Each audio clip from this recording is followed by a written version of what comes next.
evening, maybe good day, depending on where you are. Thank you so much for joining my live. Hey, I hope that it is working. I know that the internet is struggling at the moment, but it's looking like it's heading in the right direction. Hey, Joyce. Hey, Richter. Hey, looking up. Welcome. I have just come back from the Urban Sketching Symposium in Toulouse, which was amazing. And by just come back, I mean like I came back last week, went straight into work. Um, but yes, I am back and it was so great and so much fun, and a lot has happened since then. I did record parts of it. I don't know if I'm going to be making a video about it as of yet, but irrespective of that, it has left me feeling very inspired, very excited, and also as part of it I got a few goodies. So I will probably make a video about the supplies that I got, but I honestly just missed painting and going live. I haven't painted all week basically. Since I got back, I haven't done any painting, and I've been meaning to go live all week, and I have just been procrastinating, and it's the middle of the night, but I said it doesn't matter, I'm going to go live come what may today. So here we are. Hey, thank you all so much for joining. Can I turn my volume up?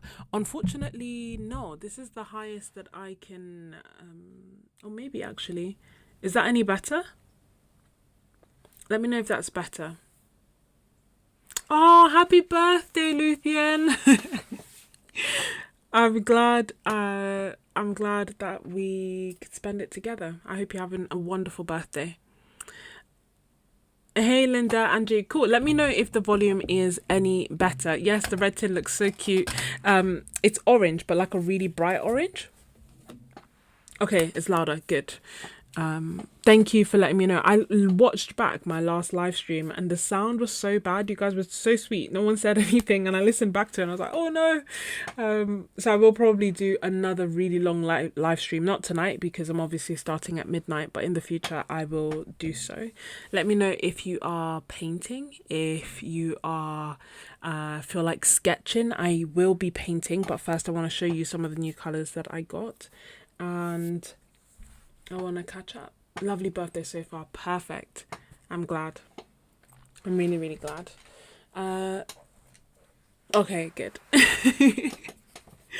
So if you were looking for an excuse to paint, to doodle, to sketch, to do your own thing, then I hope that you use this live stream as your opportunity to do so. I have slightly started changing my live streams in the sense that I leave them up for like a day or two on YouTube, and then I remove them and I put them like on my membership. It's still free to watch on my membership, but this is my middle ground of feeling like I can still be myself and still overshare as I normally do, while also still having some level of protection while being on the internet. I don't know if it makes any sense, but this is what we're trying out for now. So if you enjoy my live streams and you want to watch it back, I recommend that you join my membership, either as a free member so you don't have to pay anything for the live streams, or as a paid member, and then you get access to the Zoom sessions and the exclusive videos that I do, and you just get to support me but also paint with me more and be part of a really lovely community. So I've left my membership link in the description. Let's start off with this. So the pièces de résistance. Obviously I didn't pick up much French while I was in Toulouse. But the thing that I was most excited about is this, which is essentially a new little set, exclusive set for the symposium by Roman Szmal. The design of the cover is done by Marie Godas, who's a really lovely urban sketcher that I met in Geneva last year. Really lovely, really joyful, playful, bold, expressive, big art. So she did the design on here, and then this set, which contains this, comes with 4 colors, and it's a really, really interesting color palette. It comes with indigo greenish, Aquarius violet, nickel azo gold, and Urban Sketching Symposium 2026, which is the limited edition color for this year, for this year's symposium by Roman Szmal. It's made up of 181 and PV19, and I will be swatching them. And then on top of that, Rem and Szmal have also created another exclusive color, which again I'm going to be swatching, but I wanted to give you a preview. It's July 2026. I know that there's pigment info out there, I just don't know what it is right now, so I'm not gonna, you know, share that. But this is the tin. It comes with the mascot of the mascot. Why can't I say that word? Mascot. With the mascot for the Toulouse Urban Sketching Symposium, which is Lulu here. But it is a Rem and Szmal tin, and when you open it, it's in here. I've already started using this. I have messy palettes. This is the neatest you're ever going to see this palette. And as you can see, it has the little Rem and Szmal logo there. So I've already started making significant dents in the paints. I added 2 colors. One was July 2026 because it kind of felt fitting given that the symposium was in July 2026, and it's an exclusive color, it's Rem and Szmal, it's pretty, so I added it. And then I also added ultramarine blue. To be honest, I added ultramarine blue not because I felt like I needed it in this palette, but more so because I ran out of it in my actual normal palette. Was it 2 weeks ago, I think, or 2.5 weeks ago, when I was getting ready to go to Toulouse, I did a live stream, I think 5.5 to 6 hour live stream, and in it we did a lot of things. One of them was also helping me like pack for Toulouse and pick what colors and what palettes to take with me. In the end, I decided to take this palette, which was already kind of like running low, but I have been enjoying the palette and it's 9 colors. It's been working well for me, and so I took it with me, went to Toulouse, and of course completely ran out of ultramarine blue. So then I bought a full pan and I was basically carrying around these 2 palettes. Here, a friend of mine squeezed in some extra paint. It's not ultramarine, I think it's like ultramarine grey or something. It's a different colour basically that she squeezed in here. So this palette doesn't have ultramarine blue, and as it so appears, I can't paint without it, hence I added it to here. My friend, who is Setius.Art as well, I'll link her. She is very clever. She does like all these really cool 3D printed art supplies and solutions, and she's come up with a couple of things which she shared with me. I'll share some of them now, just so that you can see them before I forget. Oh, whoopsie. Okay, so one of the things that she shared is that she really likes using the Daniel Smith sticks, and so she 3D printed this, which is a way to like hold the sticks and to travel with them and carry them around. I think they could also work for neocolored twos, especially if you like use a bit more of them up, if that makes sense. But because it's 3D printed, she can like vary how high it is or how many can go in there, and she's actually given out the design completely free so that if you want to design it yourself you can. So she designed this and she actually gave it to me when I went to Bologna. I just haven't made a video about the supplies I got in Bologna yet. Whoops. I'm like I don't know, 6, 7, to be honest, maybe like 12, 13 months behind on videos, but it's okay. I'll catch up one day.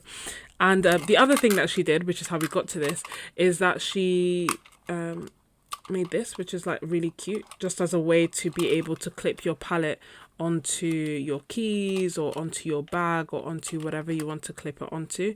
And then she's also given me another extra part that I haven't got to hand right now that is 3D printed, and so that you can attach it to your aqua brush pen. Basically, she's very clever, and she made this for me, and she also gave me some of that pink color. Are you ready for some swatching? Hey Gouache Log. Oh, that's so nice. You're swatching your first Rem and Szmal paints. I hope that you are enjoying them, Richter. Tell us what colours you picked. Oh, you're using some medieval colours that you just got from Ren Fair. What colours did you get, Linda? Okay, I'm going to swatch. Let's start off with the order that it's actually in, which is nickel. Whoops, got some extra papers. Nickel Azure Gold is first. So nickel azure gold is made up of, sorry, I'm going to try and keep the colors as clean as possible, but I am messy when I paint, so you have to forgive me if it's not completely the pure color. But yeah, so Nickel as a Gold is the first color. It's made up of PY150 and PR102. It's one of the new colors that was released last year.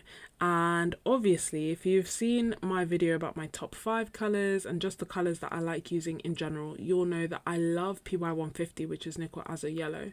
And my love affair with that kind of started with Quin Gold, which has now since been discontinued. But actually, the Quin Gold hues that were made up of PY150, which is Nickel as a Yellow, and PO48. I just love them because they basically get more orangey, as you're seeing up here. So they can go from really nice on orange to that really nice dilute, almost like sunshine yellow when you water it down. And so you get beautiful, wonderful range. Because PO48 has been discontinued, a lot of the Quin Golds are changing. And they're still trying to have that element of having it be nice and orange and deep when it's in mass tone, but then also be nice and light yellow when it is in when it's watered down, and then also be transparent. So all these beautiful qualities that we love about it. And I think that Nickel as a Gold also does that.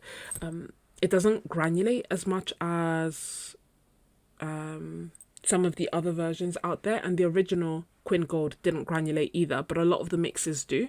So I quite like this one, and I think it was a good addition.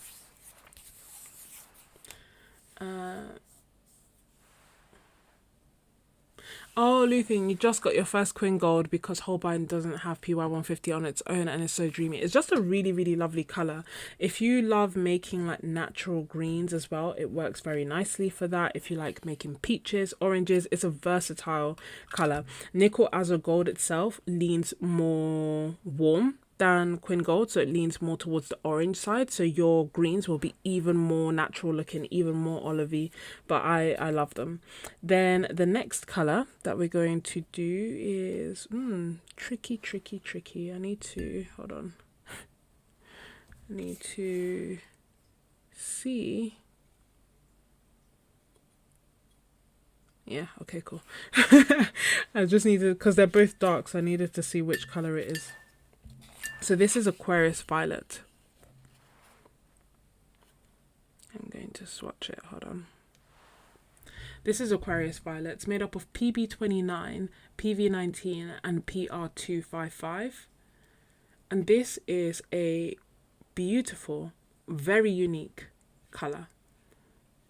It changes a lot as it dries, so it's definitely one that is good to like keep an eye on and see how you like it once it's dry, rather than making a quick conclusion straight away, because it granulates so much and it's such a interesting color.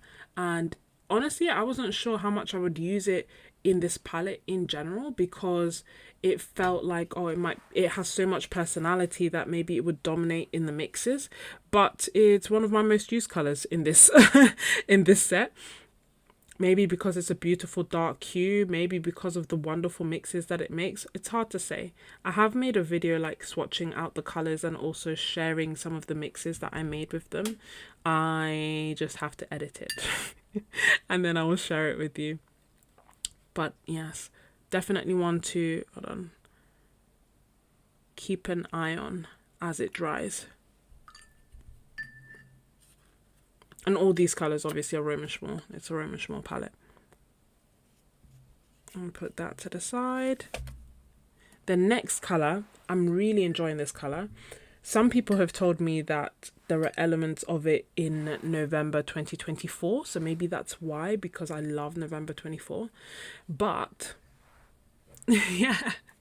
So, new colours to you or new colours in the range? So, good question, Agent XP, and welcome. The July 2026 and the Urban Sketching Symposium 2026 are new to the range, and they are limited edition to the range. The other colours are not new. Hope that makes sense. Yeah, Aquarius Violet's beautiful. Next one we have, we have Indigo Greenish, and it's a really nice, dark, moody, beautiful greeny indigo. Like, the name is appropriate. It's made up of PB15 : 3, PG7 and PBK7.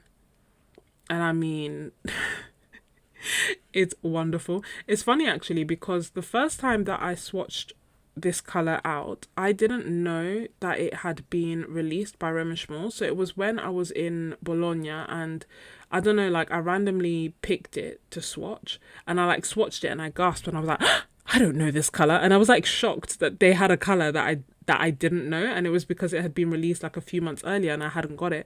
And I immediately got it, immediately bought it, because it's just so beautiful and moody. And so when I saw it in this palette, I was like, yeah, that's a bit of me. And I have added it to like my brass palette, for example, and I did take it with me to Bologna as like extra color to have to make nice dark mixes. And it's one that you can manipulate and also just makes really, really nice, beautiful mixes. And then the last color that we have is, are we ready? Urban Sketch. No, actually, it's not the last. What am I saying? Penultimate. This is the last one that comes in the set of, in this symposium set, but not the last that I'll swatch. So this one, hold on, I need to clean it a bit. You'll have to forgive me.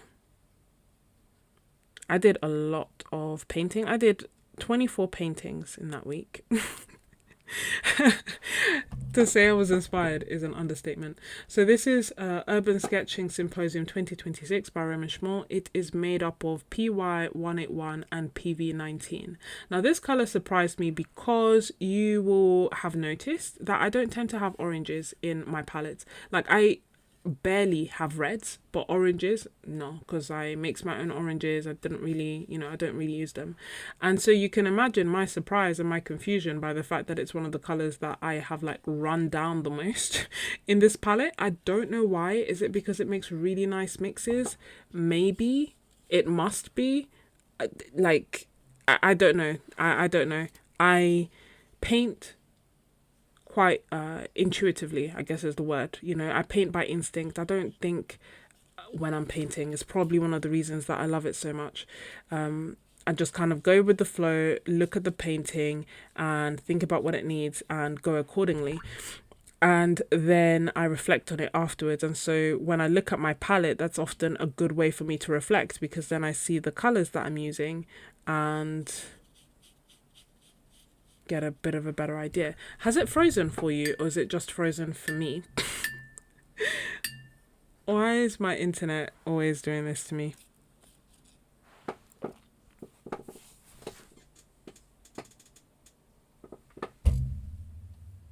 Let me know if it has frozen for you and I will try to sort this out. I think it's frozen for you. Yeah, it's frozen. Ah, no. Okay. But can you hear me? Can you hear me?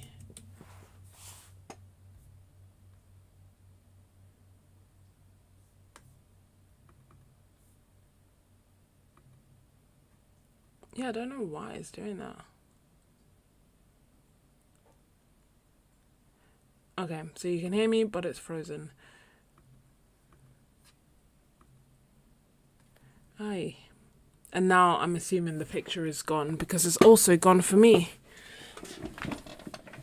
Okay. Thank you so much for your patience as I try to decipher why my internet... It's not even my internet, it's the streaming. Why it's letting me down. I fought with this for like half an hour before going live, so I almost didn't go live. And then at the last moment, it started working. Just to lure me into a false sense of security before we went live.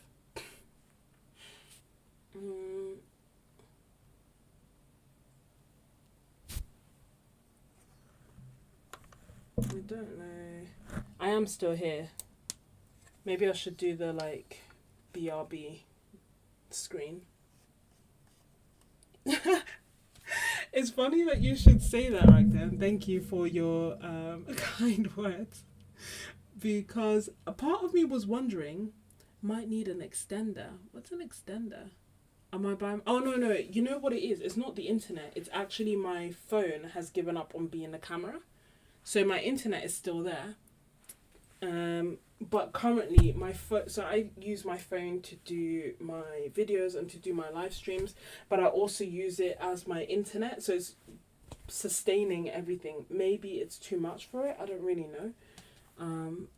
But usually when I unplug it and plug it back in, it comes back to its senses, but apparently not this time. Maybe if I unlock it.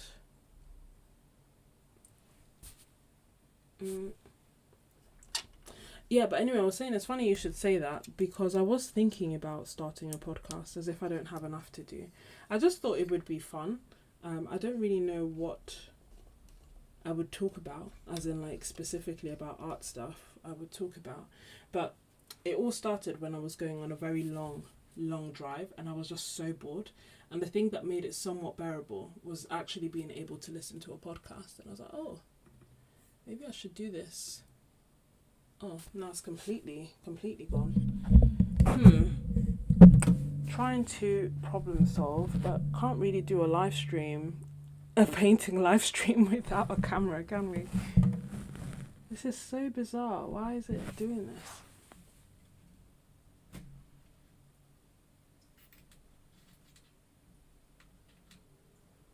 this?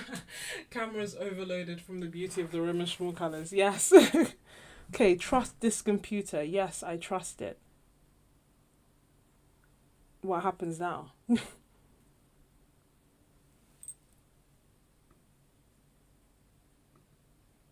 Oh, it's my phone. I'm just literally plugging it and unplugging it again. Like, that's the extent of my IT ability. Allow. This device would like to. Yes, allow. Like, why it wants all these permissions halfway into the stream? I won't really understand.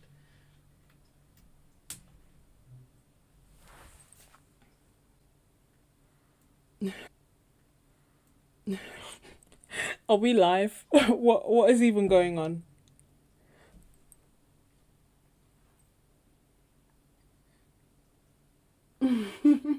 Yay, it's back. Yay. Okay, cool. I don't even know like what happened. I hope it stays. What can we do? We can yeah. let me swatch quickly in case it freezes again. I don't know why it keeps doing that, but it's fine. We persevere. So what I was saying is that I was thinking about doing a podcast. Maybe I was just struggling about like what themes, and I also don't really know anything about podcasts other than the fact that I was listening to one as I was driving and it was just nice. But most of the ones that I listened to were two people talking, and I was like, it would just be me talking. So I don't know if that counts as a podcast. Oh no, now you can't hear. No sound now. Interesting. Okay.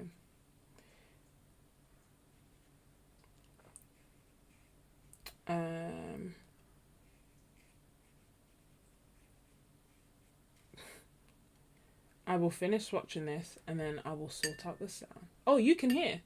Luthen can hear. Okay, cool. It's a good thing I didn't start saying anything bad, right? When I was like, oh, no one can hear me. What are the pigments of the orange? Yes, Shauna, thank you. So the pigments are PY181 and PV19. This is what we were swatching before it froze. It is Roman Szmal's Urban USK Symposium 2026. And then this Beauty and Bad Boy, which is another one that's going to granulate, so it's worth watching as it dries, is Roman Szmal's July 2026. Part of it, it's not the same, but part of it kind of reminded me of Roman Szmal's Mineral Pink, like the gentler sister, if that makes sense. Like this is a gentler sister of that. I don't want to get a bloom, so let me just fix that for a second. Put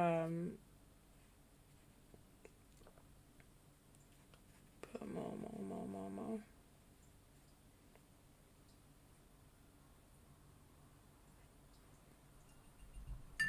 But some of them in that chaos have started to dry already. So you can kind of see that I was telling you about Aquarius Violet and how like you need to wait for it to dry before you judge it. This is what I mean. Like it's beautiful.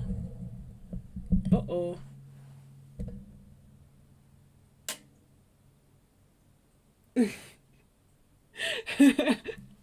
Can you imagine Agent XP if I was like, I don't even know what I would say, but imagine I was like cussing or just like, not cussing because I don't normally swear, but like, um, I don't know.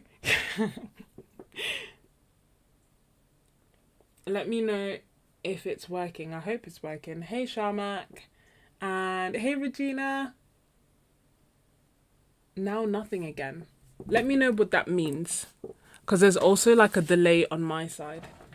No sound in Australia. It's a bit odd because it should be the same for everybody because it's YouTube.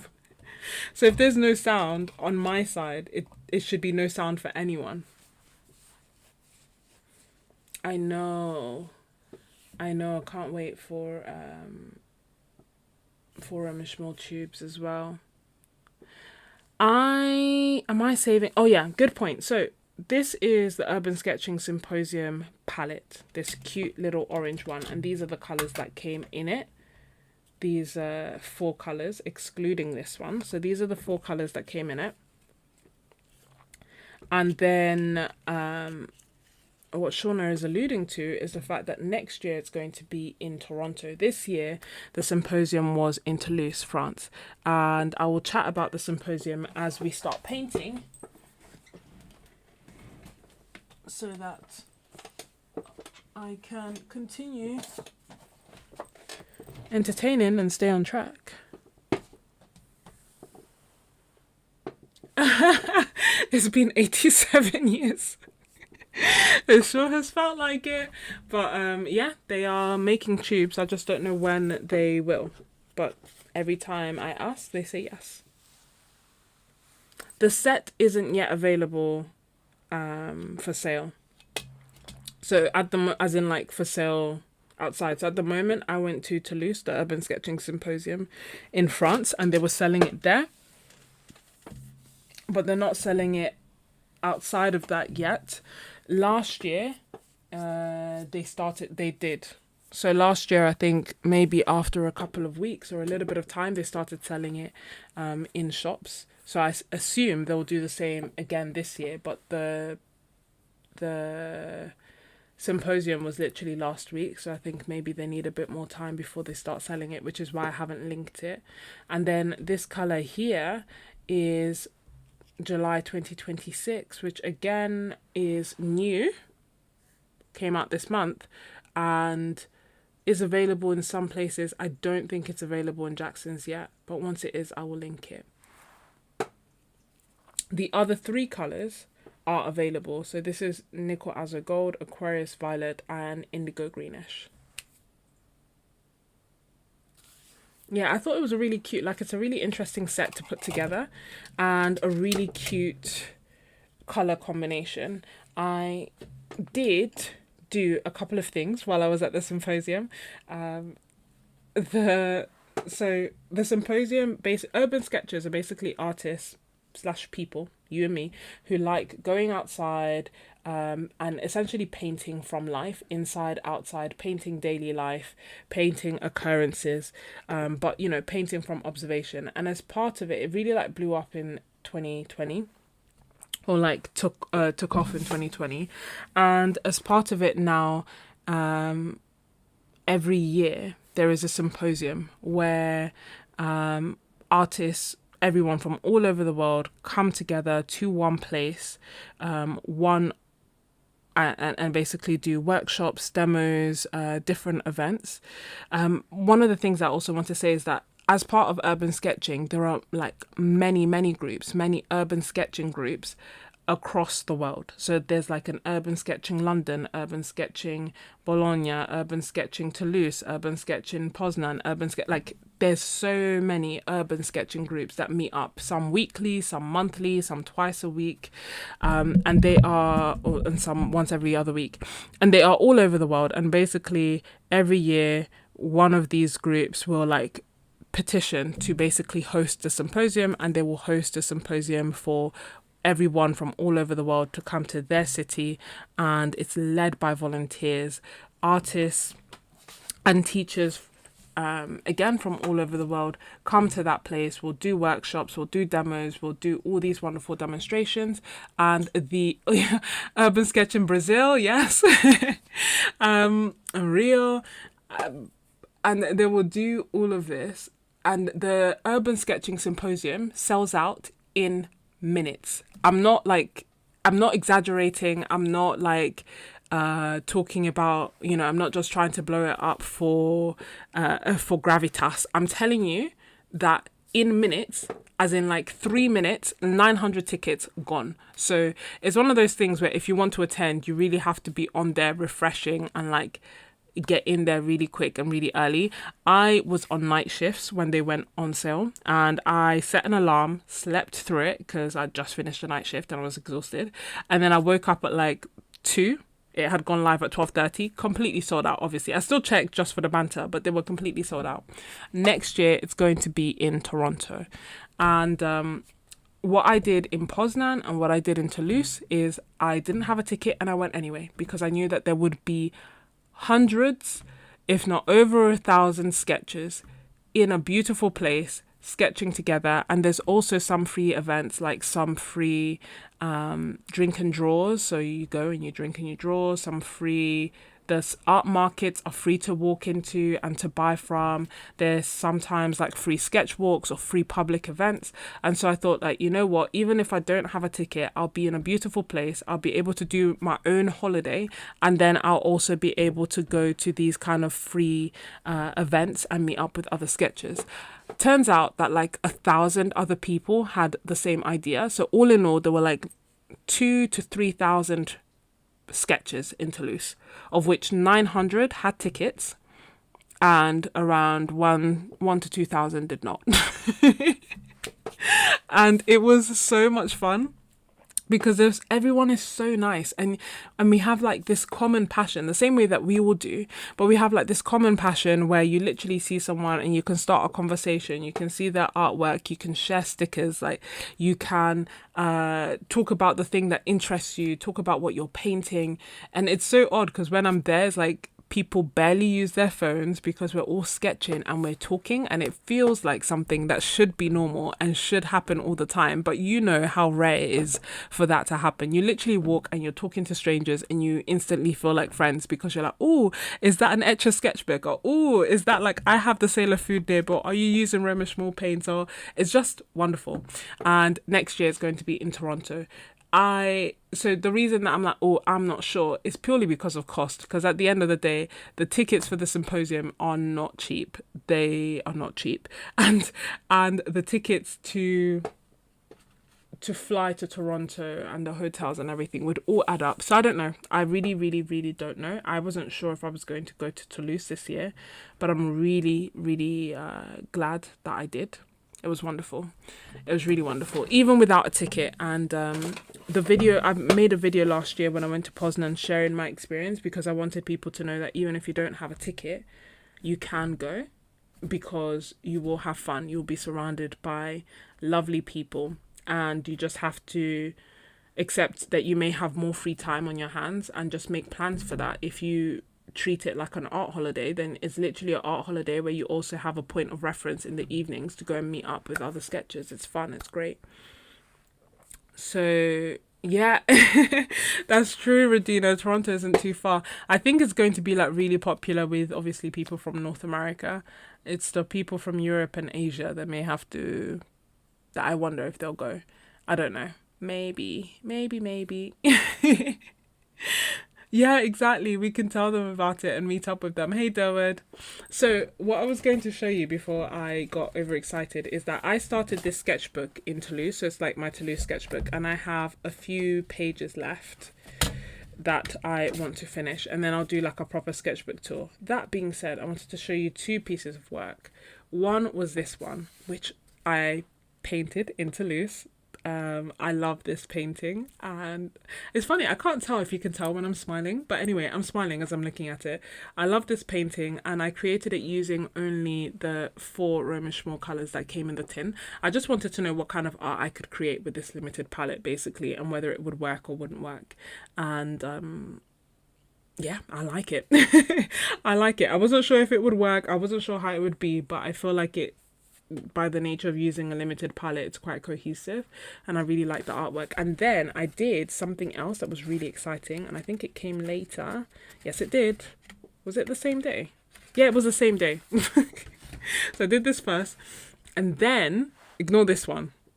But this one, I basically did a Romish Szmal demo with my friend Setius.Art, and what we basically did was we had the same reference. We used the same limited color palette of these 4 colors, plus the July 2026. So the new Romish Szmal set and the new Romish Szmal color, and we used that to recreate the same reference, and it was so much fun.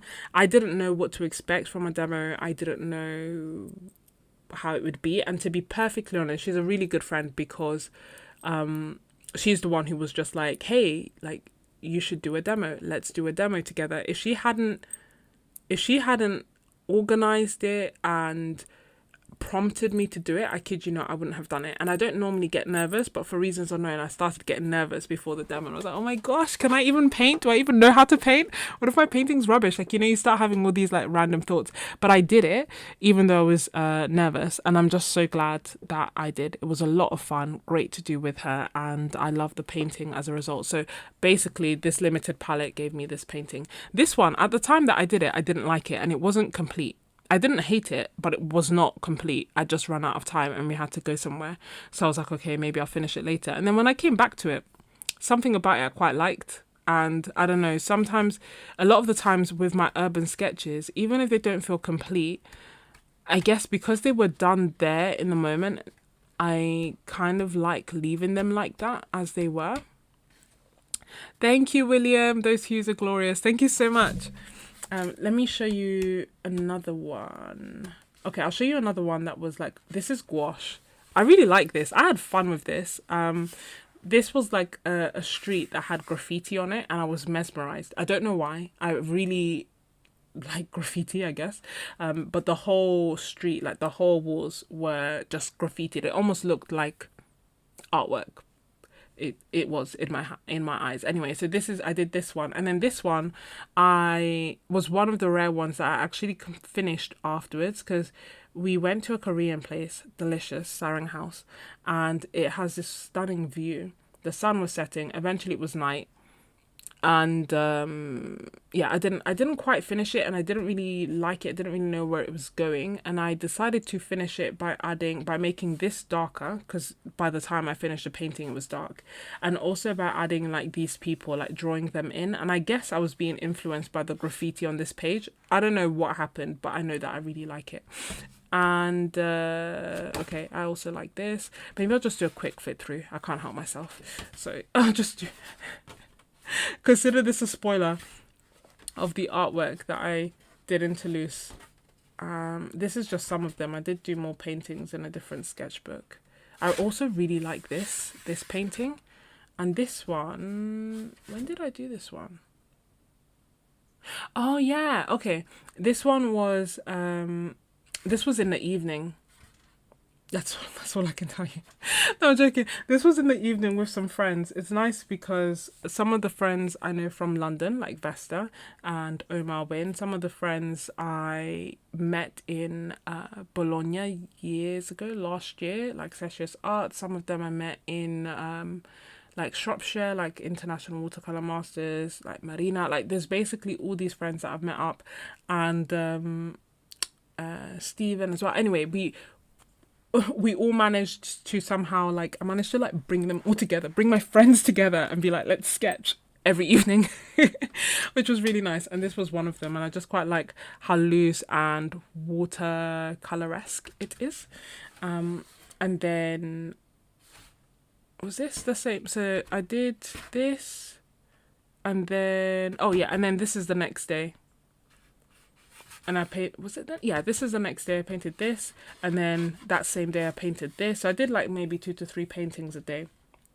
And with this one again, I really liked it. And they were taking down the tent, so I had to be quick, but it worked. And then this was a night scene that again, I was kind of playing around with, but I like it. You can't really see the colours properly at night. You can only see the tones, but I like that. Then the next day I did this limited colour palette.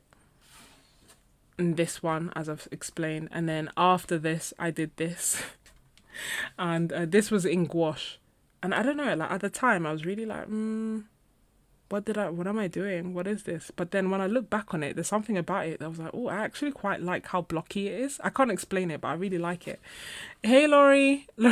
And then I did this. So this is the final painting that I did. We had to go to the throwdown. That's why I didn't finish it.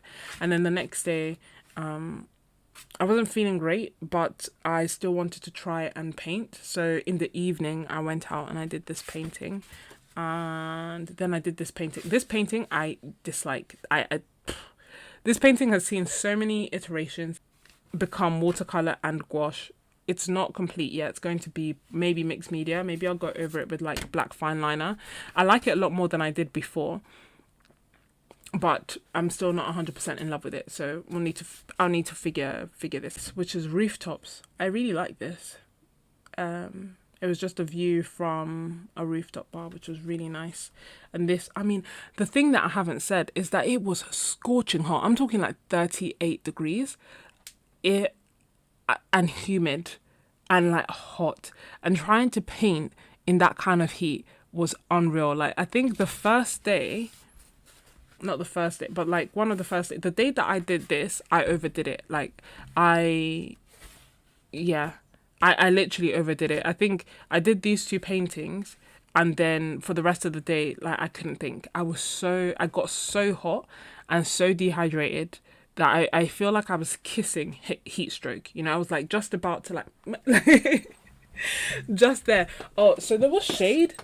Like I would seek out the shade, but it was still just so unbelievably hot. Like, and I kept thinking, oh, I'm fine. But, you know, I just kept like, pushing it a little bit too far. So I remember like doing this. I liked it. Doing this. And we were under like the shade. But, oh my gosh. Like, yeah. Like the rest of that day, I was like, I can't think. I just disregard anything that I'm saying. and I knew, you know, like I'm a doctor. I knew. I was like, I know that, boy. Just ignoring all the signs and persevering. And I had like a fan, I had a sun umbrella.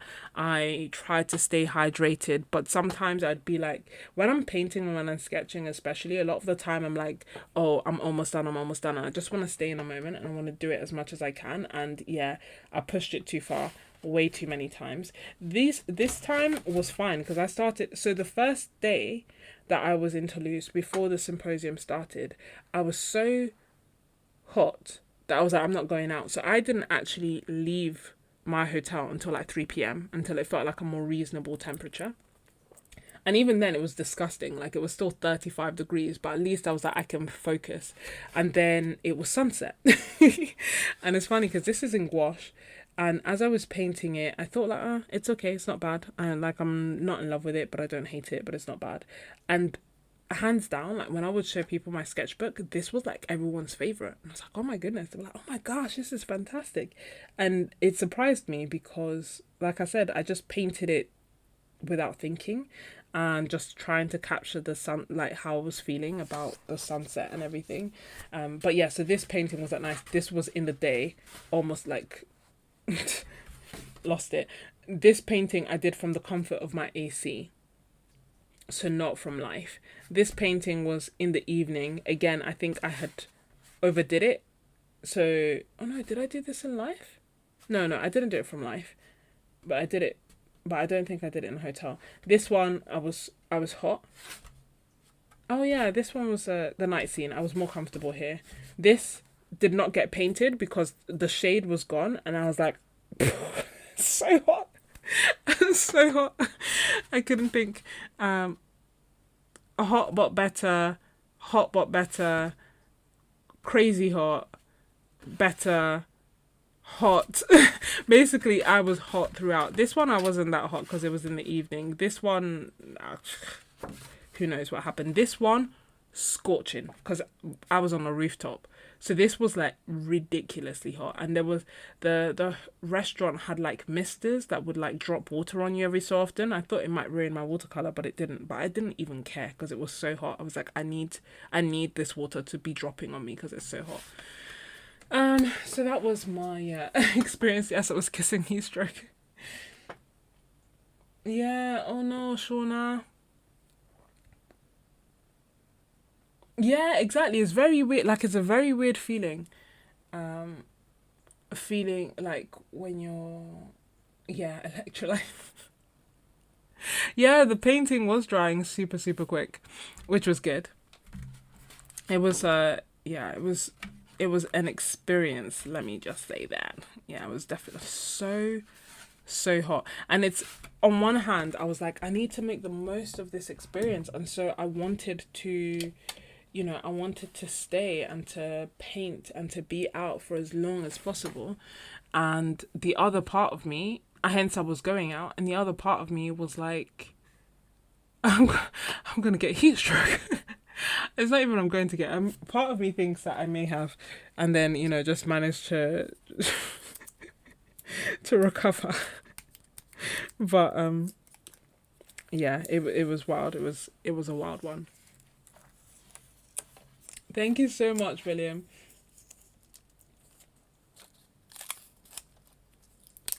So the other thing that was in one of the beautiful places in Toulouse that I did not get to sketch for the very reason of the fact that it was so hot, and in this is a Japanese garden which I've put the picture up of now, but not only was it hot, but in the garden it felt like there was no air. Like other places like by the river and everything, at least there's a bit of breeze. So it's hot, but you can somewhat manage. But in the garden, there was no air, and also the security guards weren't the friendliest, and they quite often wanted you to move along. So there wasn't really a place for me to stop and to sketch, and so I didn't. But I really did want to. I really did want to paint it, so that's why I've put it up now. My aim is to finish this sketchbook with paintings and drawings from Toulouse, and I thought that it would be nice if we did that together. Continue the theme. So I hope you can kind of see the reference. I know it's kind of like squinting at it. If you give me a second, I will make it bigger so that you can screenshot it, and then I will make it smaller so it's still there for us to reference. It is also what I am seeing, so I too am squinting. William, how many? So I was doing around 3 paintings a day, sometimes more, but roughly 3 paintings. I stayed there for a week and I did 24 paintings.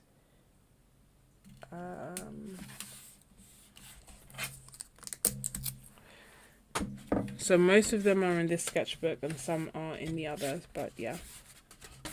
It was roughly 3 a day, and I kind of wanted to do more. So this sketchbook that I'm using is a sketchbook by Koval. I've left him linked in the description. It's not sponsored. I feel like everything needs a disclaimer.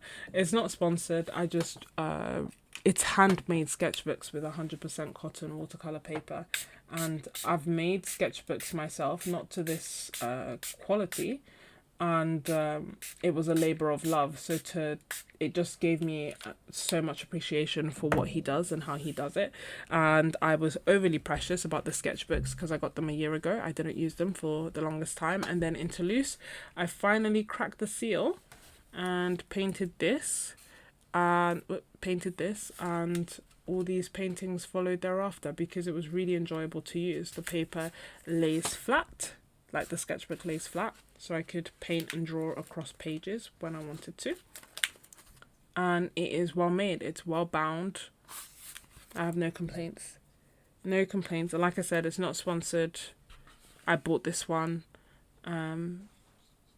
and it is the it's sketchbook number 5390. Imagine being so dedicated to your craft that you've made over 5,000 of something. It's insane. So yeah, I've left him linked in the description. Feel free to say hi to him, tell him I sent ya. The other thing that I mentioned is stickers. Stickers are so fun, and a great part of the symposium because they're just a great way to like connect with artists. So if you're going, I definitely recommend that you make stickers. Make a cute sticker that has your artwork on it, put your Instagram handle on it, and give it out. That would be my recommendation. I think it's nice because it's a great conversation opener, because you can literally be like, hey, would you like one of my stickers? And then someone will be like, yes, I would love your stickers. Do you want one of mine? And, you know, it's like, oh, your sticker's so awesome, you know? So, so that was great. And then also you end up making pages like this, full of stickers from the wonderful people that you met along along your travels. These two are mine. You're right there, Word. And I have sent out this one to my members in the Happy Mail as a thank you for being part of my membership. If you're interested in being my member, I have linked it in the description. On there we paint together, we chat together. I've got a library of videos and live streams, and I also do Zoom sessions so that we can paint and actually chat, like, you know, words. So we can talk at the same time. But yeah, it's a really nice exchange that I think it started. I don't know when it started, but I think it was the South Korean group of urban sketchers that really propagated it. And it just makes sense because the thing is, I had business cards or like small art cards last time, and cards are cute, but the problem with cards is that you then lose them. You know, you like keep them all together and then you lose them and then you don't know what to do with them. Whereas stickers, you take it and bam, you smack it on there, and then you know all the lovely people that you met. And this is just some of them because I wanted to make one page with the stickers, but I didn't want all my pages to be stickers, especially because this is really nice watercolor paper. So what I also did was I had a second book with more stickers. Again, from all the lovely people that I met, and one of the things that I etching and write it in my sketchbook. So I mean, this book is just so precious. I love it, and it's one of my favorite parts. And then the other thing that I did was like I printed some of the photos of my friends and I sketching. You made it. Yes, of course. I'm glad you made it. So how and where do you get stickers made? So I have, Alessandra, which one is your sticker? Tell me.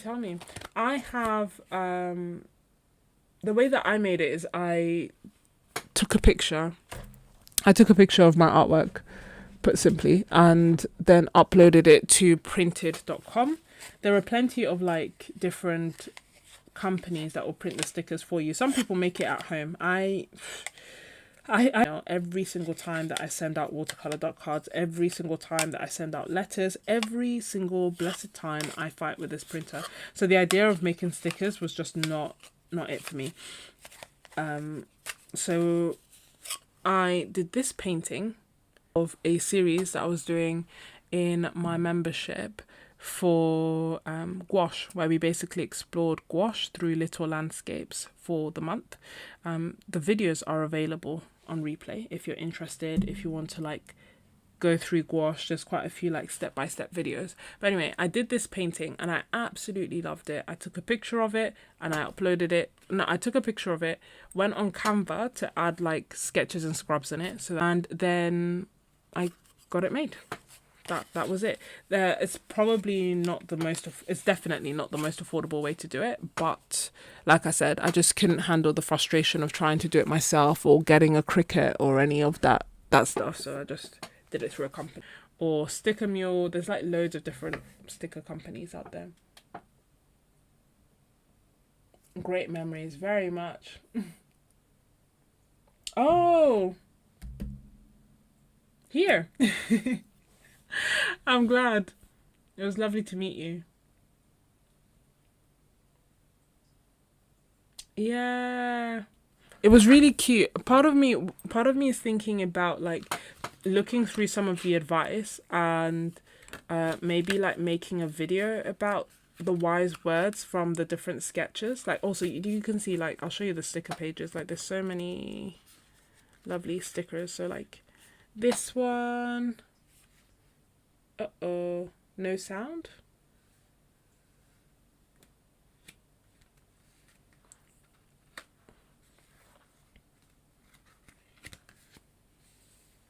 Tell me if you can. Wildflower. Sounds like a perfect podcast topic. Good point.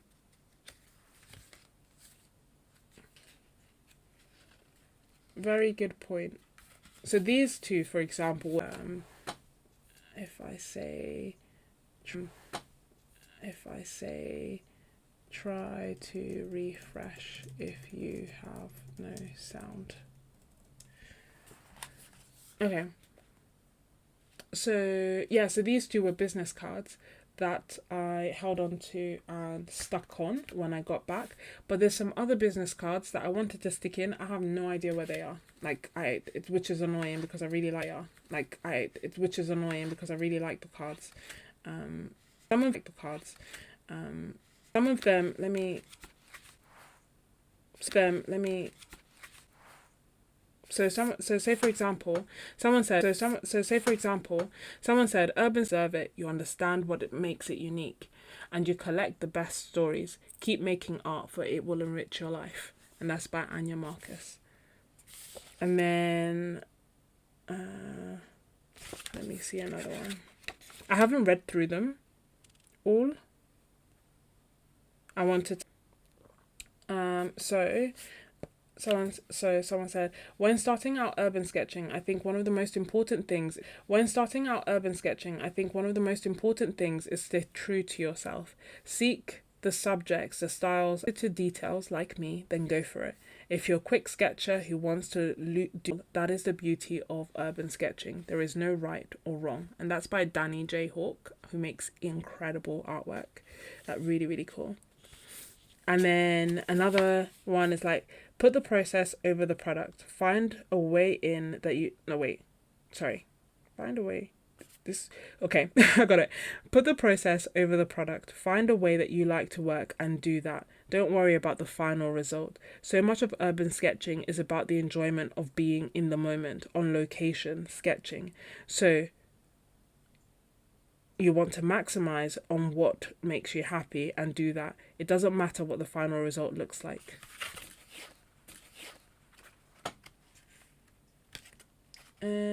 What is that fabulous pink? This one is July 2026 by Szmal. And okay, let me see. Oh, another one that I really liked. Comparison is the thief of joy. Your style and artwork are unique. Embrace them. Vesta Paints. So yeah, there's so many like lovely messages in here. Some are like messages, some are tips, some are pieces of advice, some of why they sketch. It's just really nice, and it's like a really nice, it's a really nice though. Yeah.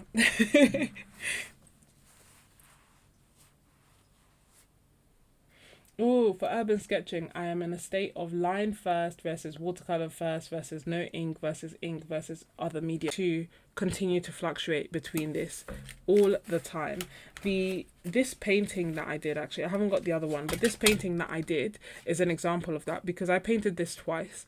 In the other sketchbook, I painted, then added light, and if you'd left me, so this one's just watercolor. The other one is watercolor and then line on top. And if you'd left me, I would have done like line first and then watercolor on top, just to like be like, which one is right for me? And the answer is, I don't know. That's why this sketchbook is full. Ooh. This is line first, then watercolor. You see what I mean? And I think my approach is I look at what I'm looking at. Oh, this one was line first, actually, and then watercolor. I look at the reference and I think about what I feel like doing at that moment in time, and I just go for it. And if it works, it works. If it doesn't work, I think about whether I want to try it again or whether I'm happy to just move on, and that's fine. And enjoying experimenting and not knowing all the answers, and I am okay with that, even though sometimes I feel like not everything, because nobody knows everything, that I can help and I can teach.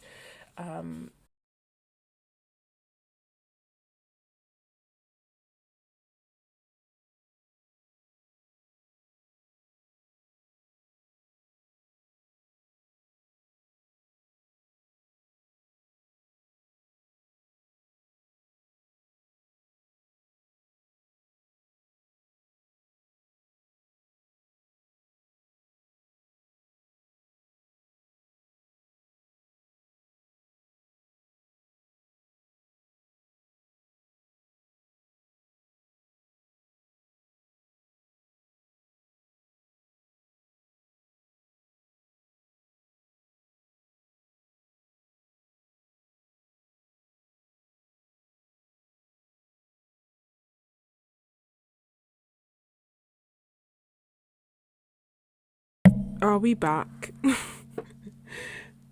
Is this working? I honestly can't tell.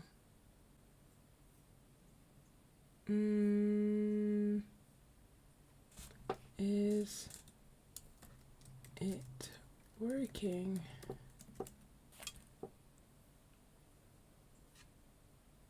Yeah, I don't know what is going on. It makes me so sad. So sad. I just wanted to come on and chat and paint, and technology is a beautiful thing, but my goodness, when it behaves like this, it really puts me off.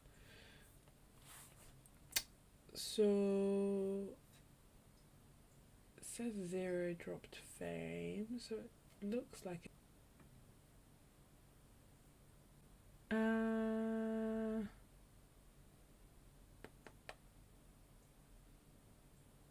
okay, I'm seeing comments on some of them, but not. Interesting. I can't see the chat anymore unless I go on YouTube. Okay, yeah, that is normal looking up. You should. I think it's supposed to be so that if there's an issue, I have some time to fix it. So that in itself is normal, but I can't see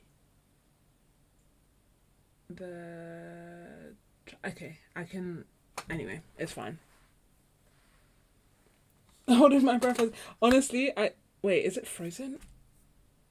No. Okay. I hope it's fine. I'm gonna start painting while we still have the ability to do so. Because oh yeah, that's what I was going to do. Make it bigger so that you could see. So I'm gonna make the photo bigger so that you can please take a screenshot if you would like to paint along. It's the Japanese gardens in Toulouse, and now I'm gonna make it smaller because I'm scared to leave it like that for too long in case internet decides to give up. But also I don't know why this is so zoomed in now. It shouldn't change. It shouldn't do that, but it's okay. It's done a lot of things it shouldn't do this stream, but we persevere. We've lost sound, we've lost internet, we've lost camera. Yeah, so now I'm watching it on YouTube. Anywhere that you want to watch is fine, but yeah, I'm watching it on YouTube rather than like the streaming thing, so I can't actually fully tell if there are issues unless you tell me, basically. But it should be okay. So I want to do this one in gouache. Maybe probably because I like doing gouache landscapes, and this feels like a very nice landscapey scene. I'm thinking about roughly in my head the fact that I want things in thirds. I see what you mean. It's very much behind. Anyway, that I kind of want it in thirds. And I'm also thinking about where I will put the red bridge, and I think I'll put it somewhere here so it's not smack bang in the middle. That's my rough thinking there, complete. And I'll start off with doing a bit of sky. So I'm just taking really watered down gouache to do like that first layer. That's usually how I like to paint, because then it means that oh, am I shaking the camera? Because then it means that I can like make decisions and have fun with color, and then it's still watery, so I can layer on top if I want. And if I want the colors as is, I can leave it as is. If I want the colors slightly different, I can change it. And if I want the colors completely different, I can change that too, because I can layer with gouache. So I'm just doing a bit of a sky. It's unlikely I'm going to change the sky, so in theory this could be thicker. Whoops. But you know, sometimes you get a bit of pink accidentally on your brush. It's actually fine, because I quite often like having a little bit of magenta in my sky. Makes it a little bit warmer.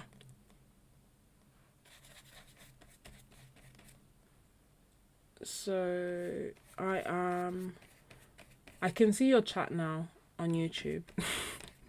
I'm watching it like you're watching it, which is a bit funny because I can also see the delay now. That's okay.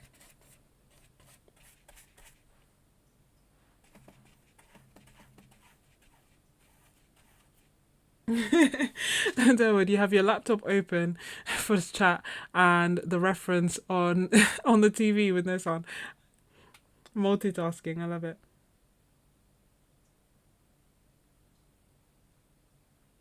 Ooh, Denise, can I give some advice on gouache for someone who's starting off? Yes, of course.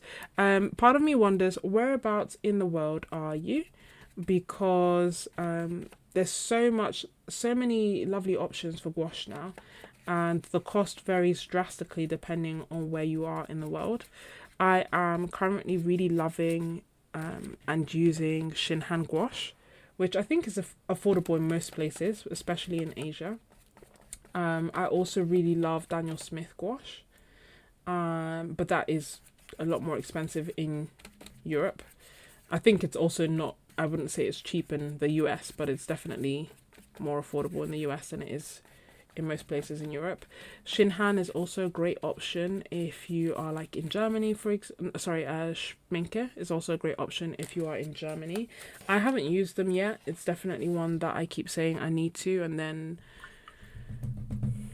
when I have time to paint, I just instinctively go for the colors and the supplies that I already know that I enjoy, and I leave the experimentation for when I feel like I have time, and most of the time I don't have time. So I haven't experimented with them yet. Oh, the Shinhan starter set, that's also quite nice. Do you mean, I think it depends on what you mean, which starter set you mean. So they have a primary set, which is quite nice because it's the, do I have it? I have so many, like this year, I think I've completed like 4 or 5 sketchbooks, which is good, but it means that I keep getting confused on where I've done what. Okay. Is it this one? Yes. So this is the Shinhan set that I am showing you, hopefully, that you can see. But anyway, so the Shinhan set has set A and set B, but they also have a set of 6. That's the primary set that I gave as a gift to everyone who came to my art retreat. I'm just trying to see if I actually swatched it out in here or if it was a different. I thought it was this one. Was it this one? It may have been a different sketchbook. I made a video about it. Did I? Is it this one? No. It must be, yeah, I've definitely made this is the result of our last live stream where I was trying to figure out the color palettes to take to Toulouse. But I've made a video about it. I believe it basically comes with like CMYK. So a cyan, that's a primary blue, a magenta, a lemon yellow, a black, a white, and a green. So it's a good starter set to start off with. I like Shinhan because it's very very vibrant. I don't know how or why it's so vibrant, but I obviously tend to be quite drawn to bright colors, and so it's a nice way for me to work, and I really enjoy it. I think I quite enjoy making my own mixes and mixing colors, and so for me, having a limited palette was actually quite beneficial because it meant that I could buy, it's not what I did initially, but knowing now if I knew then what I know now, what I would have done is bought a limited palette, so a small set of good quality paints, and then mixed my own colors so that I can get the nice experience of gouache and how it performs, even if I don't have as many colors. But that's me as someone who likes to mix and someone who's quite like money conscious. What I did instead was got like the Himimiya gouache set, and it served its purpose for me in the sense that I was able to get a lot of gouache. Like, you get a lot of gouache for a little bit of money, and it allowed me to paint really freely because of how much gouache there was. But the quality wasn't the same as these other types of gouache that I've mentioned. So if you're someone who's quite money conscious, who really wants to get as much gouache as possible, and you don't like mixing, then a set like that would make sense. If, however, you really want to know if gouache is for you and you want like good quality gouache, and you maybe want to do like tutorials and things, and so you want gouache that maybe other artists would also be using and a true representation of gouache, then I would go for the other types that I've mentioned, so like Winsor & Newton, Shin Han, Daniel Smith, Schminke. The one gouache I have not got along with is Sennelier. I have no idea why. I love their watercolors. I do not like their gouache. I also haven't tried the Royal Talents gouache. I have seen artists use it in videos, and when I saw them use it in videos, I concluded that's not the gouache for me. I just didn't like the way that it was behaving, even though they were making beautiful art. And the thing is, the more I paint, I'll get back on track in a second, I promise, but the more I paint, the more I feel like in the hands of like skilled artists, any supply can look good. Do you know what I mean? Like, there's some artists that will use like the crappiest of crap. I hope that's not a bad word that's going to get banned, but you know what I mean? Like, they'll use dreadful supplies and their artwork is still fantastic, and that's a good thing, because it means that we can really use anything and express ourselves with whatever supplies we have to hand.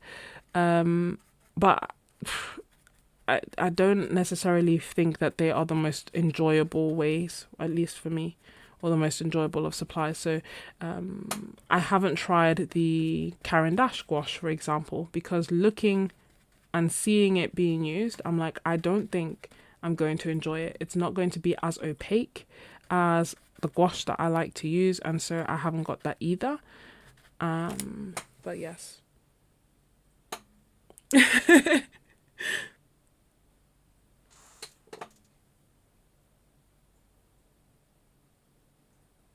Oh no, the screen is frozen. Oh, you're gonna literally, when you see this back, you'll see how far along.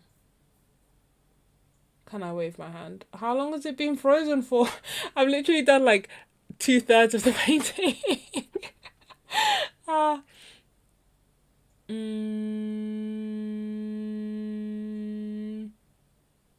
Honestly, I don't know what. We only see the blank sketchbook and nothing else. I honestly don't know what I'm supposed to do with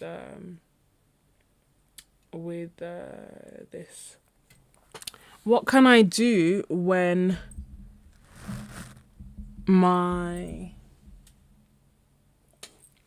what can I do when YouTube won't let me? I don't even know. It's not YouTube. I don't know what it is. I really don't know what it is. Welcome to my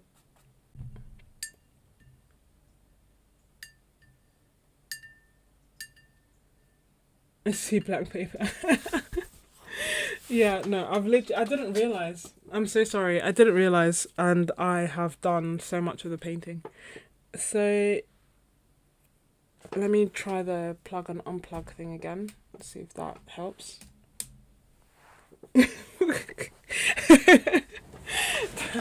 Honestly, it's how I feel. Like, why won't it just let me be great? Like, what are you trying to do to me?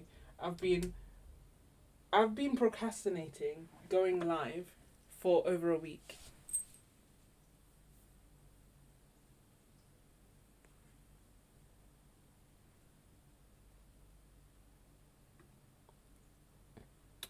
So I've been procrastinating going live for over a week, and in part it was like, oh, because I felt like I was busy, and then I don't know, other things were getting in the way. But now part of me is wondering, is it this? Is it because I actually cannot hack this frustration?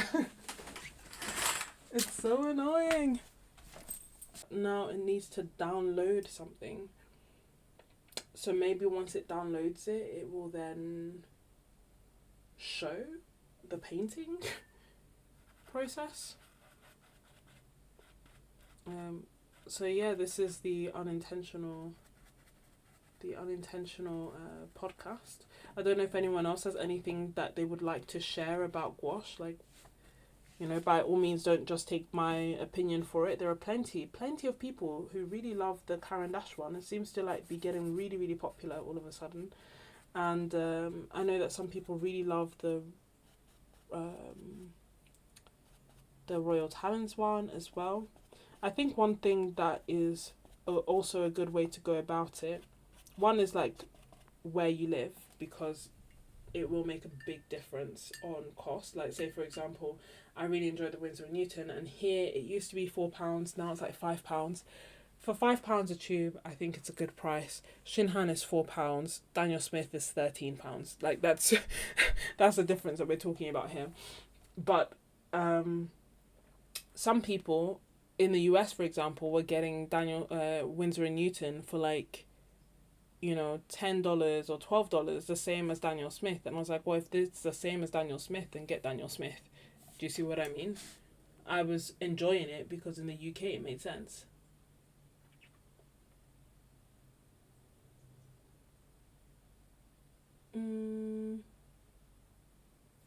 Yeah, it's not a question of refreshing YouTube, because YouTube is refreshed. The only thing I can try to do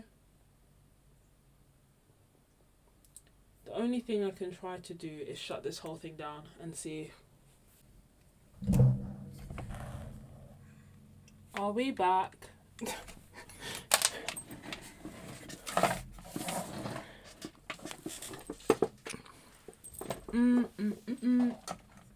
That's my face. Whoopsie. Oh my goodness. Thank you so much, for Steve, for being here on this wild roller coaster. Thank you. Okay, good. I'm back. I feel like I have to paint very quickly because basically, like, every every 20 minutes the tech gives up.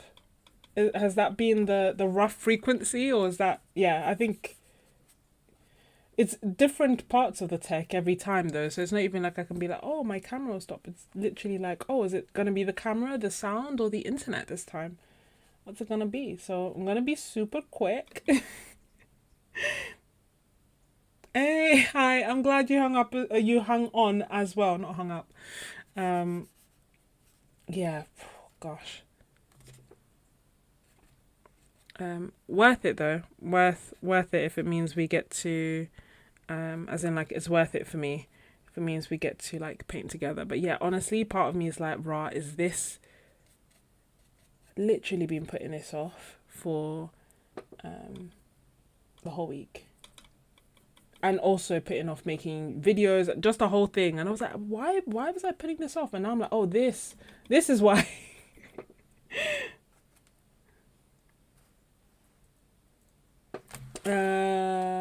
Yes, they can. Yes, well, I hope you can. No, I'm not sure. No sound. Huh.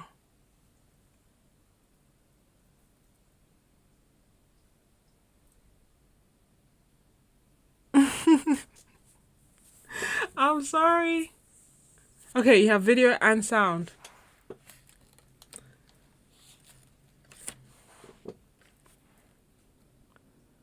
This is crazy. The yeah, I'll have to figure this out. Figure out a fix. I think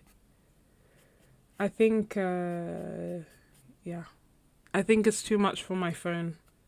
Too much to be the camera and the internet, and it keeps picking one or the other. So I think I need to get a camera or use a different phone, basically. I have this phone as well, but it just it has no battery, it keeps dying.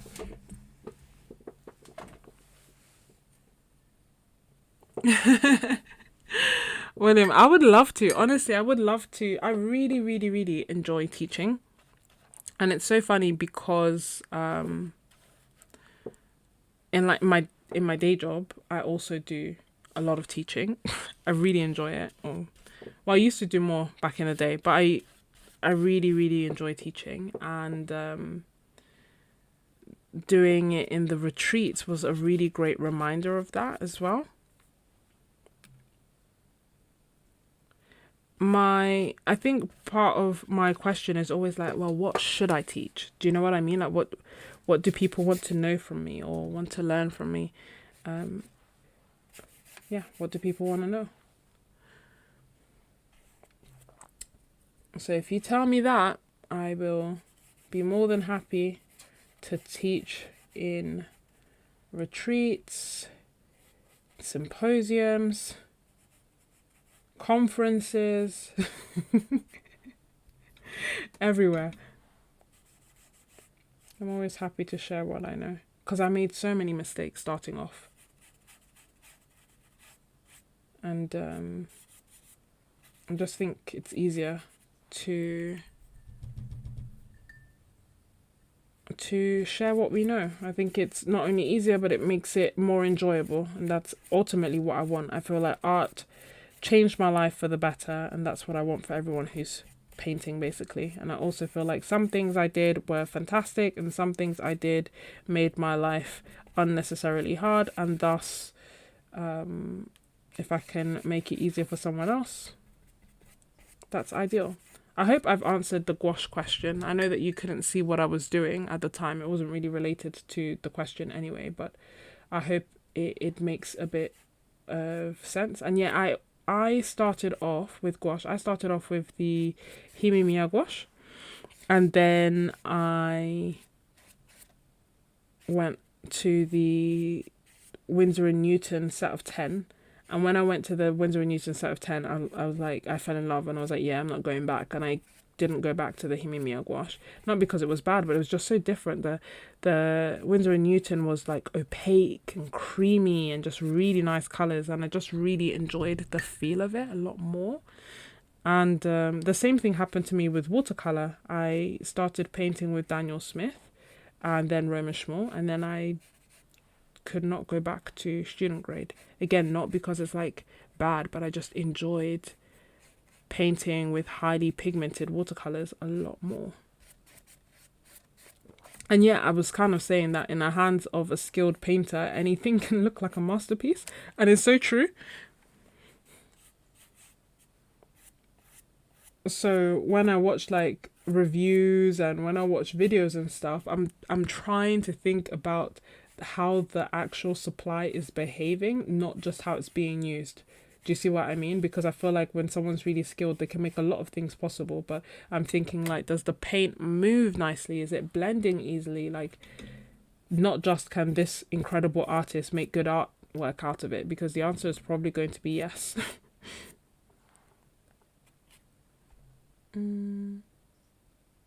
Ooh, you're getting ready to create a dry gouache palette. Hey, Astroglio.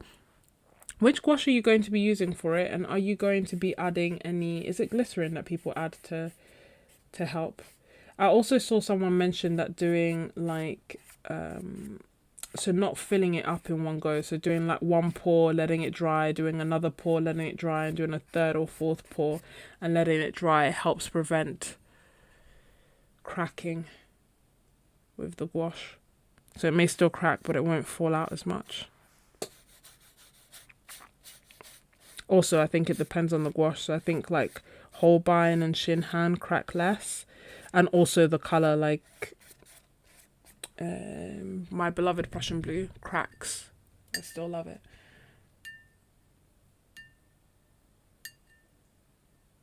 Oh, good. Good. This will be a good way to like get you to break the ice and actually use the gouache. Use it. Okay, perfect. Yeah. Wildflowers doing the same. Going to add vegetable glycerin and pour 3 or 4 layers. Yeah, I've heard that that's a really good way to avoid the gouache just cracking and falling out. I remain committed to my wet gouache palette.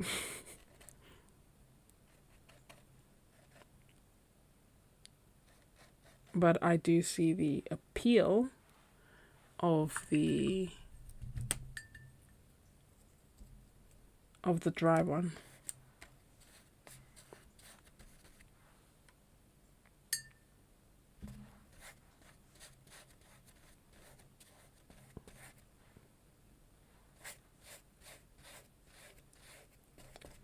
It's funny having a Japanese garden in my Toulouse sketchbook, but it is one of the main attractions of Toulouse, so it feels fitting.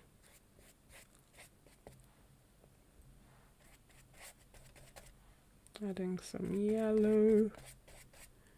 I want the like sunshine.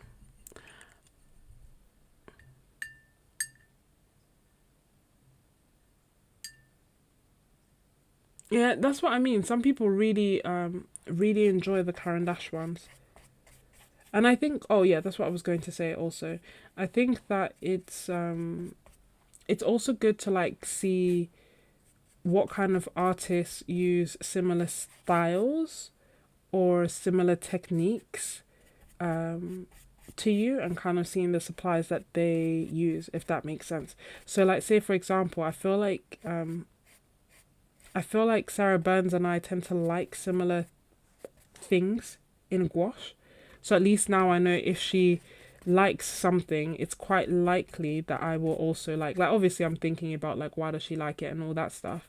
But I don't know, I feel like the properties that she likes in gouache tend to be the properties that I like in gouache. So I'm like, okay, cool.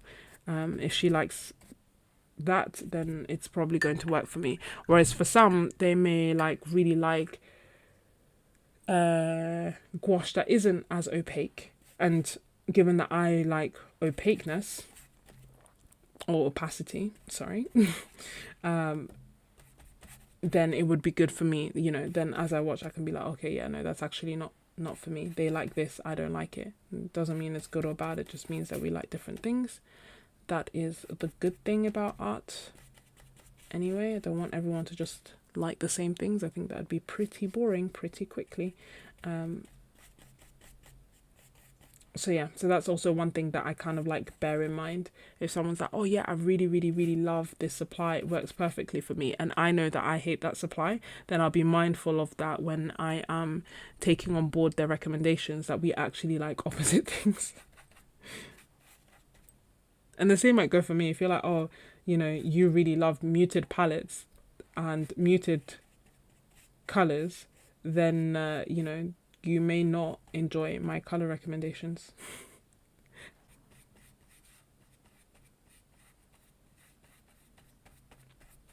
Oh, which also brings me to like, yeah, I didn't like Sennelier, but some people really like it because they like muted colors, so they really like the Sennelier gouache. But for me, I really didn't like it. I didn't like the feel of it. It felt like it was dragging, like it was dry. I can't explain it, but I didn't like the way it felt, and I didn't like the way it painted. And I mean, I bought it, I will use it, And it's not like it was dreadful. I didn't really enjoy it that much. And I feel like when there's such a limited amount of time to paint, that when I have it, I just want to use my favorites now, which is a beautiful place to be in, because back in the day, I used to just, I didn't want to use my nice supplies because I didn't want to waste them, and I kind of felt like I needed to improve more and practice more, and that. Whereas now I'm like, oh, I don't have time. I don't have enough time to paint. I'm just going to use my favorite stuff. And I'm really going to enjoy the process. It's sticky. Yes, it is sticky. It was. I don't know where my book is, so that I can show you the example. I feel like I showed it to you guys before, so it should be somewhere near here. But you know that thing with when you travel, or at least for me, when I travel, it means that I put everything everywhere.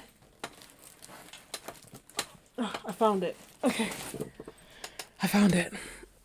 Yeah, so when I travel, I put everything everywhere, and it all becomes a mess and hard to find.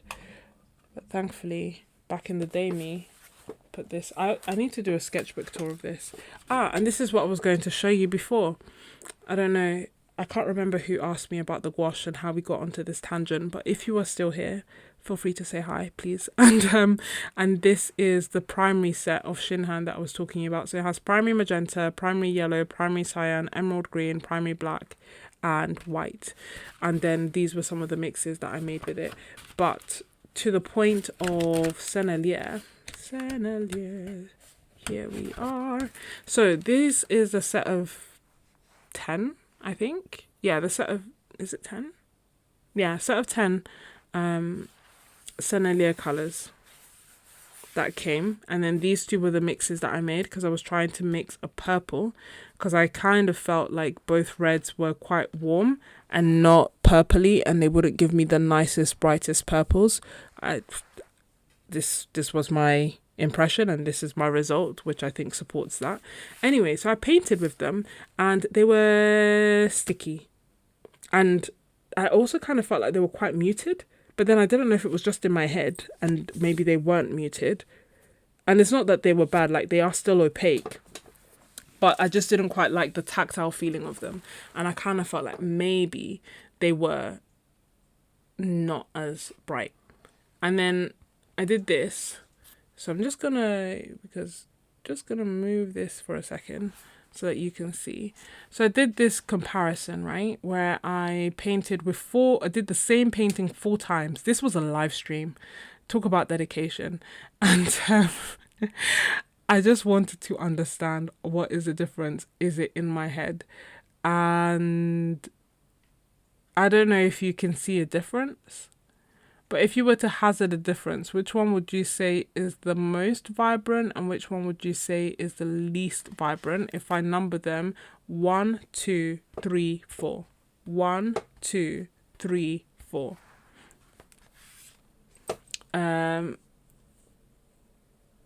Because yes, exactly that. So for me, when I compared it, I was like, this one was the least vibrant and this was Sennelier.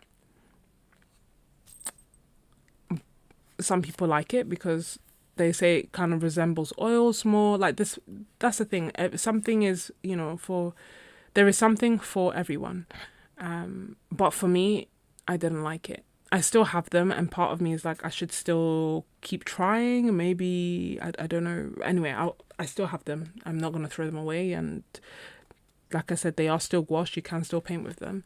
But I just didn't like the feeling or the way that they looked. So in terms of like the results of what is what, this one was Daniel Smith. Dreamy to paint with. Like I was having a great time painting with this one. I was like, oh, this is fantastic. I'd forgotten how much I liked the feeling of Daniel Smith until I painted with it. But like I said, he is like 12 to 15 pounds for a tube. So when I'm a millionaire, sure, no problem. Then this was Winsor & Newton, and with this one I was working with it from a dry palette. I don't even like dry gouache. And even then, this was more enjoyable than painting with this fresh. But because this was from a dry palette, it was more watery. That's not a Winsor & Newton thing. That's me using a dry gouache palette thing, and still was able to do it. Then this was really sticky, and I felt like it wasn't, I wasn't enjoying it, especially when I was comparing it to the two that I'd done beforehand. And then this was the last one that again was dreamy. I was having such a good time using it, and I felt like it was really vibrant. And looking at them, I felt like these two were the most vibrant, and followed by this. That, like, you know, but either way, with these I could be like, okay, the difference is not wild, but with this I was like, there's a clear difference between that and the other types of gouache.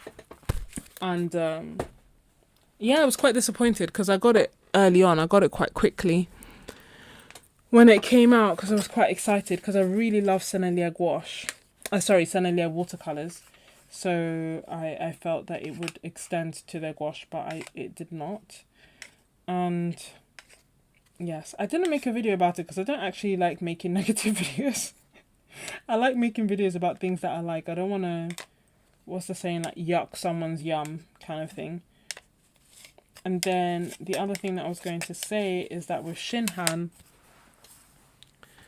what drew me to them was, first, I did this painting during the gouache series that's on my membership. That's a live stream, so if you want to see it created live, you can. And in it, I was focusing on how to create depth in a painting. And as I was painting with it, I was like, oh, I love this. This is so bright. This is so nice. And I was wondering whether, like, I was a bit confused as to whether Shinhan is brighter than other gouache, or if maybe because I'm painting on wood, does my other gouache change because it's on wood? Will it change with time? Will it get less vibrant? I had all these questions, and I then decided to do this, you know, to like get rid of the questions. So I did the same painting on the same wood, different times. They're probably like a week apart in terms of when I created them. But I just thought the difference was crazy. I can't explain it. But this is one gouache, this is Shinhan gouache. And like it was unreal. I think it's a lot more pronounced on the wood, like in terms of the difference. But yeah, that's what led to it, because I did this one. I was like, wow, it's so bright and vibrant. Is it the colors that I'm using? Is it the wood? What is it? And then I was like, let me just try same painting, different gouache, and see. And then I was like, no, it's definitely brighter. So yeah, this is Winsor & Newton and this is Shinhan. And I can't explain the difference. And it wasn't just like that painting, it was quite a few. So from there, I basically started using the Shinhan gouache for like the vast majority of my paintings, because they were bright and they were vibrant. And like, say, I still enjoyed, like, this one I really enjoyed painting, but this one is Winsor & Newton. Can you tell? Winsor & Newton. Like, if I put these and these, and these and these. Shinhan. Now, I feel like you can tell Winsor & Newton, Winsor & Newton, Winsor & Newton, Winsor & Newton.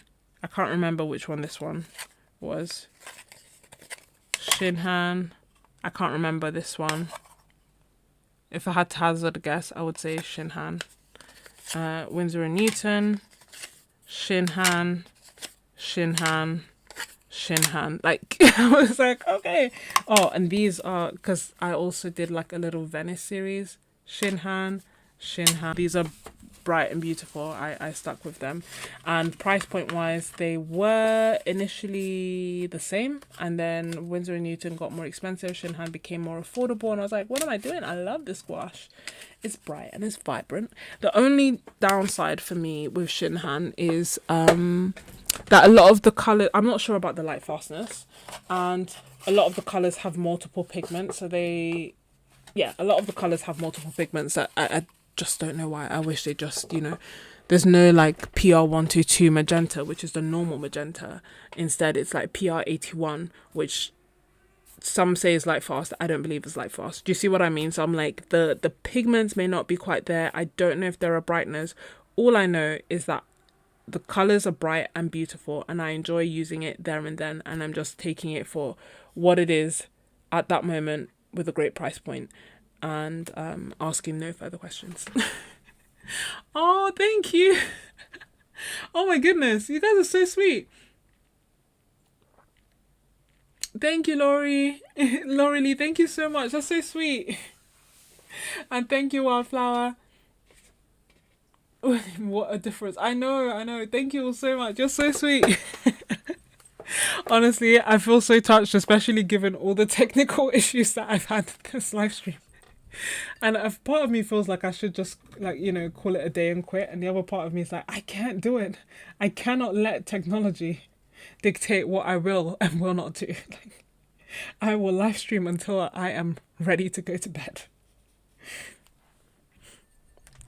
Thank you. Oh my goodness. As I said that, I was worried that it froze again. I was like, no, I tempted fate. But hopefully you can still see and hear me, and you can hear me say thank you so much. I really appreciate you. I will figure out this this tech thing so it's not an ongoing issue. And oh no, did I tempt fate? Is it frozen? I'm so scared. Welcome to what trauma looks like.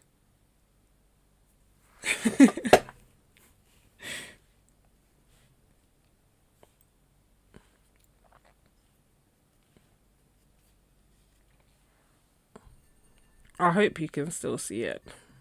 See me, hear me, all that good stuff. Okay, good. Thank you, Wildflower. Yeah, I know. I'm still such a night owl. It's crazy. To be fair, I had gotten better. Like yesterday, I went to bed on time. In fact, that's why I didn't go live. But I just really wanted to paint. Like, I've really missed it.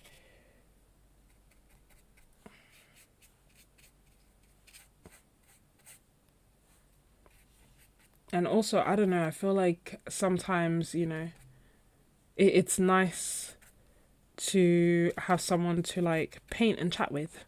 And I like chatting with you. Yeah, it's like 2 a.m. I will go to bed soon. Like, I will finish this and go to bed. Part of me was like, oh, I'm just gonna live stream all night long. I'm not doing it all night, but I do still, in my head,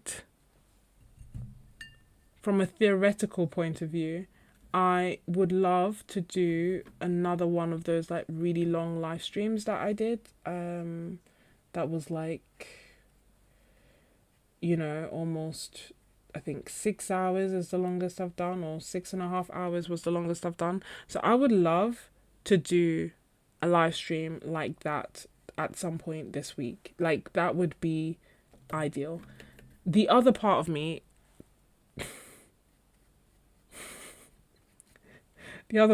reflects on the challenges that we have faced and cannot handle 6 hours of that. But that's what I would love to do. 6, 7. I don't mean it like the kids mean it nowadays. I mean like 6, 7 or 8 hours of just live streaming, painting and chatting, and you bring your art supplies, you bring the chores that you need to do, and we just do art all day.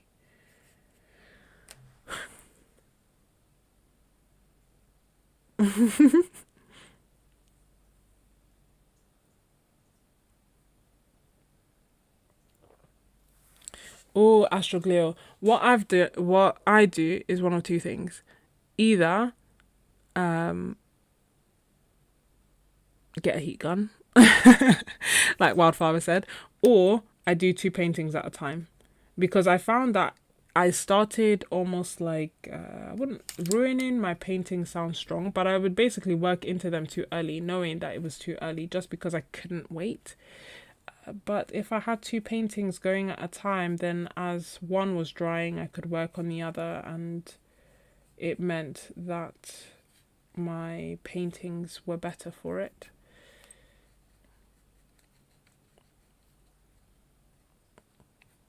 And it also meant that I painted more, which was satisfying. Painting these little rocks and pebbles.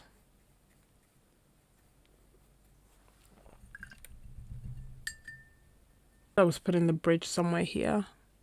Somewhere here.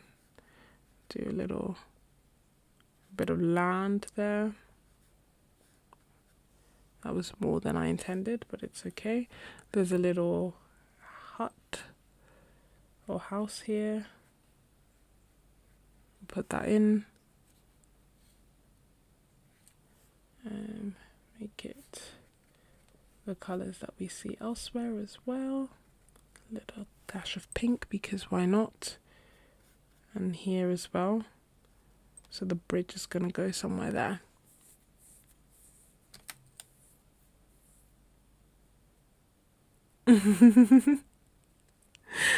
Yeah, I've done, I don't think I got up to 7 hours. I think it was 6.5 hours. And that was the thing that made that live stream even crazier, because it was the live stream where I basically wanted to try and do a whole sketchbook in one day, right? And I wanted to do a lot of it live. So I started the live stream. It was art bingo. So I had created art prompts that I was doing live, and everyone was welcome to join in with the art prompts and with the references. And I did not manage to finish the sketchbook in 24 hours, shockingly, because I also wanted to make art that I liked. It's not like for the sake, just putting marks down on the page for the sake of it. Like, this was a nice sketchbook. I actually wanted it to be a nice sketchbook, but I wanted to be quick. And so I did that 6.5 hour live stream, and then I came back the next day. So something like, I did a 6.5 hour live stream, went to bed, woke up, and then an hour later went live again and did another 6 hour live stream. So I was live in that 24-hour period. I think I was live for like 12 hours. And it was great because so many people like joined in and were doing the artwork and the prompts, and it was just fun. It was a very fun time. And I think since then it's been in my head that I want to do it again. I want to do something similar.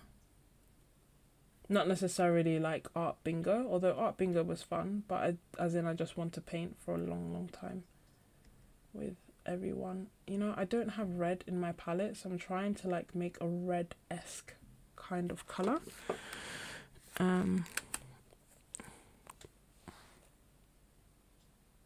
Oh, that's so nice. I'm so glad, Tracy.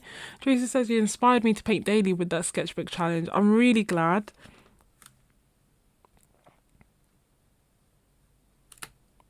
I really enjoyed it. The challenge, the live stream, the whole thing. It means a lot hearing that, because that's ultimately what I want to do. I want to make it easier and fun for people to paint more.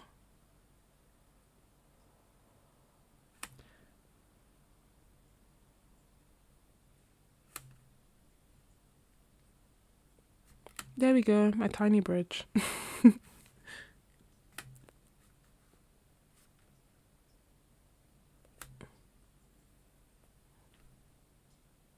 Oh my gosh.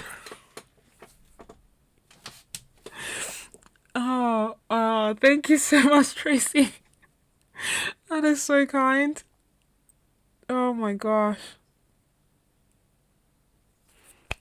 Thank you. You guys are so kind. I don't know what's prompting all this, but honestly, I'm so grateful. Thank you. Oh, thank you. That's very kind. Very, very kind. All of you have been so wonderful. Like, even just being here and persevering with me through the tech issues and chatting with me, and yeah. I'm so grateful. Honestly, I'm so grateful. This I feel like starting painting and starting this community has just made my life so much better. So full, you know? I missed you too. I really did miss you. I literally put up a message on my Discord for members to be like, hey, I'm going to do a live stream. And I put this up at like midnight. I was like, I'm going to do a live stream because I miss you. Like, I literally miss painting with you, chatting with you, and yeah, and just doing this.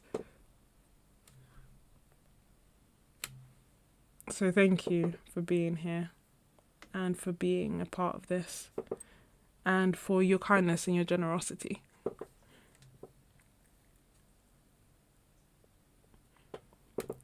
Yeah, it's pretty amazing. Pretty amazing.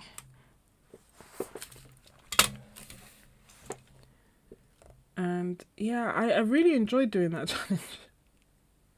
And part of me was like, okay, I need to do it again. It's so funny because even with that challenge, trying to finish that sketchbook in a day, not doing it, in the end it took me 5 days to complete. But that's not bad. Like, from start to finish, 5 days, paintings that you actually enjoy, prompts that get you thinking and get you inspired. I thought it was great. But the reason that I think I was doing it at the time was that I felt like I needed to kickstart my creativity. Like, I hadn't done YouTube videos in like 2 months, I think, at that time, and I was not feeling super inspired outside of like my membership. So I was doing things for the membership, and that was keeping me going, but I was like, I feel like I need more, to give more, to do more. And I felt like I was I don't know, like, I feel like when I'm inspired, I do better work. When I'm inspired, I inspire others better and I do better things. So I wanted to stay inspired and be inspired and do better. And I was like, okay, well, I'm going to do this challenge and I'll see if, how it makes me feel. I actually can't. You guys are so kind. Oh my goodness. Thank you so much, William. You definitely rock. Thank you so much. I'm going to tell my mum. She's going to be like, oh, what did you do last night? I was like, I went live and like everyone was so kind and so nice to me. And the tech kept failing, but people kept encouraging me. And then they gave me super stickers and super chats and it was so nice. It's going to be like, wow. No, I'm really grateful. Thank you.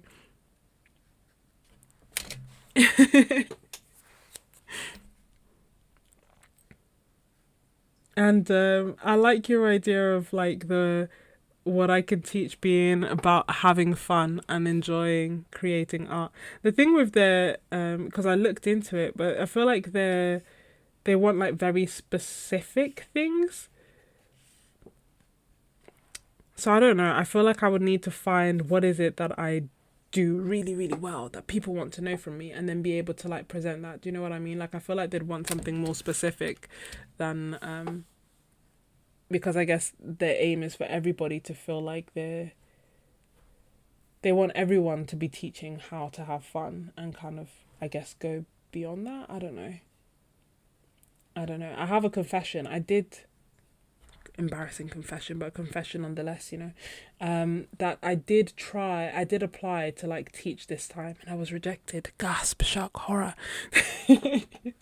But I might do like, even if I don't do it for obviously I didn't do it for the symposium, but I might do it anyway, where it was like there were a couple of things because I wanted to do either a workshop or like demos, and I wanted to focus on color because I feel like that's what I get a lot of questions about. So I wanted to kind of focus on how to pick out colors, create color palettes, but from life, you know, and developing your own color palettes based on the colors that you like as well as the colors that you see, and integrating that, because I think that's ultimately what I do and what I get asked about.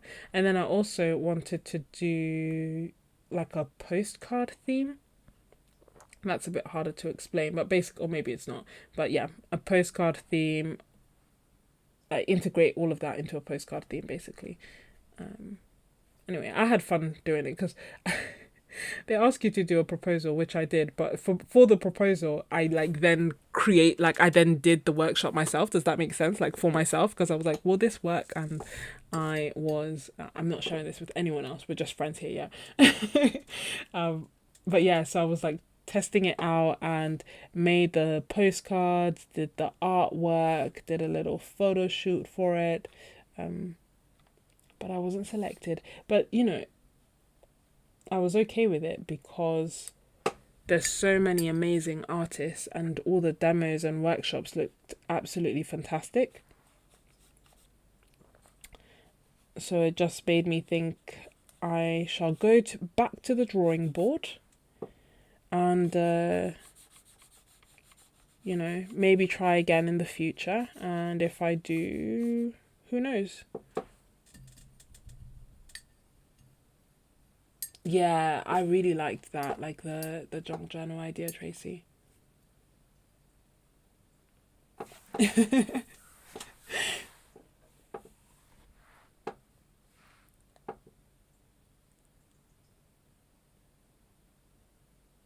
Yeah, William, that's a good idea. Even if USK doesn't take it up, you can put it as a challenge. Yeah.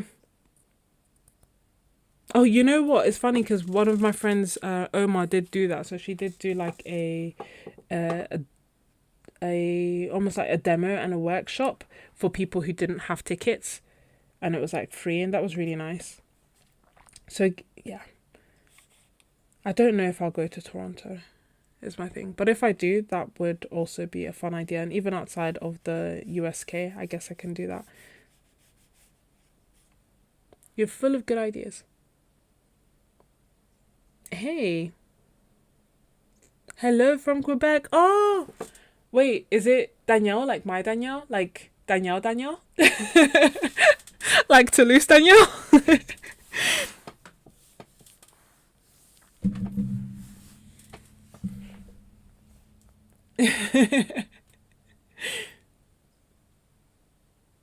Yeah, there are. Please go to Toronto. It's my birthday. It's your birthday today, Luthien. But is it your... Wait, where are you, Luthien? Are you in Canada as well?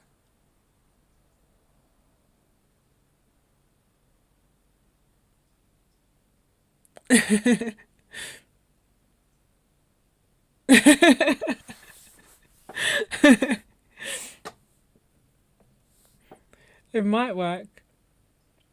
I don't know. We'll see. But I feel like the funny thing is that a lot of this times that I've gone to these trips, it's been very spontaneous. And a spontaneous trip to Europe is, yes, expensive, but it's doable. A spontaneous trip to Canada? No. Not possible. Yeah, I'm really not sure. I don't think so, to be perfectly honest.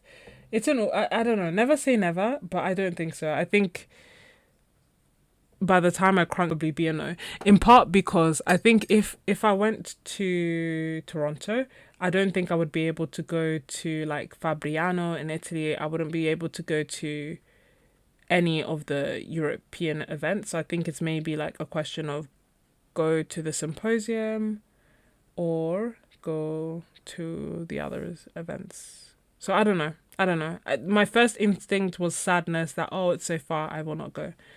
Um, but I cannot, I don't know the future. Maybe I will be able to afford to go. And if I can, then of course, ticket or no ticket, or maybe, who knows, maybe I'll be an instructor and then I will be able to go.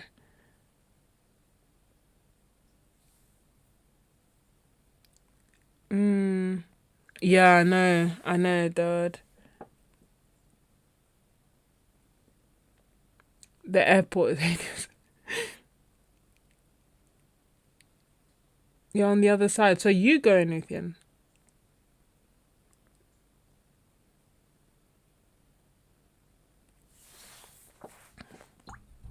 Yeah, I'd be curious to know, like, who goes. Part of me was also wondering, because I've been to the Swiss symposium as well, and that was really good, but it didn't really have anyone who didn't have tickets.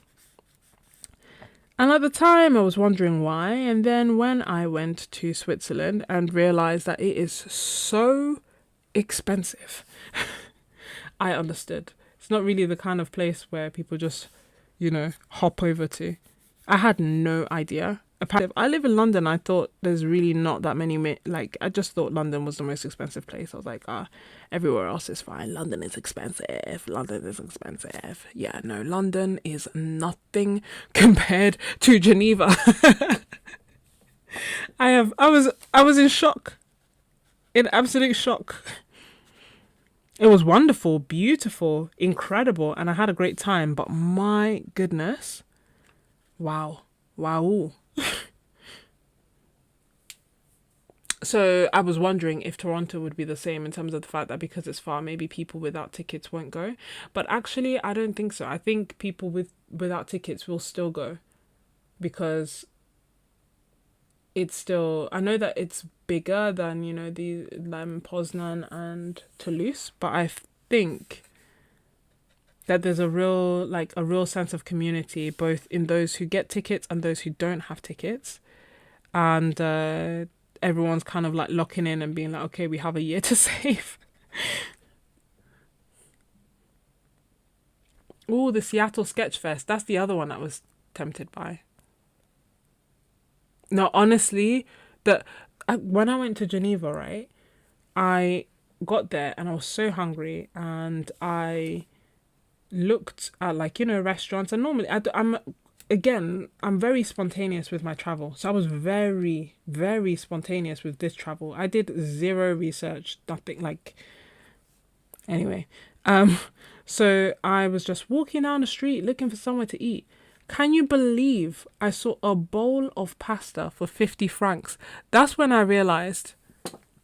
No, to be honest, that's not when I realized that I messed up. I realized I messed up because the first thing that I did when I found out about the symposium was I looked at the airfare, and I saw that the airfare was reasonable, cheap even. And so I booked my flights. Not cheap, as in throwaway money, but cheaper than I thought. And so I booked my flights without checking hotels. If I checked hotels, I would have never gone, because I would have seen I can't afford it. So I booked my airfare, then checked hotels, almost cried, contemplated just charge it to the game, just don't go and lose the airfare. Told myself I can't lose the airfare, and booked a place to stay. Oh, man. The things I do for art is actually wild. A lot of, from the car camping to Geneva, it was wild. So anyway, booked accommodation, and that was the first thing that brought me to my knees. When I got to Geneva and I was hungry and I saw that it was 50 francs, which is 50 Great British pounds for a bowl of pasta, that's when I realized, oh my goodness, I've made a mistake. And it wasn't it's definitely the sunken cost fallacy. And I was in for a penny, in for a pound. I was like, okay, I'm committed now, so I have no choice. I have to keep spending. When I saw 50 francs for a bowl of pasta, I was like, oh my gosh, I'm going to starve here. I'm actually going to starve. Because I will never. Are you kidding? Are you actually joking? I go to Italy, I have the best pasta of my life, and then I'm supposed to go to Switzerland and pay £50 for pasta. No, it's not possible. So I didn't get pasta, obviously. I would just like, I think the first time I found a restaurant where I was able to find a burger for £30. And I was like, okay, I will manage that. As expensive as it felt, I did it. And then I think that was the first day because I was so hungry. And the second day I was like, okay, I'm going to have to go to McDonald's. Like, what else can I do? The most expensive McDonald's of my life. And at this point I called my sister because I was like, I actually don't know what I'm going to do. Like, I can't afford to eat here. I was like, I can't do it. I was like, how am I in McDonald's? How am I in McDonald's? And like a medium meal is like £18. I was like, what is going on? Where am I? And I was like, maybe I'll just get a burger, no chips, no drink. And she was like, just get the meal. Like, she's very, my sister's very logical, very wise. She was like, just, charge it to the game, as in like, accept it's a loss and get what you need. Like, you can't starve.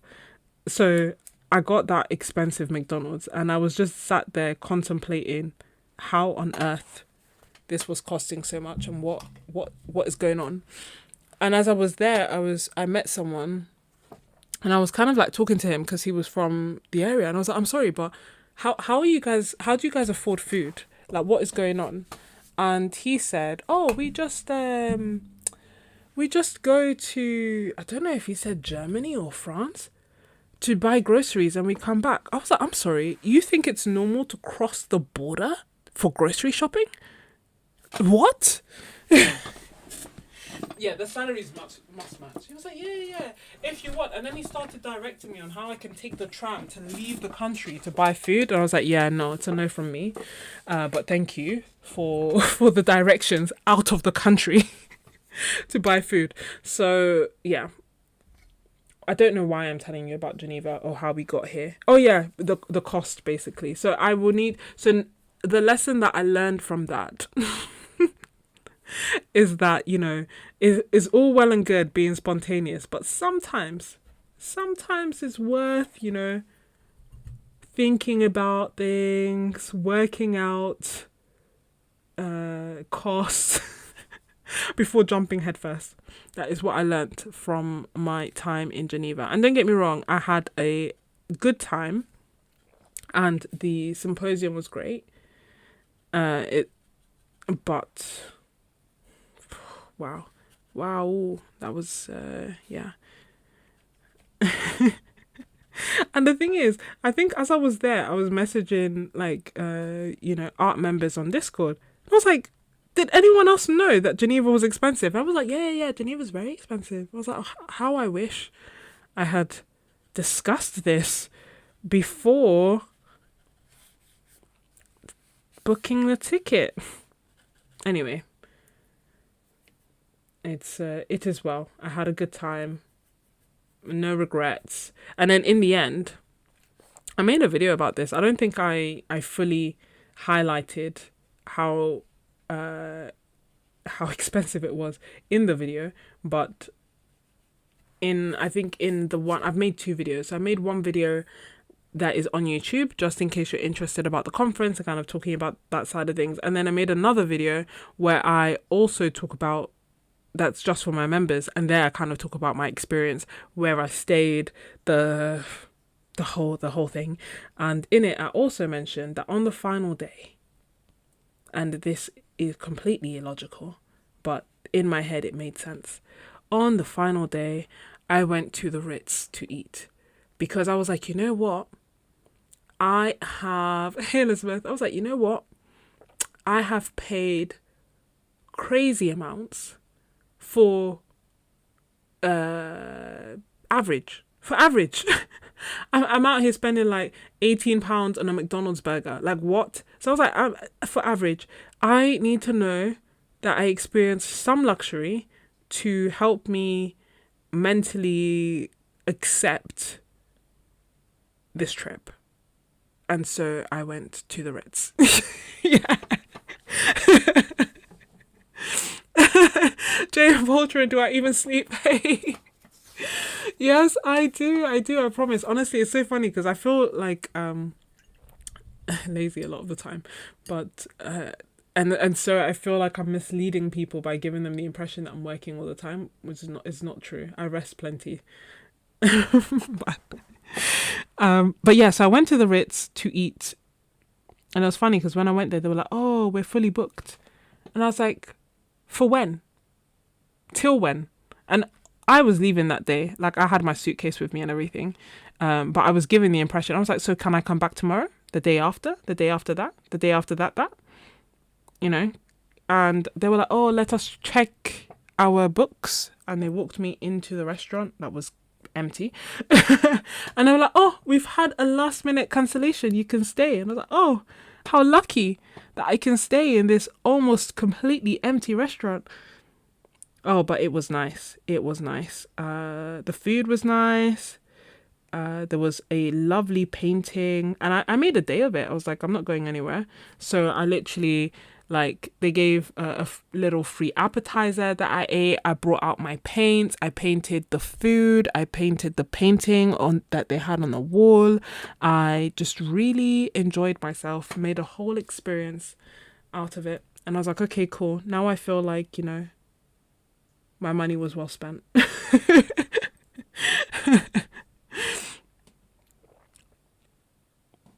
Yeah, oh my gosh. No, you're right. I need to go to bed. I need to go to bed. See, I get chatting with you and then I forget that it's the middle of the night and that I need to sleep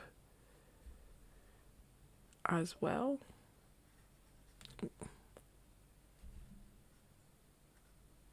Yeah, I missed this.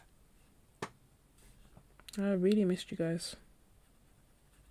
And our conversations and chatting about art supplies and urban sketching and all that good stuff.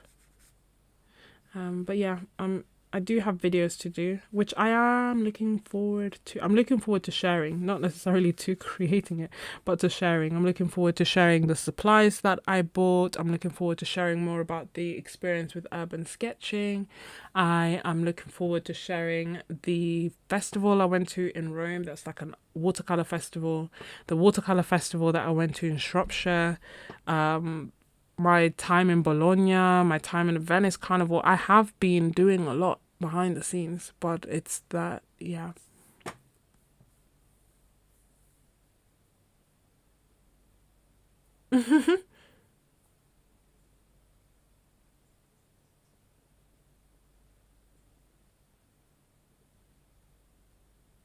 Yeah, I don't even know why I asked them. I think because in my head I was like, I'm going to the Ritz. Like, I am going, and tell me when. And I was like, excuse me?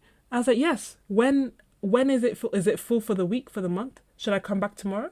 Shall I could not come back tomorrow. I literally had my bags to go to the airport, but I was like, maybe I just need to pretend.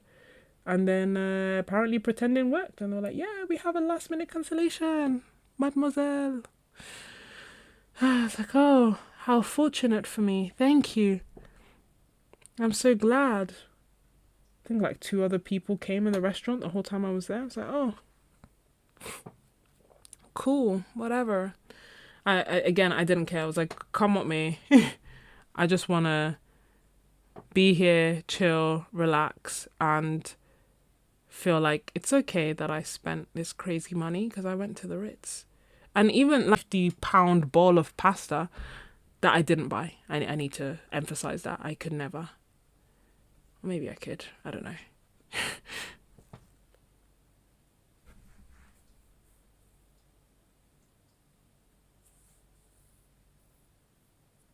Yeah, I think they were definitely. Yeah, I think they were. That's definitely what they were trying to do. But perhaps, and also, I don't know. Just do live streams. I would love that. But you know what? You are part of like a special group that enjoy live streams and stay with me. Um, but the bulk, but people who don't enjoy live streams and don't watch them.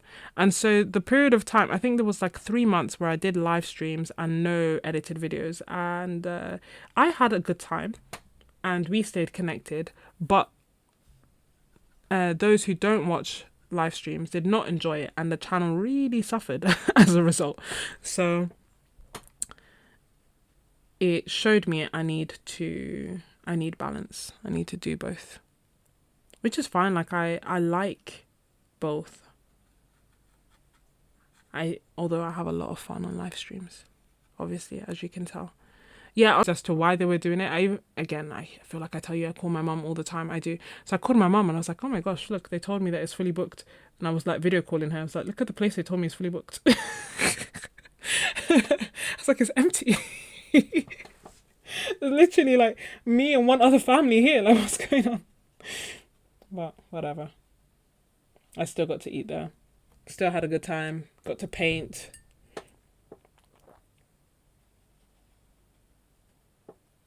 And yeah, had a nice time in the end. Just write a book. Do you know what's so funny? So many people have been suggesting that to me recently, which is quite yeah, it's quite funny. Like over the past, I think 2-3 months. So I don't know what kind of book I would write. This is what it always comes back to. If you tell me what value I give, I know what to do. If you don't, then I'm like, what do I do? What's the best way to do? What do I want to do? One of the things I did want to do that isn't like writing a book, but like making a book, I guess, was I wanted to make like a book of my sketches, like a sketchbook book, an inspiration book. One of the things that I bought that I'm going to show in the video when I finally make it is such a book where it's someone's sketchbook and it feels like you're looking through their sketchbook. I want to do that, but that's not really writing a book. That's more like the inspiration books that I enjoy flipping through and looking through.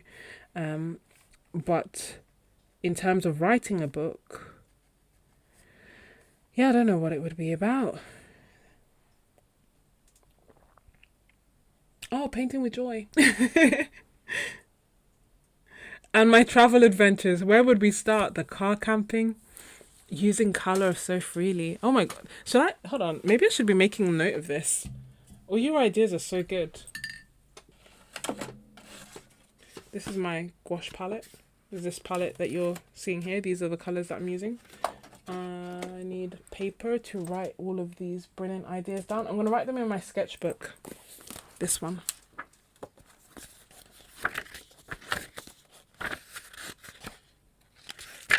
Keep them coming, okay? All your great ideas. So far, we have books. And we have painting with joy.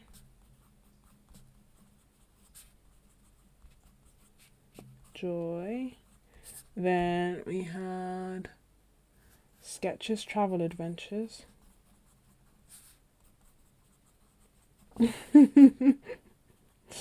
Oh gosh, can you actually imagine? I'm just laughing. I don't know, where would I start? The hitchhiking or the risking it all? Oh, an art book. So that's like my sketchbook art book, an art book. Like my sketchbooks.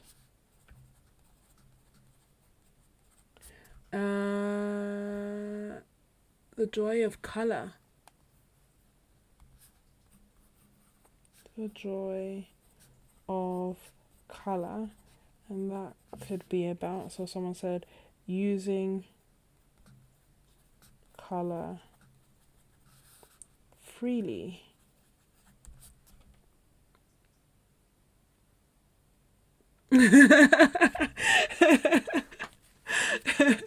The benefits of using Romishma watercolors. I have lived the full starving artist experience.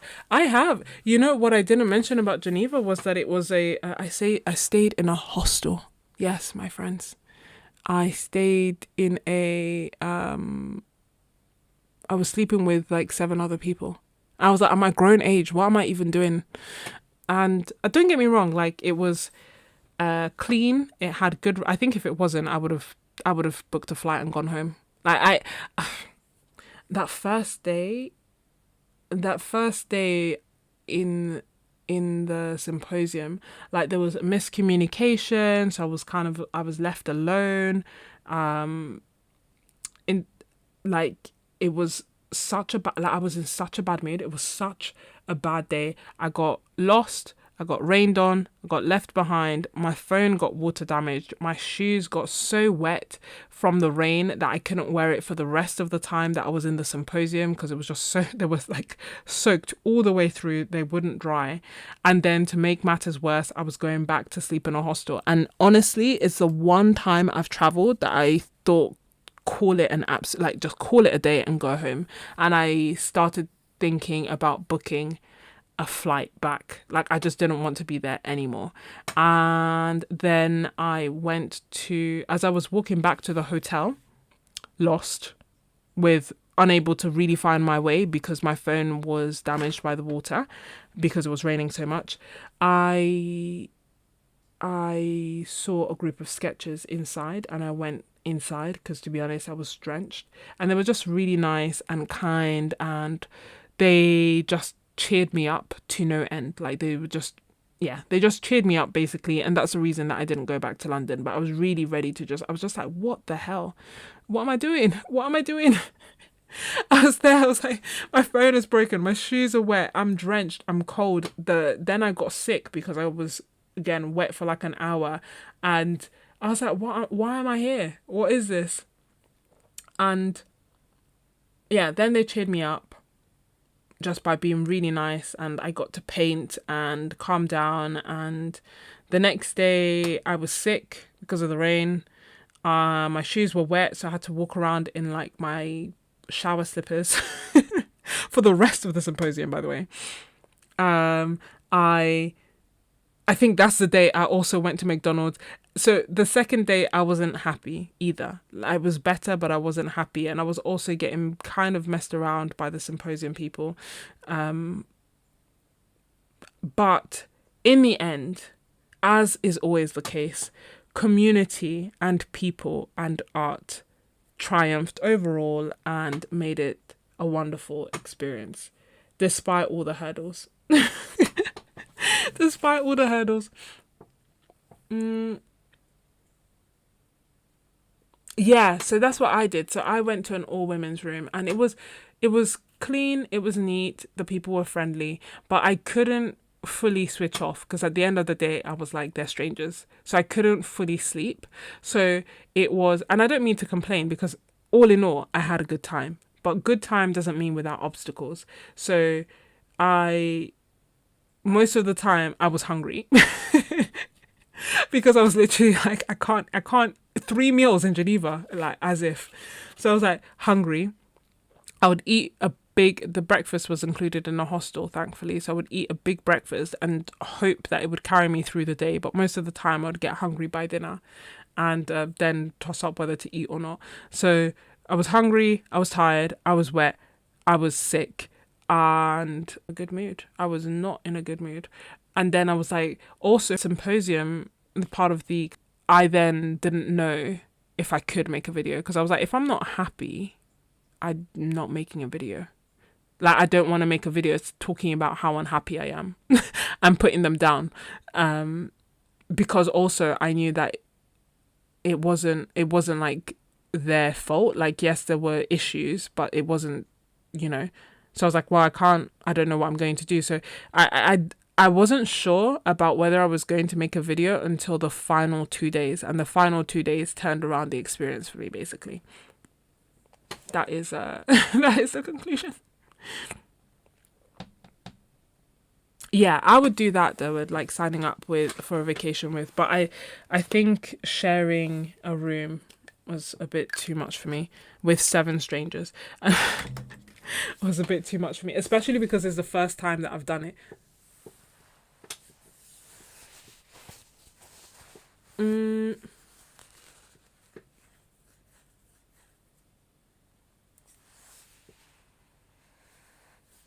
Well, you know what? A lot of the things that I'm doing, it's not even that I'm thinking of them as brave. It's just that if I don't do it alone, I won't do it at all. And so I have to think about how much I want to do it and whether it's worth it for me. Do you see what I mean? Like,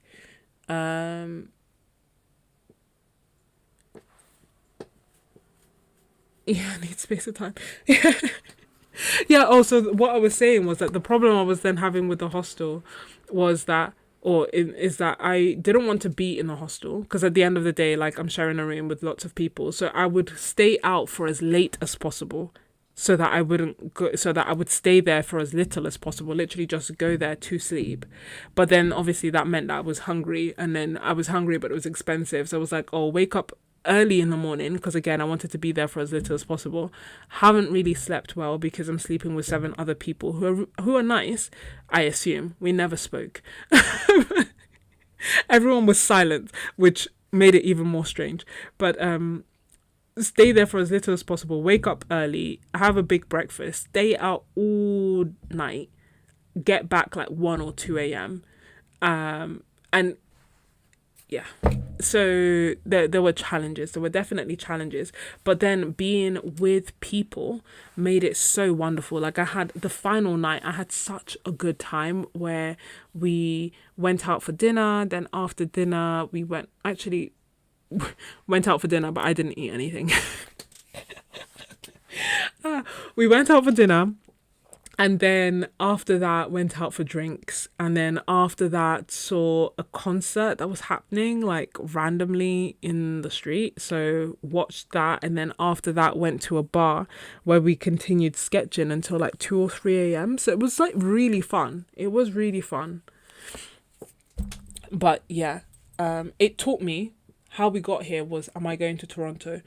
That taught me that as much as I love being spontaneous, sometimes I need to pause and actually assess and see whether it makes financial sense.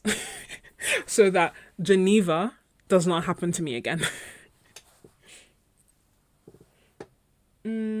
No, guys, that's not what I mean. You guys are so kind. No, it was just that it caught me off guard. I think if I had planned for it, like Geneva and things, I think it would have been fine. But it was the fact that it was spontaneous, and I thought, I'm staying there for £100. Do that, and my gosh, no, it was more. It was more, and that's. I think I decided, like, 2-3 days before. And then as I'm saying all this, I'm like, I have a confession, because part of me is contemplating doing the same thing for a different place. Hear me out, tell me if this makes sense. Because there's 3 art events going on this week, and I want to go to one of them.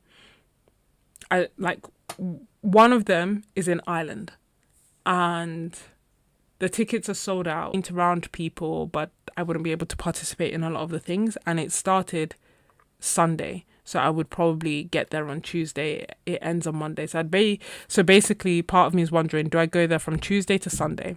It's a plein air. I think it's called like Art in the Open in Ireland. And like I said, tickets are sold out. So I was like, so if the tickets are sold out, what can I do there? And they were like, well, you can paint, but I can't. Now, obviously, no one can stop me from painting, but I wouldn't be able to I'd have to make my own way to the locations, and I wouldn't be able to participate in some of the things, and so on and so forth. So basically, I don't know if it's worth going, or if it's better to wait for next time. The other option, the other place that I was thinking about is Suffolk. So there's also an art festival going on in Suffolk, and that also looks great and has artists that I really like, and I would be able to do like workshops and things. And Suffolk is a lot closer than Ireland, but there's like no hotels in the area. And so part of me is like, oh, if I went, I might have to like sleep in my car, which I've done before, but I just don't know if I can be bothered to do that. And also it feels like it's something that's very much dependent on the weather. If it's too hot or too cold, it's gonna be a problem. Don't know, I was trying to make that better, and I kind of made that worse, that reflection. So let me just fix it. So that's the issue with that option, although part of me is still contemplating it, because like I said, it's closer than Ireland. And then the other option which is probably the wildest of them all, but it's kind of the one that I want to do the most, but it is wild, is Poland. There is I think like urban sketching event going on in Poland, and it looks like it would be so much fun. And part of me obviously has just come back from Toulouse, and I'm really missing urban sketching and that kind of environment and painting every day, and so part of me is like, okay, risk it for a biscuit and go to Poland. However, that is also expensive. Like getting there, the flights would be expensive, and then also Poland number one. So yeah, and then also I don't know anyone. I don't know anyone, and I know that I went to Poland before last year for the urban sketching symposium, but that felt different because it was like an international event where there were thousands of people coming from all over the world, and thus, yes, it's in Poland, but it's an international community. Whereas with this, I think someone told me it wouldn't necessarily be like that. So they said that it would be nice and it would be fun, but it would be, I don't know, they said like people won't really be speaking English. It's 1 hour or so away from like the main city, and so I don't know. I went to Poland and I had a wonderful time in Poznan, like really, really wonderful, really great. Yeah, I know one person, Roman. And so I had a really great time. However, I don't know how many people can understand or will. I am black. I am black, and that means that some places are more comfortable to travel to than others, and some places I have to like be a bit more mindful about how would it be? Would it be fine? Will it be okay? And honestly, Poland was one of the places that I was worried about. It's funny because I'm never worried about going to Italy, and Italy is probably the place that I've had the most racist incidents. I'm always like, oh yeah, that's fine. But it feels different because I can understand Italian. So I feel like I can kind of defend myself, or like, I feel like I have a leg to stand on. But some places it's a little bit trickier. And so, I mean, even when I went to Toulouse, there was, for me, it was like, oh, it's nothing compared to Italy, but, an incident. And my friend was so upset. She was like, I can't believe this. This is not right. I was like, oh, it's okay. Don't worry. She's like, no, it's not okay. Like, this is so, bless her. Like, she was so angry on my behalf, and she couldn't believe what she was seeing. And she was like, it's 2026. This is terrible. I'm like, yeah. So I don't know, it crosses my mind. I think about it anytime that I'm traveling, but part of me is like, it's one thing to travel to a big city, it's another to travel to another city that's quite small, that I don't know, but part of me really wants to go because I really liked Poland.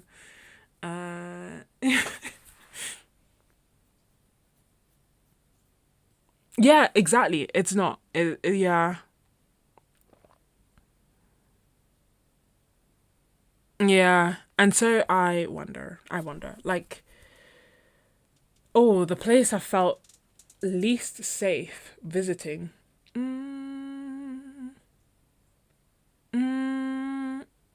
I mean, I think it depends, because I'm not gonna lie, the place I was most worried about was Poland. I was like, I did not think there would be much diversity, and thus I didn't know what it would be like.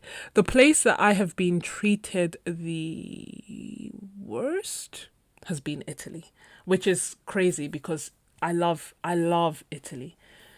I really do. So I keep going back. I've literally been back 3 times, but as in 3 times this year. I love Italy. Yeah, but some of the places, some of the it's still some of the thinking is still sometimes backwards. Yeah, so yeah, it's a bit tricky. France was fine apart from one person. No, actually, what am I saying? France in general. Like, I've been to Paris. I've been to Toulouse. I've been to Nice. Nice was fine. Paris, this just I think it's an attitude thing as opposed to like racism specifically to me. Toulouse was fine apart from one guy. Um, Italy, like, oh my gosh, not and Italy's not all the time or everywhere or whatever, but my goodness, my gosh, last time I went and I wasn't going to. I don't know. Do I give a trigger warning? Whatever. But like last time I went to when I went to Bologna, I was like, I was how do I say this? I was held by the police for 1 hour because they saw me and they thought I was, I don't know what they thought I was going to do or whatever, but then they thought I was trying to get away from them. They pushed me, they swore at me, and then they, said I needed to give them my passport and my details. I refused. I was like, are you joking? They took my bank cards, and they wouldn't give it back. And then they were like, give us your passport. And I was like, you literally taken my bank cards and you wouldn't give it back. And you think I'm going to give you my passport as if. And they were like, we're going to call more police and it's going to be really bad for you if we call more police. I said, call all the police, like call them all. I'm not giving you my passport. And we stayed there for an hour and then they called more police. And after an hour, they were like, okay, fine, like whatever, just go. So, and that was Italy. And my saving grace is that I can speak Italian. Otherwise, I don't really know what would happen or how. I don't know. But equally, some of my best memories are from Italy. So what can you do? You win some, you lose some. Such as life for now at the moment. So why did I say all this? I said all this to say I really want to go to Poland, but I'm kind of scared to go on my own.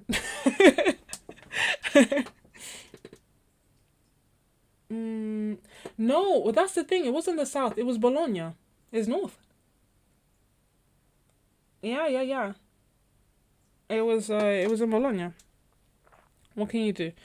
Um, and again, as per usual, I called my mum as it was happening, and they even spoke to my mum. They were like, and then my mom at some point was like, okay, you know what, just cooperate with them. Just, give them your passport, and then she heard them swear at me. And she was like, what? And at that point, she was like, absolutely not. Give them nothing. Give them nothing. Let all the police come. And I was like, we're on the same page, mom. Don't worry. But, but if I get arrested, this is where I am. Yeah, I know. So all this to say, those are the three events that I'm thinking about because how I was talking about how I can be quite spontaneous. These are the events that are running in my mind. Should I go? Should I not go? And yeah, I don't know. Part of me really wants to go to Poland, but it's expensive. And then obviously I'm like, I don't want to go on my own. But Poznan was so good. Like, I've been to Poland before and it was so good and it was so fun. And I didn't know anyone when I, like, not properly when I went. Like, obviously I knew Roman Szmal was there, but I can't give the man the responsibility of, like, take care of me in your country, please.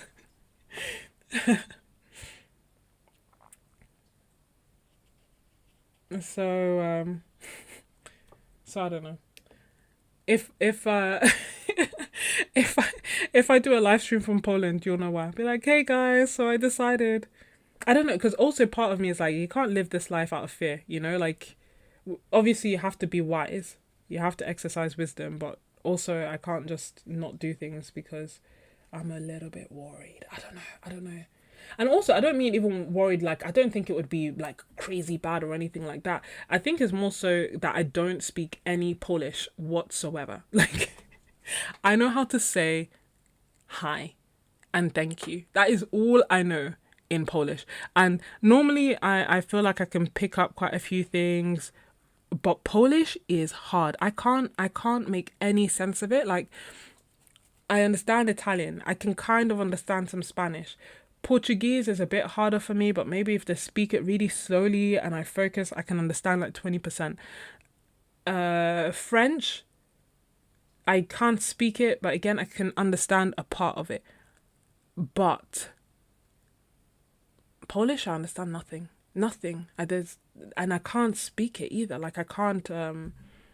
Normally people, even Greek, I know some.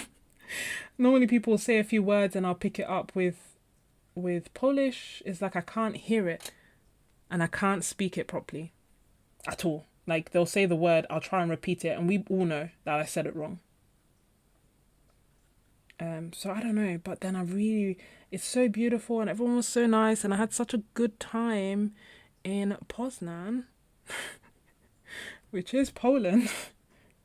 A part of me is like, risk it for a biscuit. But then I don't know, maybe I'll sit down, I'll work out the numbers. I'll be like a proper adult. I'll work out the numbers and then I will see if I can afford it.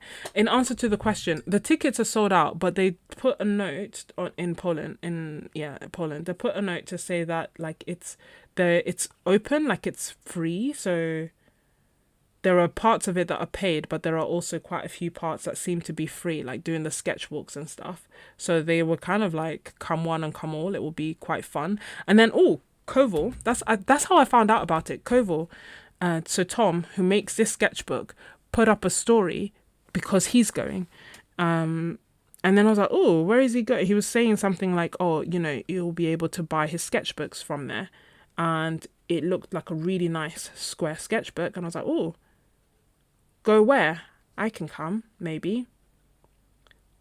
I don't need much convincing to travel. And then I saw like, oh, there's an urban, and actually a friend of mine had told me about the event last week, but she was saying that she wasn't sure. And when I was saying, oh, well, if it's in Poland, I had a great time, I'll go. She was saying, well, actually, I'm not sure if like there'll be people speaking English or if it's, she was saying like that it's not going to be like Poznan basically, and that there won't be many people speaking English, and that it's going to be quite tricky for me to get there, especially if I'm going there on my own. So I don't know. Anyway, that's I don't know. Rural Poland is tricky. Yeah, I think that's what she was saying. Duolingo. Yeah, maybe. I mean, I could, to be fair, I feel like the nice thing about Urban Sketches is that if I were to message even like the group and kind of say like, hey, I'm coming from London, I speak no Polish, but I want to come, I'm sure they would be very welcoming and like, I'm sure some will speak English and some will be very welcoming and they would like try to, I don't think they would just be like, well, don't come or like make your own way there or like every man for themselves. That's not the ethos of urban sketching. People are quite welcoming, which is the only reason I am contemplating it.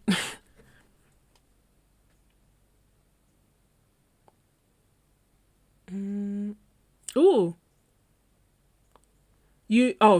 Delbert, did you actually learn Slovak then? Or did you stop? But yeah, I'm sharing my thought process. So if all of a sudden you see me in Ireland, Suffolk, or Poland, don't be confused or shocked. The alternative might be that I'm just like, start trying to do this practice of enjoying my rent and just stay home. We'll see. Or maybe I can convince a friend to come with me.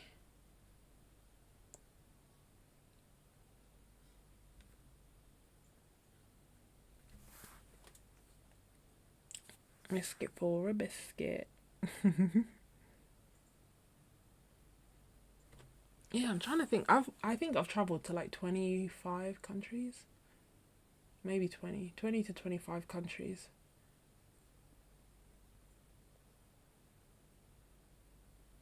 Enjoying my rent.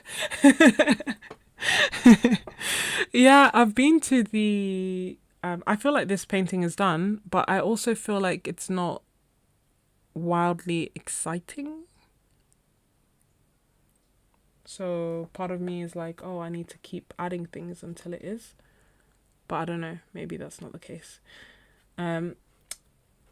This is what happens. It's also because I'm enjoying painting. Like, I'm enjoying painting and chatting with you guys, and I'm aware that I don't have time to start a new painting. So I'm like, oh, when I finish this, I have to go to bed, and I don't want to end the stream yet. So I'm just, continuing. I have been to quite a few of the London urban sketching events. I didn't go. They had one yesterday, that I couldn't go to because I was busy, and they have a few coming up, but a lot of the ones that they have coming up, I'm busy during, so I won't be going to them, unfortunately.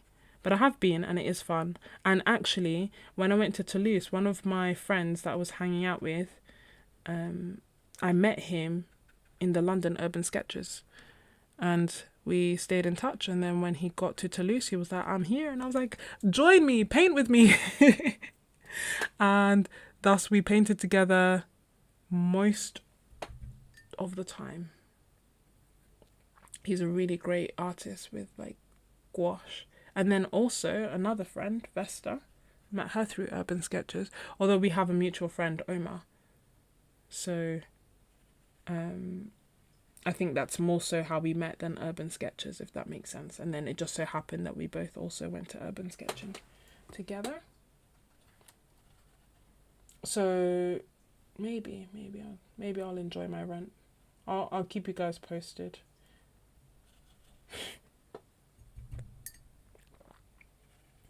On my adventures. The other part of me is like, okay, or maybe I could just go and do my own thing, like a solo art retreat. I really enjoy doing the solo art retreats, but then I also feel like I could do a solo art retreat any time in the year. Do you know what I mean? Whereas these events will only happen this year. I was really excited and looking forward to Patchings, but unfortunately that was cancelled. I don't know if it will come back, but that's like a UK like art festival.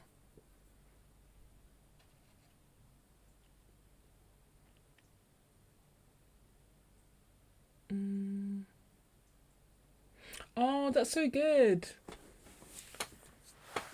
You're going to go to you're going to go to a Seattle Sketcher event. I think it's good to go. It's really fun when I go.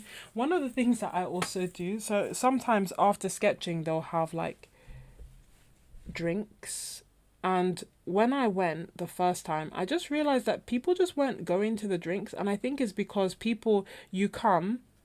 it's quite easy to just come, sketch on your own, do the throwdown and leave without speaking to a single soul. Like, if you wanted to do that urban sketching, you 100% would be able to without issue. And I'm not saying that there's anything wrong with that. It can be a nice way to like get introduced to urban sketching and like sketch in the safety of a group without feeling the pressure of like being in a group or talking to people if you don't want to talk to people, or if you're an introvert, so on and so forth. But I found that that's what was happening. So I started inviting everyone to drinks. Like, it would literally be like, hey, this is my name. Let's go out for drinks. Let's go. And I started calling it the after party. And it was really funny because people would literally be heading home and I would be like, hey, do you want to come for a drink? And they would say yes. Turns out people just needed to be invited. And that's how I met my friend Steven.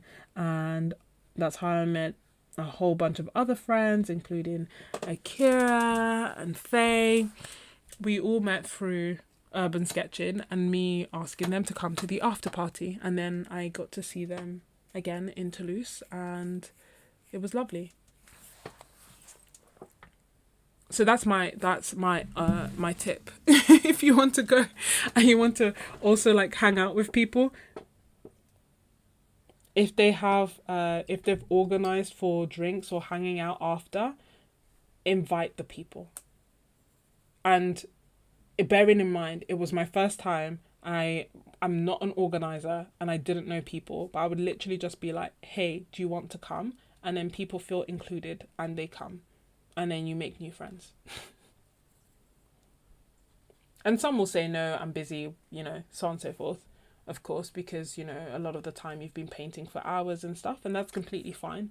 But there'll be someone who maybe came on their own and they feel too shy to say, like, where I'd be meeting, or they feel too shy to kind of say, can I come? Or they feel like everyone is in the group and knows each other, and they don't know the group, so they don't feel welcome.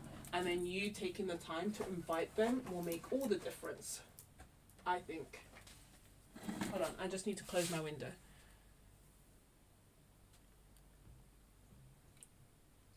Yeah, and so Tracy, you need people like me who invite strangers all the time to drink.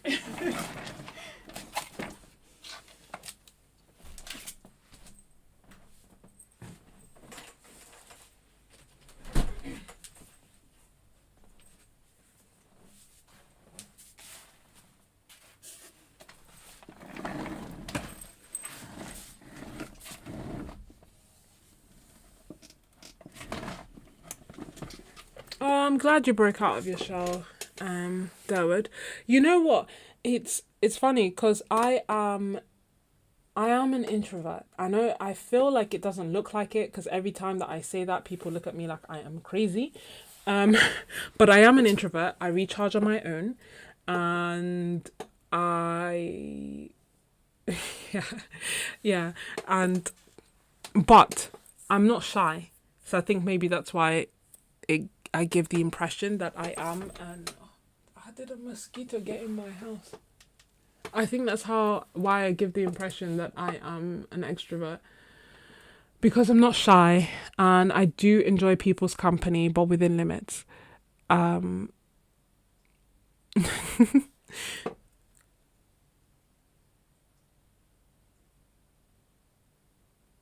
Yeah. Oh, Jay Boltron, I don't drink either. I'm teetotal. And I feel like that's the thing people find weird. I'll be like, yeah, come for drinks. I'm like, but I don't drink. I just want us to hang out for this limited period of time, knowing that we won't see each other again for a month or maybe months to come. Yeah, someone say that maybe I'm an ambivert and I change. Maybe that's true, but basically I recharge on my own, but I do enjoy people, obviously. That's why we're here, live streaming. And because I'm not shy, I'm happy talking to strangers and inviting them out for drinks all the time, even though I don't drink.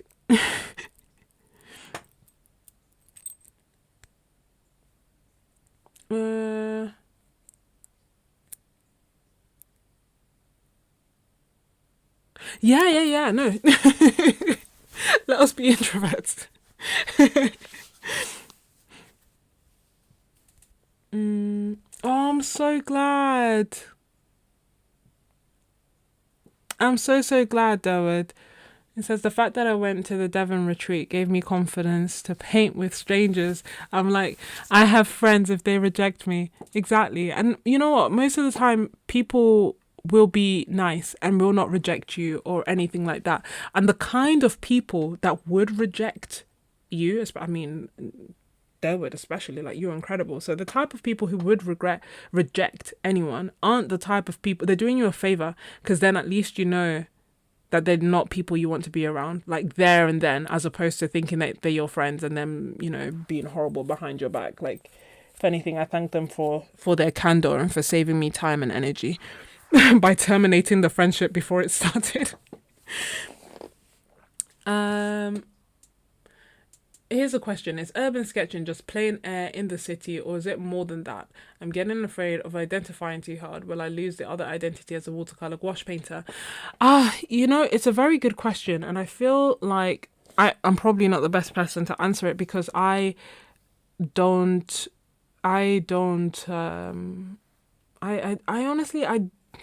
do I know? I can see the difference in the groups and the difference in the art styles, but I feel like I bounce between the two without issue, and I enjoy bouncing between the two.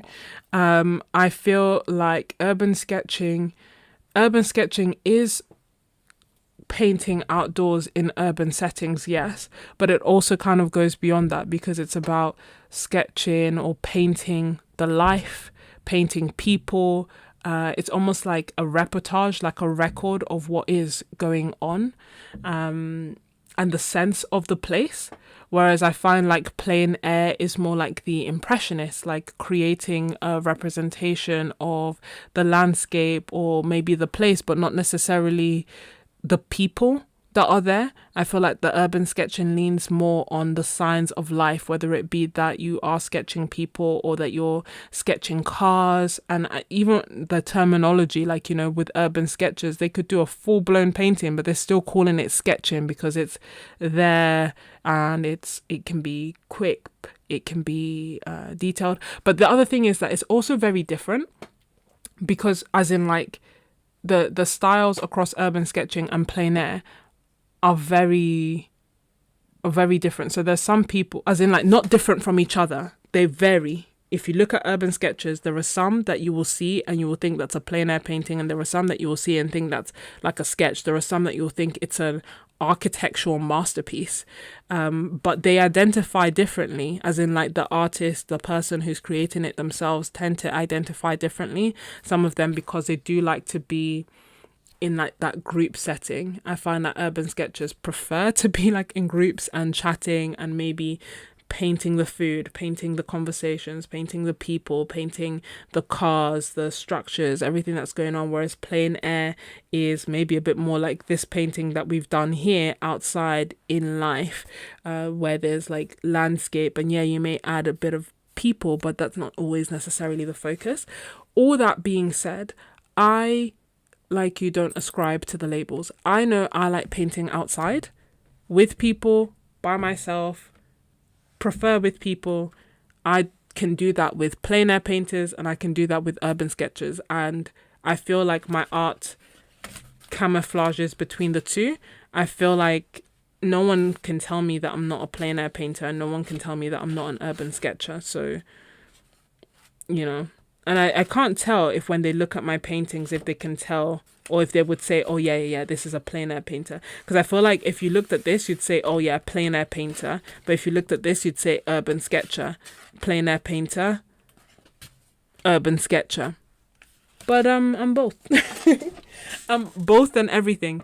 Also, because when I started, I didn't know that there was so many differences, like or that I was just like, we paint outside. Isn't that like it? Like, isn't that the gist of it?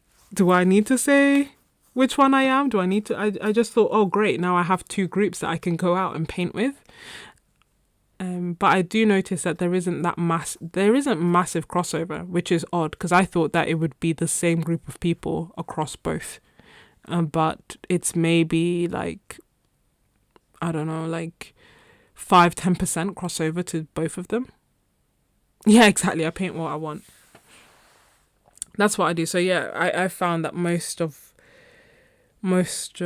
I have one friend who started off as an urban sketcher, but does a lot of plein air painting and quite enjoys it, and is kind of like, I guess, leaning more towards that now. And the key difference that she was saying, because she was like, oh yeah, we're both straddling both. But she was kind of saying that, you know, with plein air painting, there's maybe a bit more of a focus on the final result. That feels like another difference. And I'm not saying that urban sketchers don't care, but I'm saying that it's more like with plein air painting, it's almost like the aim of being there is to capture the landscape that you are in, and there's a focus on the result, the final painting. With urban sketching, it feels like the focus is on the experience, and capturing the experience rather than the final painting itself. Even, of course, they take pride in their work and their artwork is incredible, but it's different. But for me, either way, is like I'm painting outside, and that's with whatever supply I want. Sometimes it will be gouache, sometimes it'll be watercolor, sometimes it will be both, sometimes there'll be lines, sometimes there won't be. Exactly, embrace. Yeah, I don't know. But I guess it gives a sense of identity as to why as to why they want to put labels. But also I think some people really enjoy one form over the other. I feel like some people, if someone really likes taking their time, not moving, being alone, then maybe they'd enjoy plein air painting more.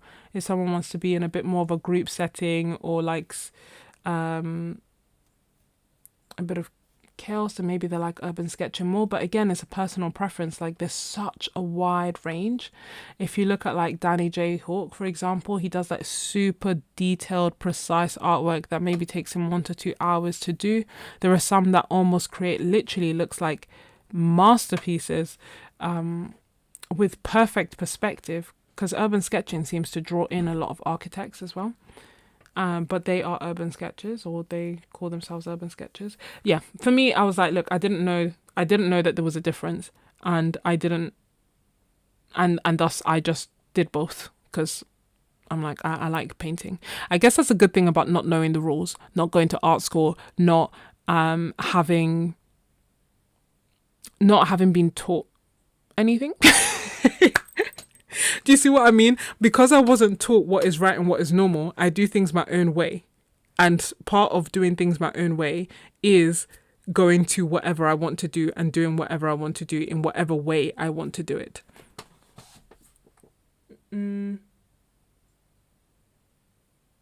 Yeah. Laurie says, when I was a kid, I used to draw with actual grass, flowers, dirt, charcoal, whatever I had to hand.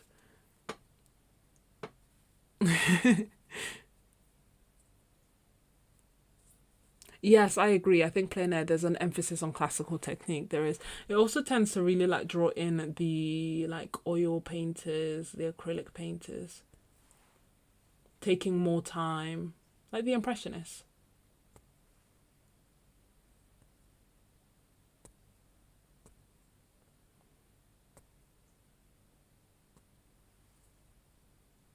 Yeah.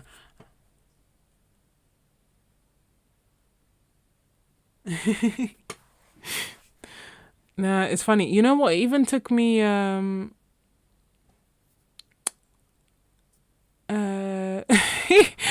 love it. Some people identify as Arsenal fans.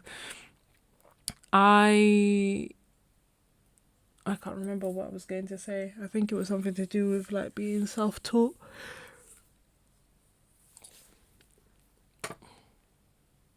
Oh yeah, I was going to say that I struggled to call myself an artist for a few years. Now I'm practicing. I'll say like, oh, yes, I'm an artist.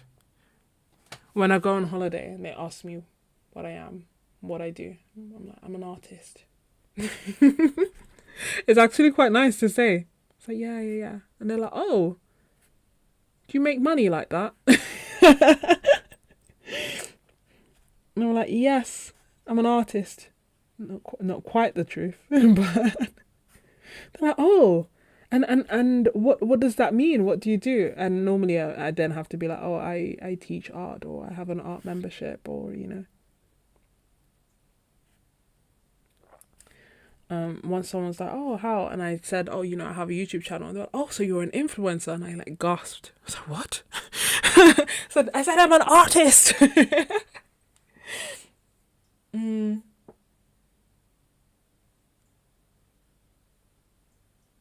No, I don't tell them I moonlight as a doctor. No, I don't tell people I'm a doctor unless explicitly asked.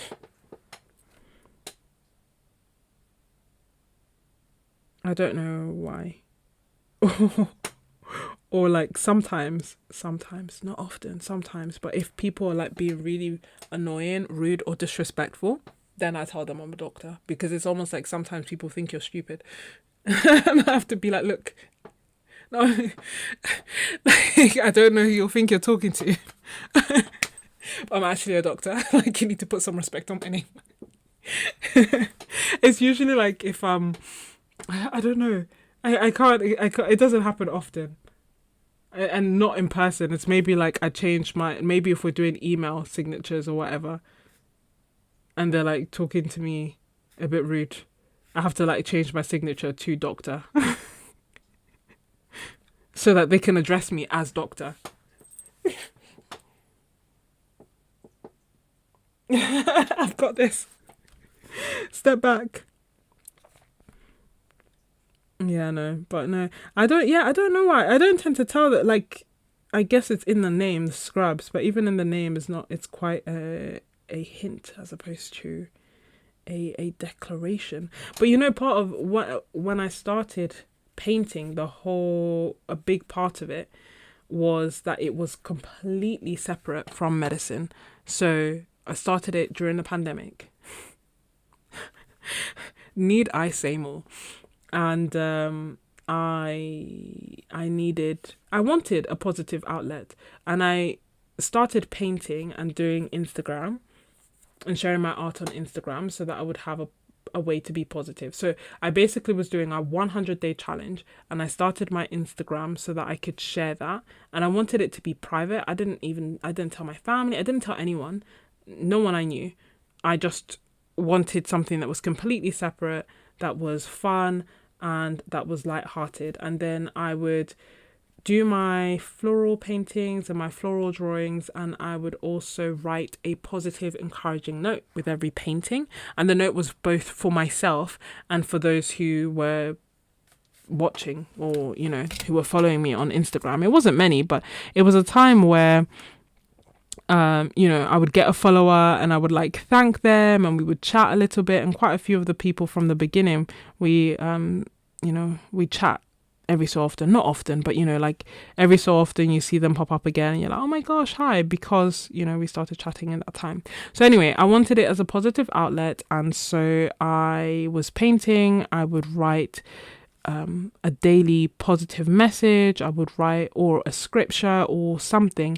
And it was the kind of thing where it felt like, even if I can't be positive for myself, let me at least be positive for those who are watching, those who are, let me encourage others, even if, it was a hard day at work and whatever. Especially because at the time I was moved to A&E, accident and emergency. So I was admitting all the COVID patients, basically. So I was like, oh, this is great. This is a painting. It's fun. It's lighthearted. And so I didn't want it related to medicine at all. I did not want to talk about medicine. I did not want to acknowledge it. I didn't want to think about it. I wanted something really separate and really positive. And I was using it as a way to practice being positive. And then a community grew from it. A wonderful, wonderful community that was bigger and better than I could have imagined.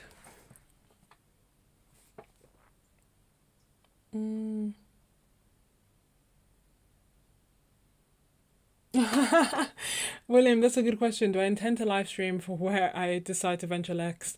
Ireland, Poland, or Suffolk? I don't know. Because I don't know, I don't know, because I don't actually know how to do a live stream from my phone. I normally do. So I'm using my phone as a camera that's attached to my laptop. And when I travel, I'm quite often using the more affordable airlines. And so I don't get much luggage space. So I leave my laptop behind. That's why I haven't done live streams. So I don't think so. In honesty, I don't think so.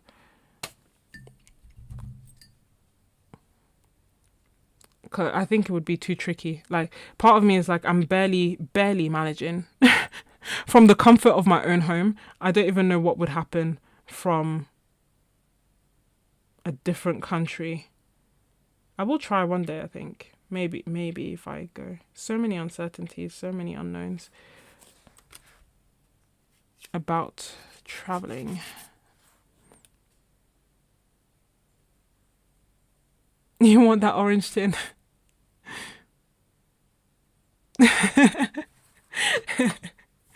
It's so cute. This one's the bright orange one.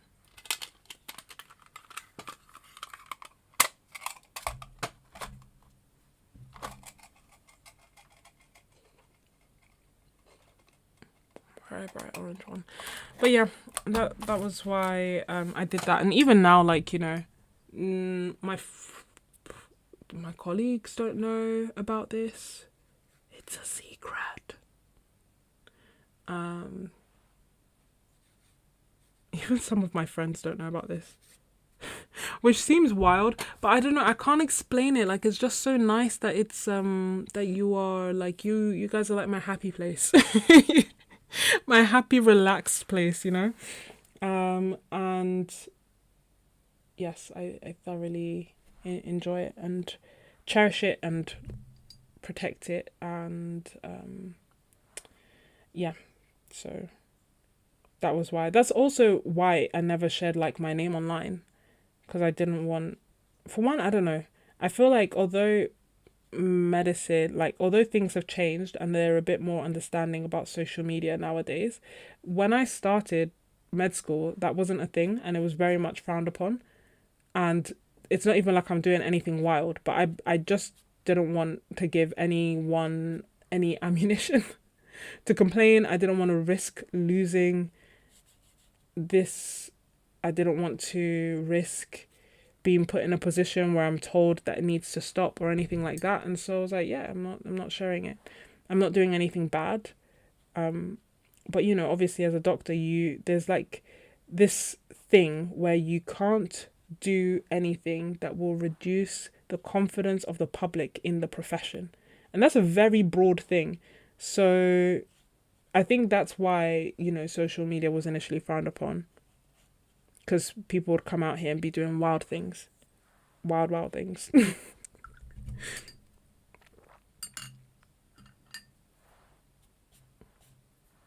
So yeah, anyway, that's why I like, privacy. That's why I don't share what I do, where I work, or anything like that.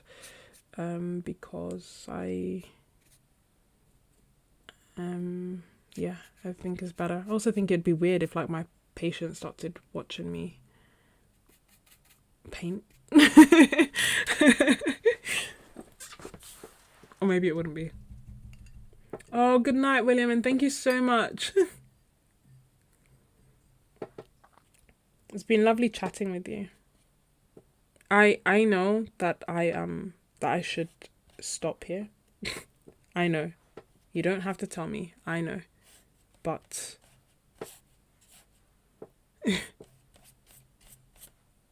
I felt like I wanted more texture there. I added texture and I didn't want it anymore. So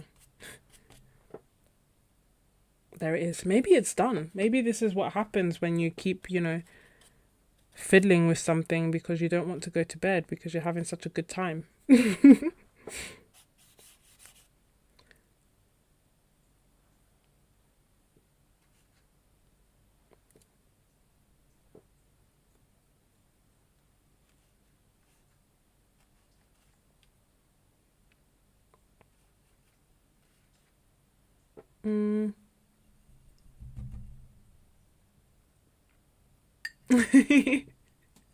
Susie, yeah, it's nice. It has been nice. It feels, you guys are, very special to me.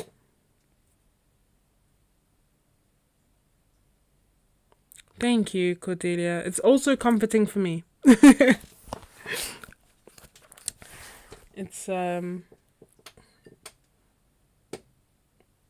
it's better than I could have imagined. Really. When I picked up the paintbrush, this is not what I thought would happen.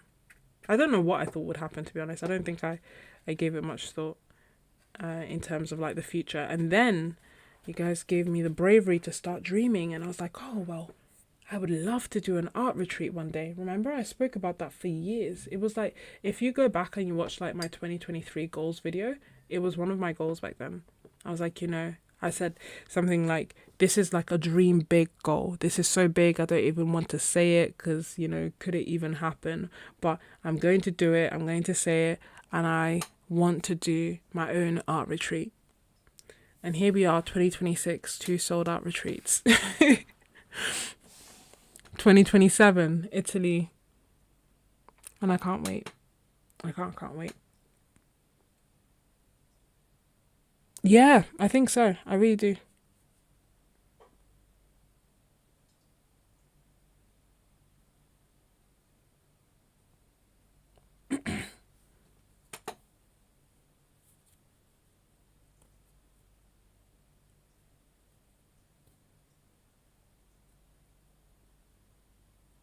Oh, I'm so sorry, Shauna.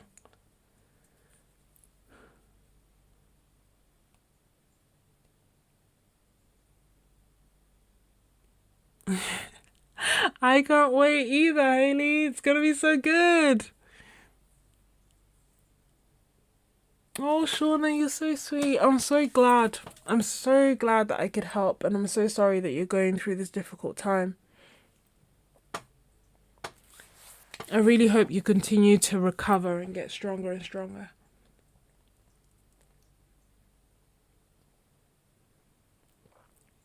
Laurie, you were watching my older videos. What did you think? I watched them back sometime. See the old me, because it's interesting, you know, to watch back and to also I enjoy my own videos. I don't know if that's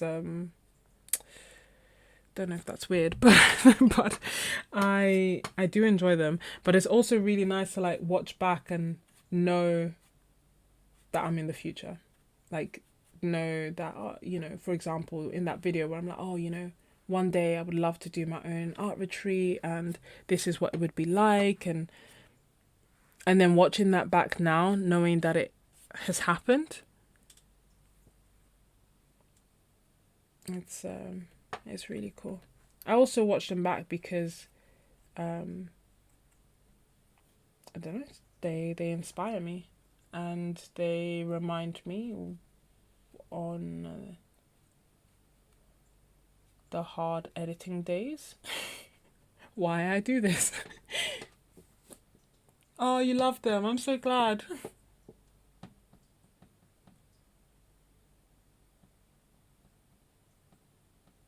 Good night, Tracy. Sleep well. Yes, I'm gonna go to bed because really and truly this painting is finished. I think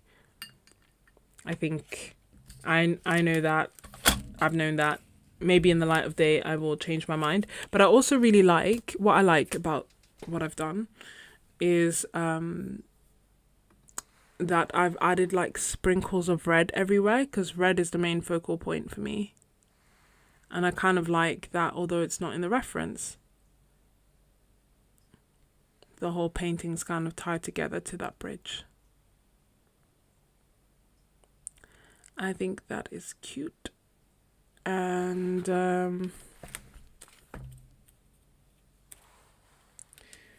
one of the things that I like to do with all paintings, whether I love them or don't, is to always look and see what I like.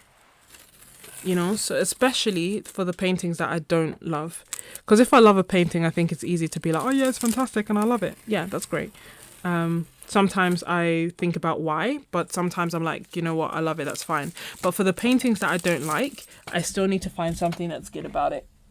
It's a good skill to practice. And it might be that the good thing about it is that I really enjoyed painting it, or I enjoyed my time painting it, even if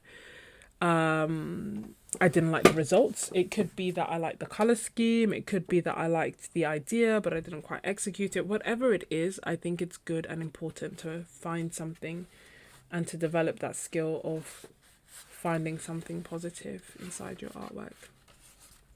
So I have 1, 2, 3. What am I doing? 1, 2, 3. So I have 6 pages left. And then this bad boy is finished. I do have a page at the front that's empty. Naughty, naughty. But the reason it's empty is because I want to sketch out the supplies that I used, that I took with me. Primarily the supplies that I used, because I took a ton of supplies. And I really don't know what the solution is. I'm happy to share my problems and my struggles with you in real time, so that as I discover the solutions, I will share them. So I took this with me, and it's not, I'm not trying to put myself down, but I did carry all this, and I didn't use the vast majority of them, you know. The thing that I used non-stop was this palette, my gouache palette,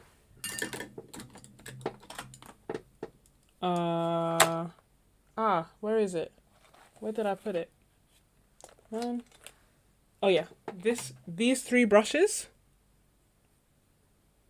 And I did use the gigantic brush once. I used this brush. I don't know what I was doing, but it was fun. As in, like, I don't know why I used such a big brush, but I used this one to do the... Wait a second. To do... Where are you? To this painting. I started it off with that big brush. Anyway, so I used that. I did not use my pencils. I barely used my acrylic markers. What else do we have here? I did not use my Tombos. I didn't use the other supplies. I just primarily used those. And it's tricky. The issue that I have is that I really love and enjoy using a range of different supplies, as you have seen. And I don't know what I'm going to want to use until that moment. And when I went to... Where was I right before Toulouse? When I went to Rome, I was loving watercolour. Before that, I was loving gouache. When I went to Rome, I was using this. Hold on. When I went to Rome, the size and the format that I was loving, couldn't stop me using, was this size, 5x7. Look at this.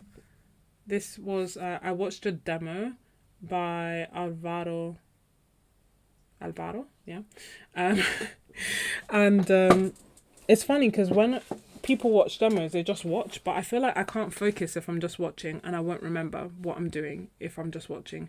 So as I'm watching, I am painting along, which seems to be like a novel thing that people don't do.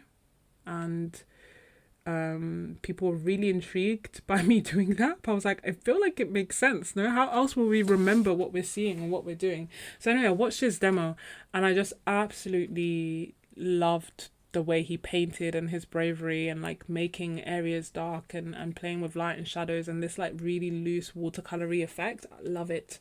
Anyway, I loved this format, 5x7.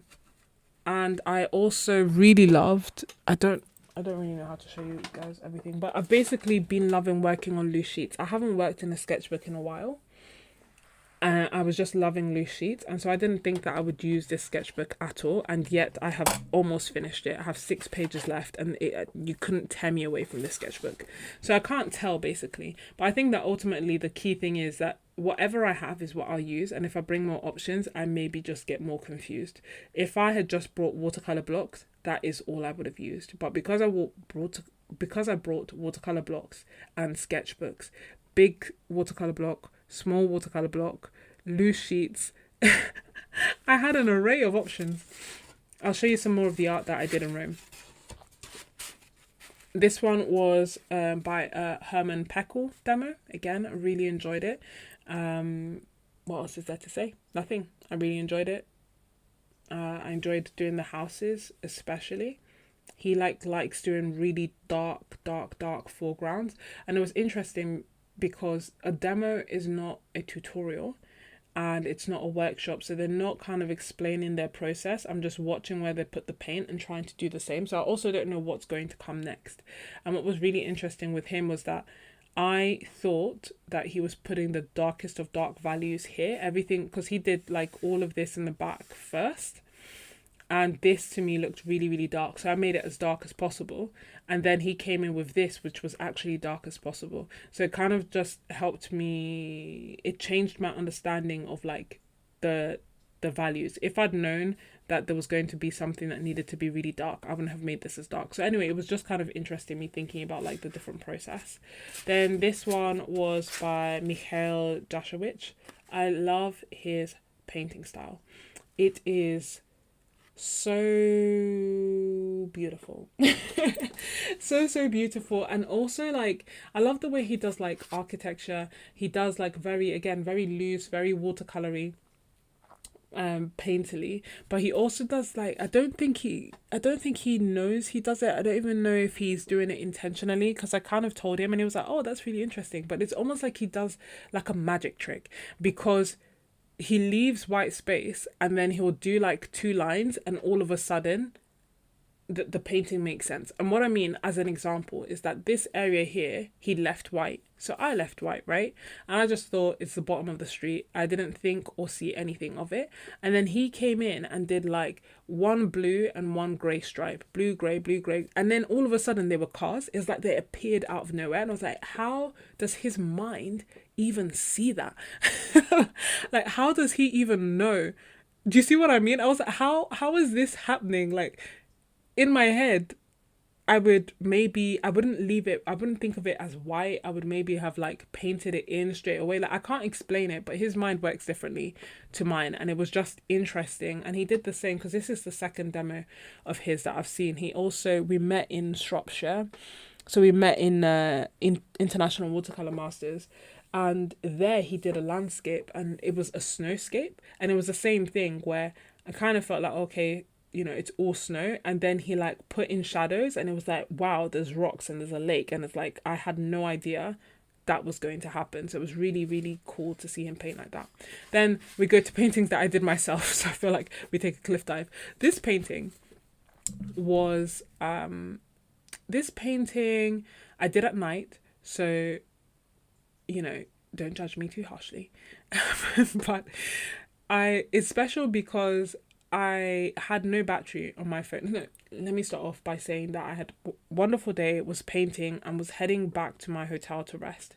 As I was heading back to my hotel, I heard a violin in the distance playing, and it was wonderful, like so wonderful. So I stayed there, like stood in the street for like 10 minutes listening to this violin. I had no idea where it was coming from or who it was. Were they a performer? Were they at home? I don't know. But after 10 minutes I told myself, you know what, I'm on holiday, and no, different Danielle, different Daniel, different Michael, sorry, his name is like Michal. Do I have it written anywhere? No, I do not. I will make a note of it and I will link his name and Alvaro's down below. But yeah, with this, I was like, you know what? I have nothing to do and I'm on holiday. So let me just follow the music. I have no battery, I have no GPS. But I hopefully will be able to make my way back to my hotel. And so I just like walk for like 15-20 minutes and I eventually find the violin player who, oh my gosh, again, I've forgotten his name. I can't believe I'm so bad with names. But again, someone else I'll find and I'll link him. No, that's not his name. I'll find him. Hold on. I'll find him because I can see you guys are very passionate about finding Michal. He's Polish. So I'm probably saying his name wrong. I need to go on my Instagram to find his Insta. Anyway, so I eventually found this violin player who was wonderful, and it was one of the best nights I had in Rome, because I was just there listening to him play this like wonderful music, and it was so moving, and I was completely disconnected from the world because my phone was dead, and I wanted to record it, so I painted it. Michal, where are you? Okay, let me get his Instagram. Whoopsie. Okay, this is his Instagram link. He's not very good at posting online, but I feel like even from what he's posted, you can get a hint that his art is incredible. That really, really good. So we met at IWM. Yeah, got it. Cool. Yeah, we met at IWM, and Then saw again in Rome and hung out again in Rome. That was fun. Okay, you can see. So anyway, I did that one. Then Colosseum, painted it twice. You see what I mean about like liking different styles and exploring and experimenting. And also one of the things that I realized as I painted this is that when I'm painting, I don't see a finished painting in my head. It's not like I have an image in my head that I'm trying to bring to life. I have no idea what the painting will look like. That's part of the reason I enjoy painting, because I want to see what it looks like. And so I painted this and I liked it. And then I was like, oh, I wonder what this will look like in gouache. And then I painted it in gouache. Do you see what I mean? That is my approach. And then I painted the Trevi Fountain. I woke up early, for me, like 7. As in, like, I got there at like 7 o'clock. And it was wonderful. Really nice. Peaceful, not many people. And then this was the first painting that I did in Rome. And then, where are we?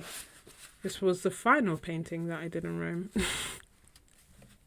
It was funny.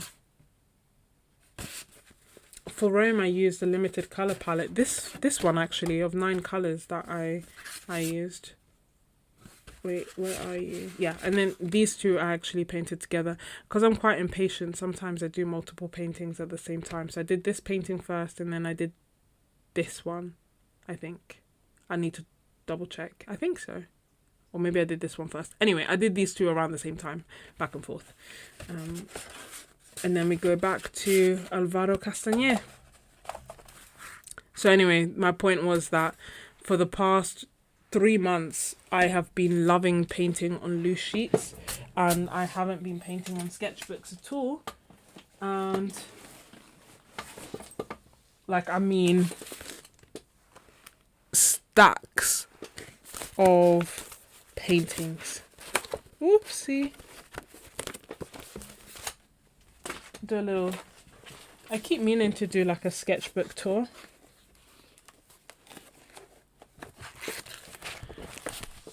But I am yet to do it.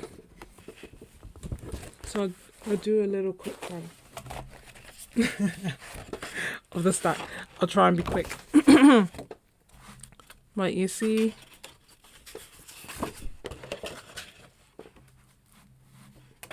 These are... Some are from my art retreat. And some are from like... As in the art retreat that I hosted with... wonderful artists who came, and some are from the solo art retreat that I did after.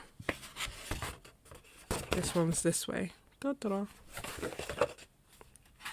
Mixed media. Yeah, it's so weird. I literally went from using sketchbooks all the time to like all I wanted to do was paint on loose sheets. So this was like my solo art retreat. This also was my solo art retreat. And I guess all these are kind of like leaning very much into plein air. Maybe that's why I felt like I need loose sheets and I wanted to like be free and take my time with the different paintings. This is gouache.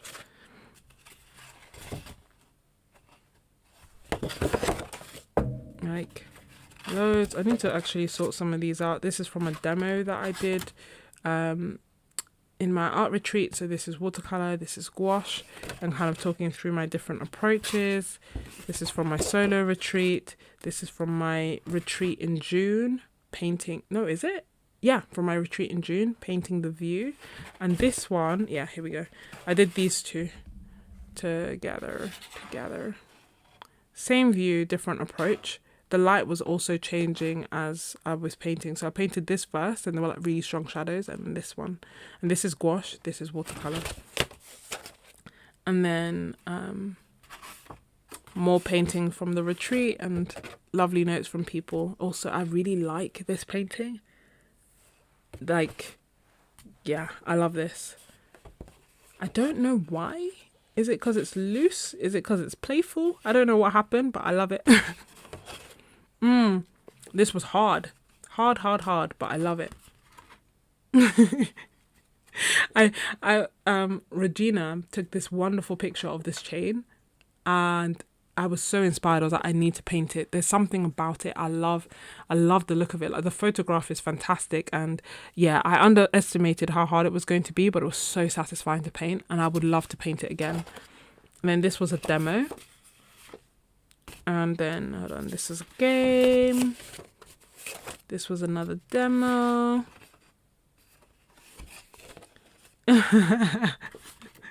This is my bowl. Some people love this bowl, some people hate this bowl, but it's going to continue to be featured in my store lives. This was I did one-to-ones during my art retreats as well, as a way to kind of like talk through anything anyone wanted to discuss, any maybe creating color palettes, different techniques, and this was the result of one of the one-to-ones. So we kind of were talking about using color, how to use it, how to start the watercolor painting, and this was the result. I really liked that. And this was another demo, watercolor gouache.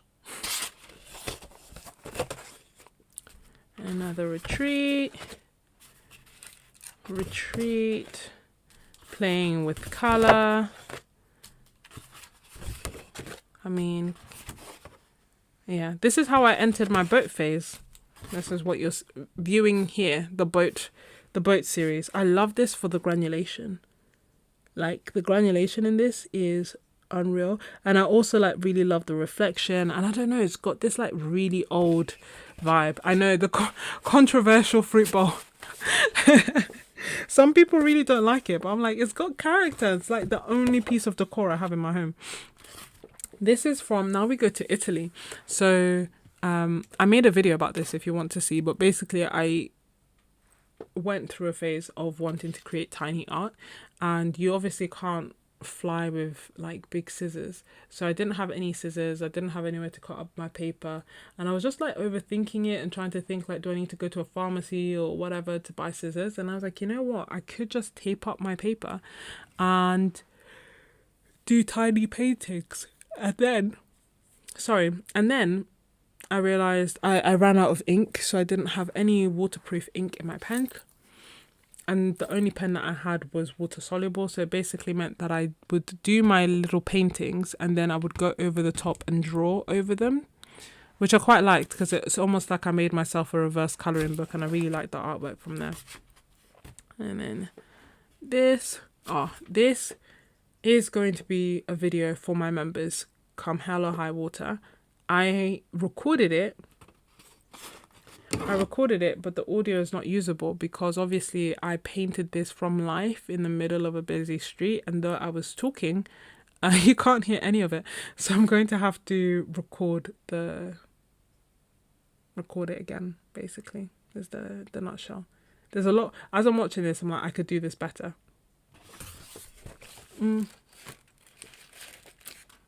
Oh, I would love that journal and bring a book collection of my boat paintings. Of my paintings in general. I thought if I made a book about, like, with my sketchbooks, I would have, like, a section for my landscapes. I would have a section for maybe my florals. I haven't painted florals in a very long time. I actually kind of miss them. These are all from my time in Bologna. Painted this with a friend. Painted this, and where are you? Yeah, this. Here we go. These two were... Was it these two? No. Disregard. No, my bad. Painted this. Oddly enough, the day I was detained by the police, and eventually I went to my hotel and whatever, and I just didn't want to leave. I didn't want to do anything. I was quite sad. Anyway, my friend was like, oh no, you should come out, like, you know. And then I decided I didn't want to let it ruin my trip. So I went out, and this is the painting that I created that day. Straight after. I really liked the painting. And then I was by myself. This is a night scene. It didn't start off as a night scene, so that's maybe why this bit is brighter. And then the sun was setting, and by the time I finished, it was so dark I couldn't see anything. And so I changed it to a night scene. Ooh.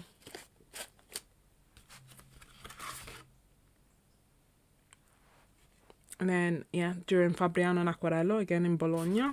And then it was these two that I wanted to say I painted together. These two are sisters. And what's cool about this, I painted this first and then took off the block and painted this. And went back and forth because I was too impatient to wait for it to dry. But if you look through here, that's this. That's why I like it. This is like the zoomed in of here. Isn't that fun? I feel like you, yeah, you know something special about, you know, the artwork. A detail that not everyone will know, but these two are sisters for that reason. And I like all the people and all the things going on, like people on the bikes, friends sat to the side, school kids standing around, someone taking a photo.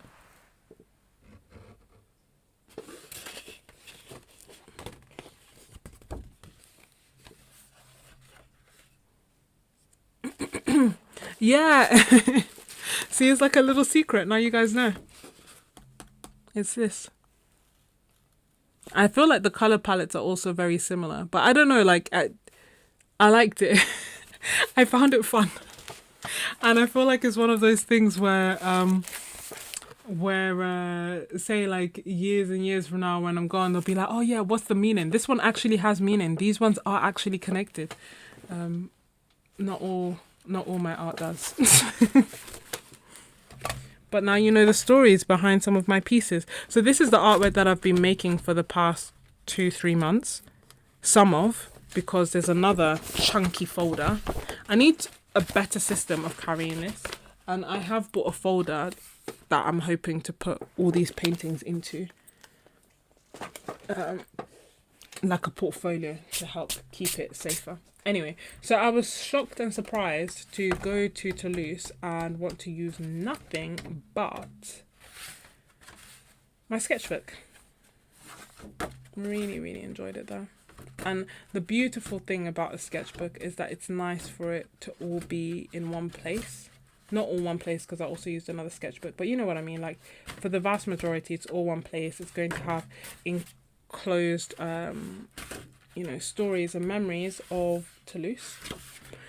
What I need to do is add dates. I don't know why I'm so hesitant to do that, but I haven't added a single date here.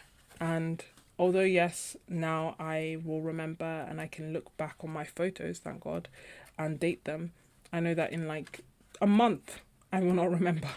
So I'll have to go back and I will write down the dates. I will write down the place.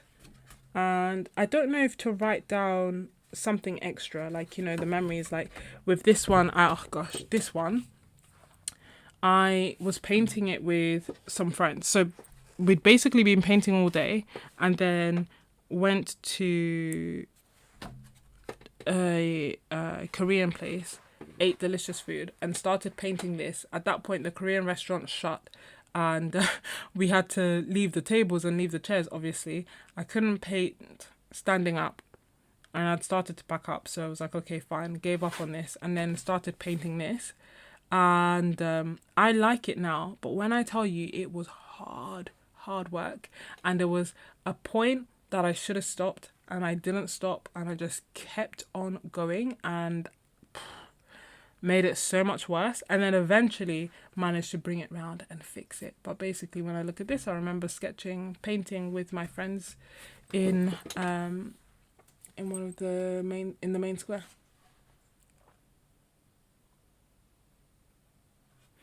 Oh, Laurie, that's a good question. Could you tell us what is the one thing that you've done that you think has really elevated your painting?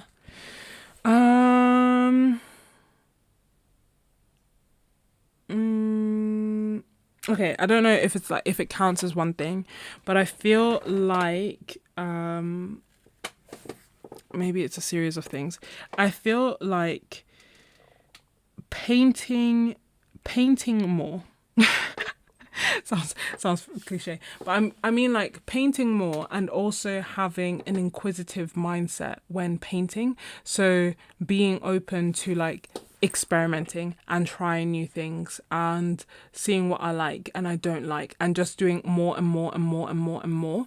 Whereas I feel like that's had a big difference, because I see the biggest improvement when I paint more.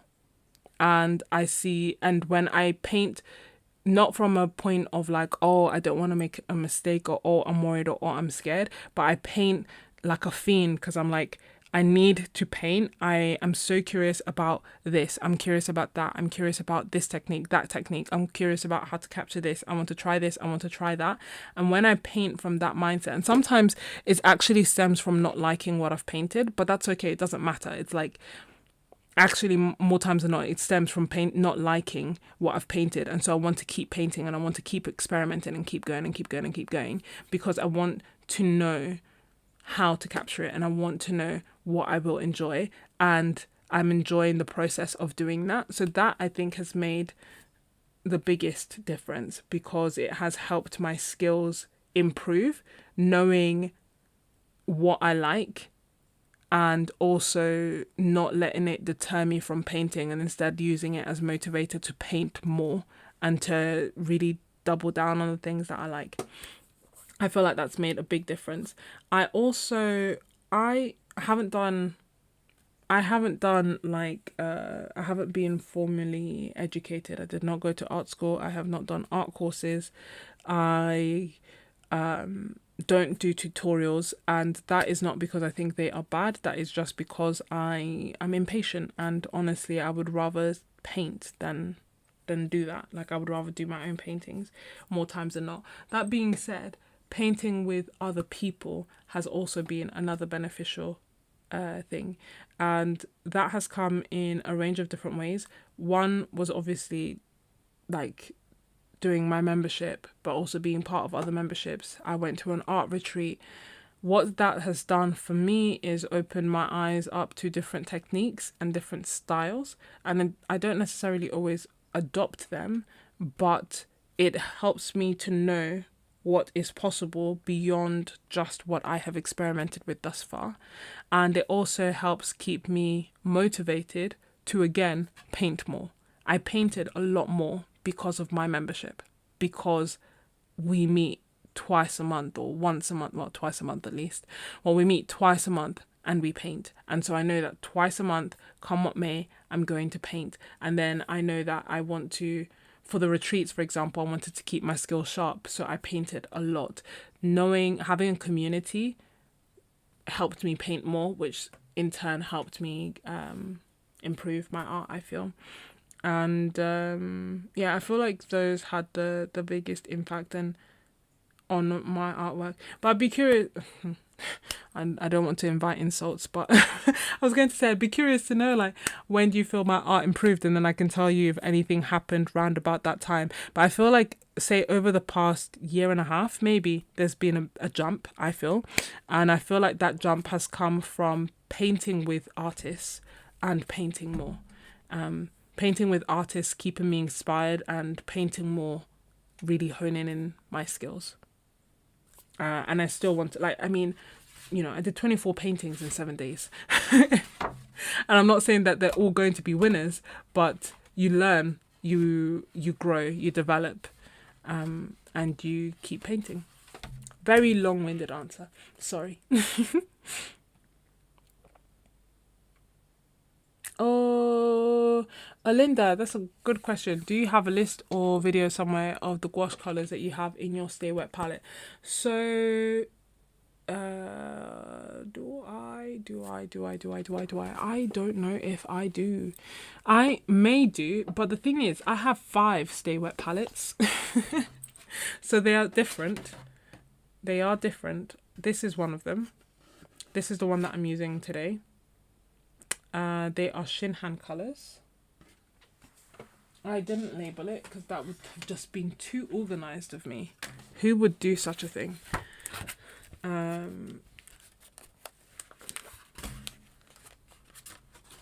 Yeah, okay. So I didn't label it, but we can surmise a few things.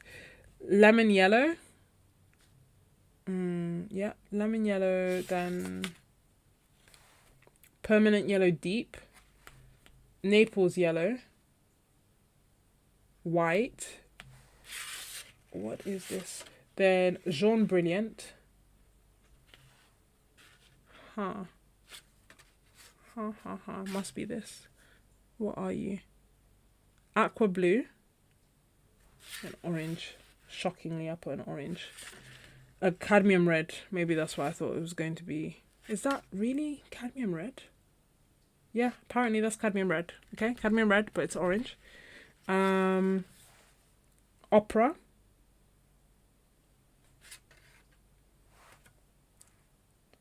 Huh.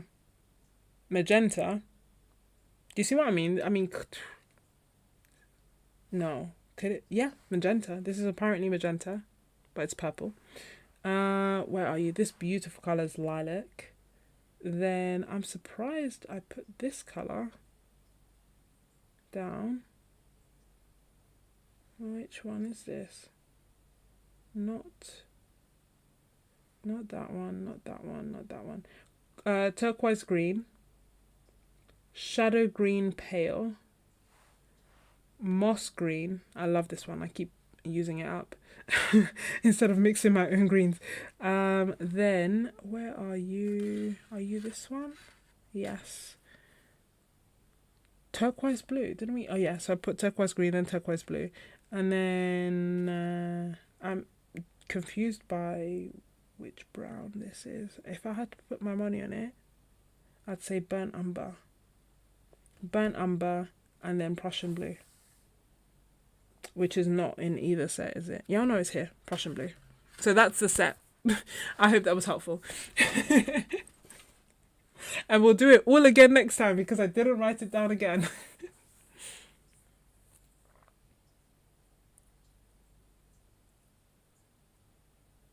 Good night, Danielle. Sleep well. Oh my gosh. If my friends in Quebec are sleeping, it must mean it's super late or super early. I need to go to bed. But yeah, those are the colours that I put inside my Stay Wet palette. But I have different ones. This one just happens to be my Shinhan one. And that is the one that I have been using for the past 8 months. So the little landscapes palette... the little landscapes paintings that I've been doing, the fruit series, the landscape paintings, they are all with that palette. So I hope that helps.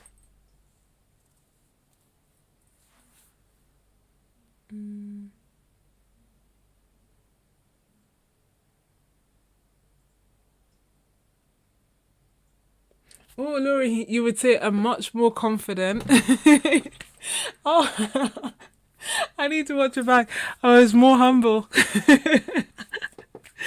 I'm much more confident now, and my palette is bolder, both of which I love. Oh, thank you. You notice a difference around 2 years ago.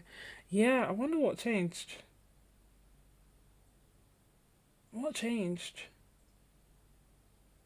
I don't know. But I would feel the same. I think like maybe a year ago, again, like in terms of my art, but 2 years ago, 2024.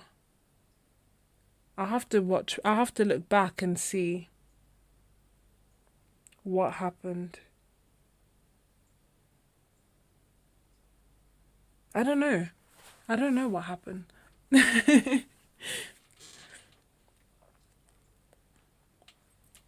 You're welcome, Melinda. But yeah, it depends on where you are. I will say the colours that I tend to use the most in this palette, because I filled it based on vibes, purely like the way the colours looked as opposed to like thinking about it. So my most used colours are I don't know if it was like lemon yellow, primary yellow, basically the cool yellow, the permanent yellow deep, the Naples yellow, shockingly, the white. I mean, I've run through the white completely finished. I started the Happy Mail tier. Oh my. Do you think that's why? You're right. That is, I started it 2 years ago.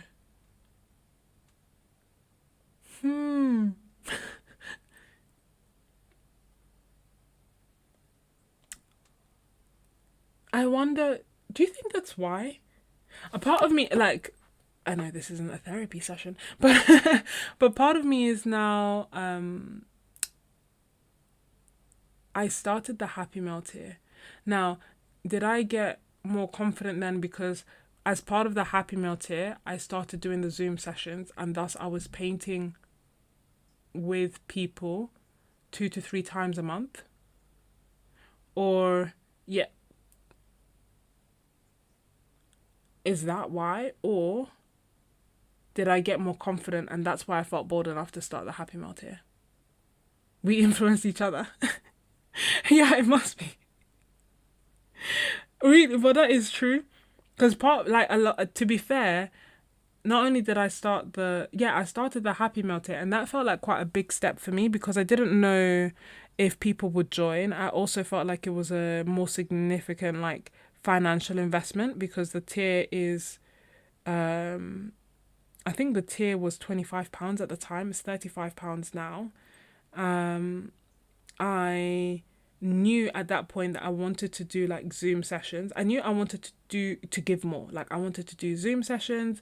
I wanted to teach more. I wanted to connect more. I wanted to send Happy Mail. I wanted to spread joy and explore palettes, explore colors, and do that together. But as part of it, yes, we started painting. I started painting together with people a lot more frequently.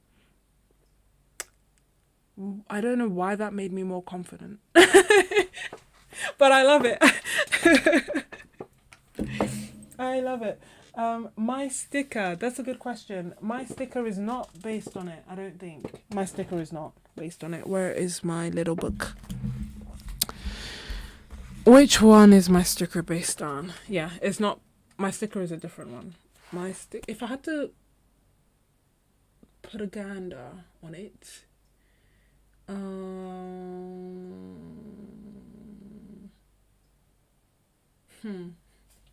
which palette is this? It's not this one. It's not this one. What are you? Oh my goodness. Winsor & Newton, but it's so old that it's like fully cracked. This is going to take a while to reactivate. It will reactivate nonetheless, but it's going to take a while. But I'm not going to reactivate it now because I'm not ready to commit to it. When I'm ready to use it again, I will reactivate I will soak it with water for like a day. I will use clove bod oil. I will use oh, maybe it's this one. Nope, I don't think it is either. What are you? Why are you stuck? Okay. Again, another palette that I haven't used in a while, so it is dry. Oh, is it this one? No, it's not. Is it? No. Okay, where are you, my love? I don't know. It's not one of the 3. It's not one of the 4 I have on my desk, so it must be the one that is missing, which must mean it. I think, looking at the colours, I think it's a mixture. So I think I mixed Oh no, it must be my other Shinhan palette. Maybe it's my first Shinhan palette. It's one of these 2 things. No, I don't know. I can't remember. I think it's my mixture palette. So I think it's a mix of different brands because these 2 colours here are both Prussian blue. And I remember that I was trying to see which Prussian blue would crack or work well and whatnot, and so I put a Daniel Smith Prussian blue with a Winsor & Newton Prussian blue, but I don't remember what the rest of the palette is, and part of me feels like this is Shinhan, so I feel like I just mixed an array of different palettes and put it together. But it is the 5th I'm currently missing Stay Wet palette.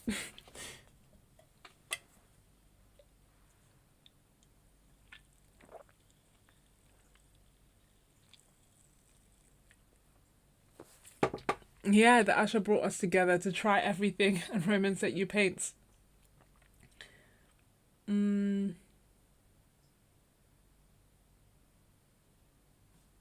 Yeah, no, me too.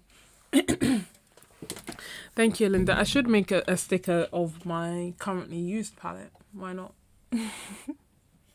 I can do that. I was going to show you the thing. But no, I agree. I think I'm so glad you pointed that out, because you know sometimes it's hard to know, like, to know what's making a difference, not what's making a difference, but I wouldn't have thought of it. I would have had to look back on my videos to reflect on what was happening at that time. But you are correct.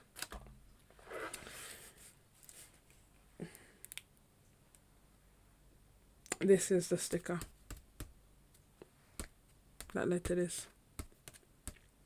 So this was the first. So this is the palette that I'm using now.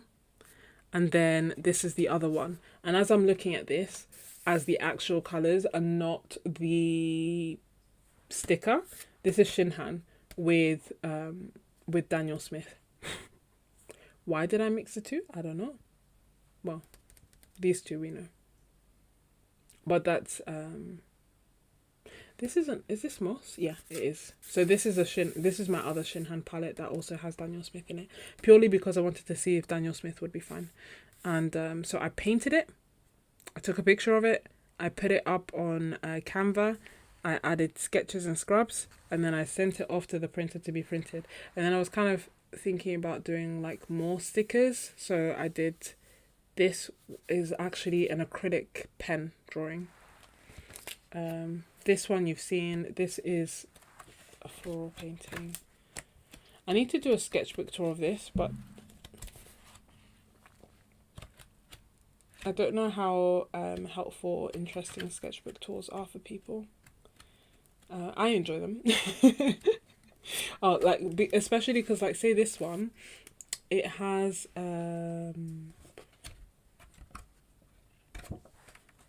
my fruit series, and my fruit series is again from my membership, and I started it off in January, and I was kind of worried about doing it in January and February because it feels like such a dark and gloomy time of year that I was like, I love fruit so much, I don't want to do it at a time where I'm just not feeling inspired and thus not do it justice. But it had the opposite effect. It inspired me. Like, I was painting non-stop. I wasn't making YouTube videos, but I was painting. I was painting so much. And I merged two themes. So basically, in my membership, I'll sometimes do what I call doses of inspiration. And as part of that, I create art prompts, references, and we have a theme to work towards. Which actually reminds me that I want to do something different for next month. That would let me know what you think. But I was thinking of doing letting people make suggestions on the theme for August, and then I will pick one, which I haven't done before. Normally, it's been 4 years running and I've picked every single one, which makes me sound so like, I will do what I want. But yeah, I thought it might be fun to let people make suggestions and then I will pick. And maybe one day, yeah. But anyway, the theme for this was fruits, but also master studies. The fruits one follows later.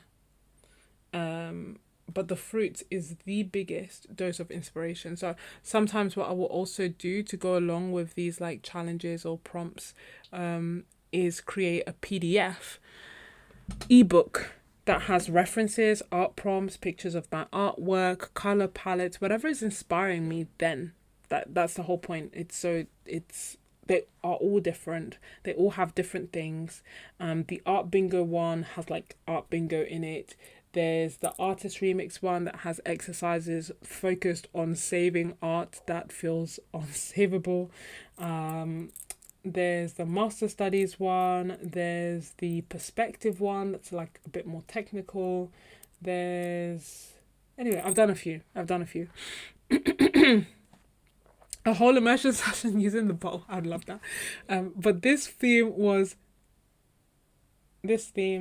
fruits and master studies, and that is the biggest dose of inspiration I have ever created. It is over 90 pages, 90. Like, I went ham. I went wild creating it because I felt so inspired, which for January, February is amazing. And anyway, as part of that, we have Zoom sessions. This was one Zoom session where we did these 6 paintings in one go. Oh, you're obsessed with water and skies. And then this was another Zoom session that was slower, so we just did these 3. And as you can see, like Van Gogh, Monet, or Cézanne. I may be wrong. I'll have to double check. Cézanne, John Singer Sargent, Renoir, Cézanne, Matisse, Gauguin, me. Oh, and foliage. I would be up for that. Me, Monet. Me. This was during a impromptu FaceTime. I painted the bananas in front of me on the 19th of January. You see, and that's the thing, like, when did this start? This was the 10th of January, so in 1 week.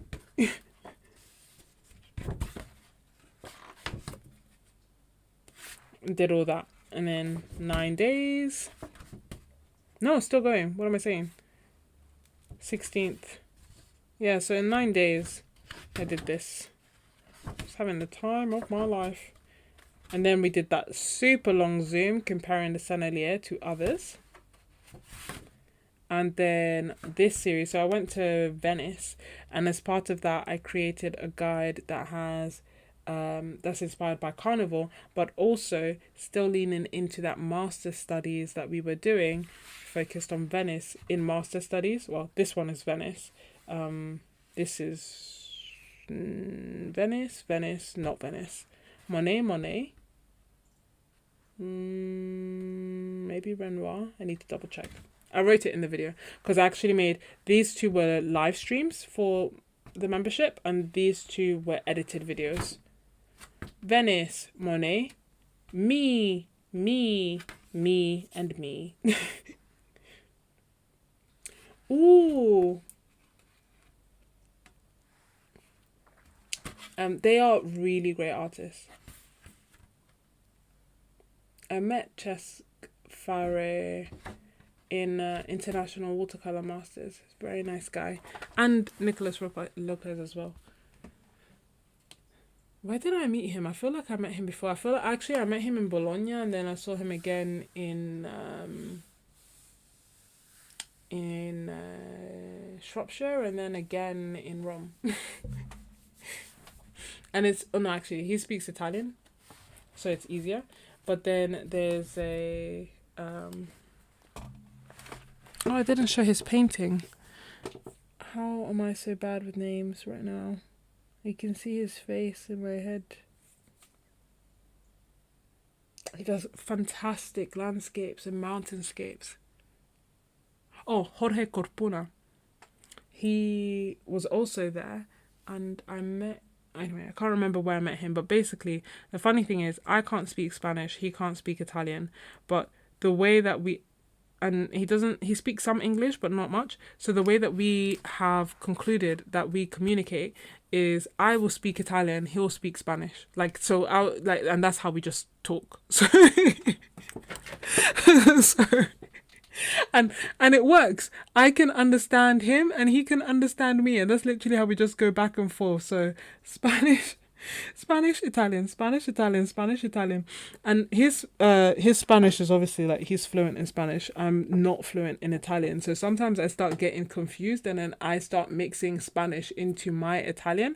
But I'm getting I'm better at Italian now, so I'm better at not doing that. But before I would say I started saying pintar, which is not Italian, or I'd say tostada, which again is not Italian, and I'd be like, why am I speaking Spanish? And then I remembered it's because of Jorge Corpuna, but he does really beautiful skies as well. So if you like that, you may enjoy his artwork and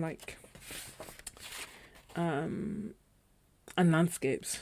He does mountainscapes too, mainly mountainscapes, but I love the expansive landscapes that he does the most.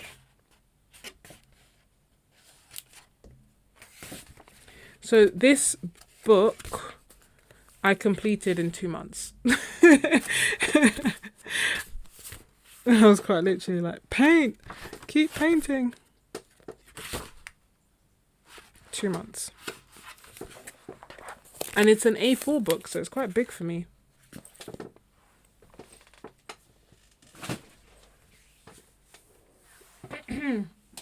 Ooh, what was the question? Hello. Hey, Boston. Oh, it's so good to see you. Oh, Gorgon, you think?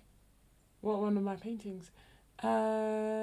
London. Okay, Our Cornelisons, yes. Cassart, yes. Choose and Keeping, yes. They're all in walking distance, which is great, as well as London Graphic Centre.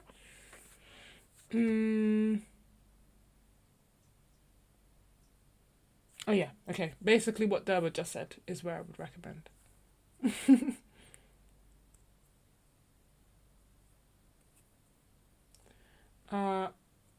But outside of London, I genuinely do not know. Anywhere I go, I just Google art store and I go and take a gander and take a look. I don't know where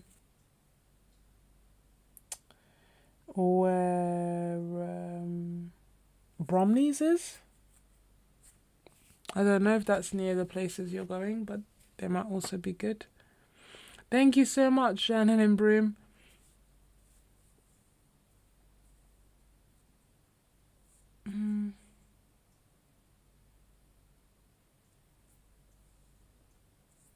Which picture of the roses? Yeah, Italian and Spanish have similarities. Enough that we can just about get by. If we both slow down and we speak Spanish versus Italian, then we can kind of like have a conversation and stuff.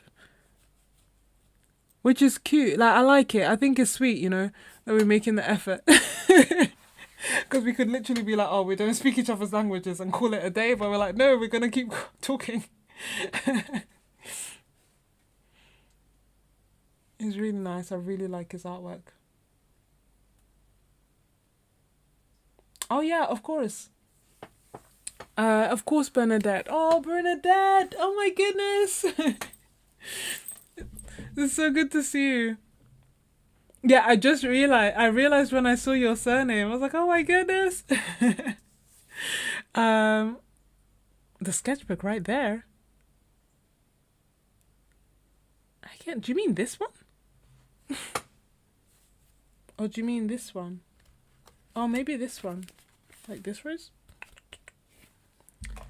Okay, yes, I can definitely show you the colours. Let me close this so they don't clash. So, this is the palette. The Roman Szmal Urban Sketching Symposium palette. It comes in this box, which has Mari Goddess's art on it. And then it comes with these colours. I'll show you the swatches in a second. Then this is the tin on the inside. Mine is obviously messy on the... Sorry, tin on the outside. Mine is messy on the inside, of course, and I've used a lot. I don't know if I just tend to use quite a lot of paint in comparison. Like, am I going quite deep? Anyway, and these are the 4 colours that come inside it. I swatched them at the beginning on here. So we have Nickel Azo Gold, which is PY150 and PR... I hate that this is here. Okay, let me move it to the side. PR150 and PR102. So it's kind of like a Quinn Gold-esque colour. Why is it not focusing? Kind of like a Quinn Gold-esque colour. But it's not really granulating, and I like it because it gets like nice and like warm at the top, but then you can also dilute it and have that Nickel Azo Yellow PY150 shining through, and so it's a nice one for like glazing as well as like natural mixes. Then we have Indigo Greenish. This is made up of PB15-3, PG7 and PBK7, and it's just a really beautiful, dark, moody greeny indigo, as the name indicates. Initially, sometimes I look at it and I'm like, oh, it's very greeny. Other times I look at it and I'm like, no, it's very indigo-esque. And I don't know if it's depending on what colours I'm putting next to it. I don't know why, but sometimes, especially when I water it down, I'm like, yeah, it's a blue. And sometimes I'm like, no, it's a green.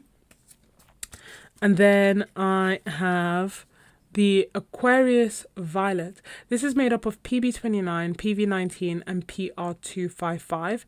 Beautiful granulating color. It's one that I initially think, oh, it has a lot of personality, so I won't use it much. I'll only use it for particular mixes because I thought that it would dominate. But actually, it's one of the most used ones in this palette. I don't know how or why. I think maybe I'm using it a lot in like making my darker mixes. And I've made a separate video that I will upload one day soon, God willing, where I show like different mixes that I made with the colors, including this. And then the last one that comes in the set is a color that is limited edition to this set only, and it's called Roman Szmal's USK Symposium 2026. It's an orange, which is made up of PY 181 and PV 19. Yeah, it must be the color nearby.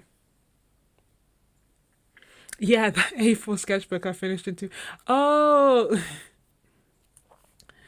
I see. Yes, thank you. I know what you mean.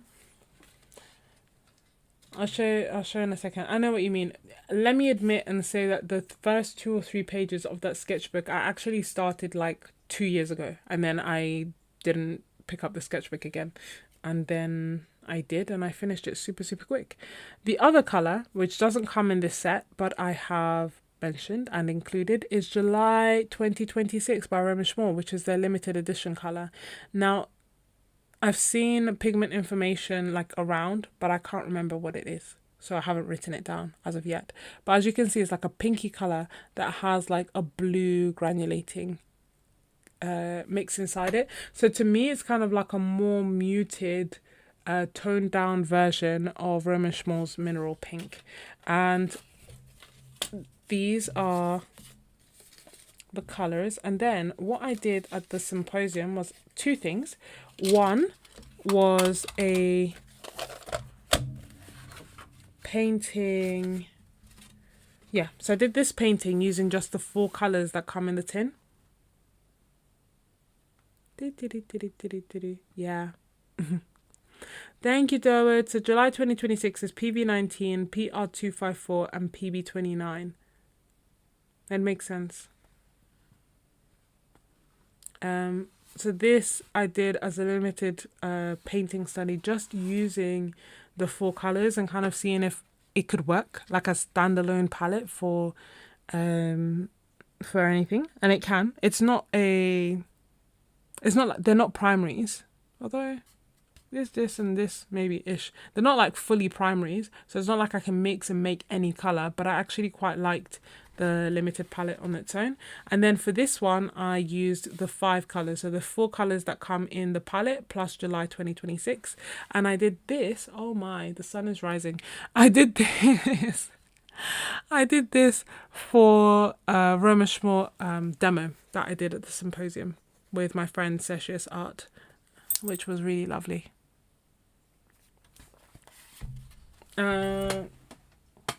Boston, and now realize you're talking about the roses in here, which, my bad, was this. So this I did ages ago, which is why I'd forgotten about it, my bad. I basically started, when did this start? Oh, maybe not as long as I thought.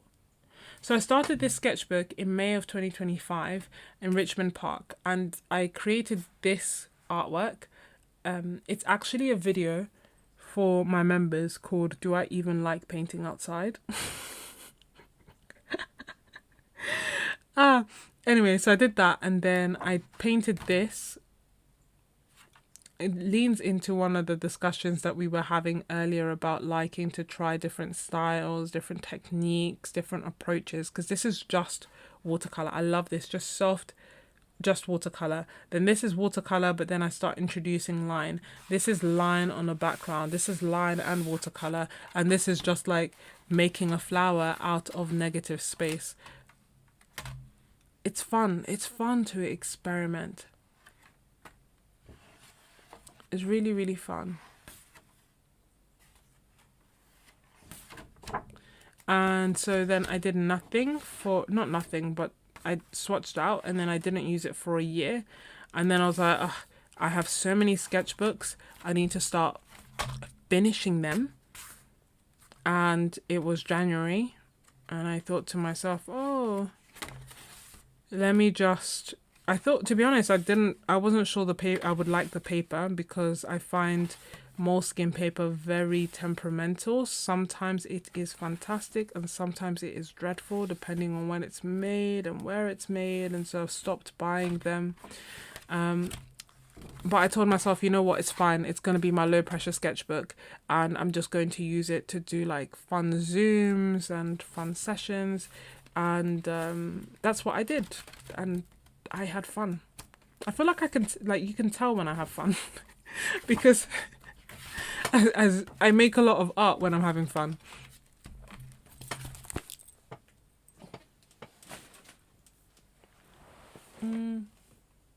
Oh, thank you so much, Bernadette.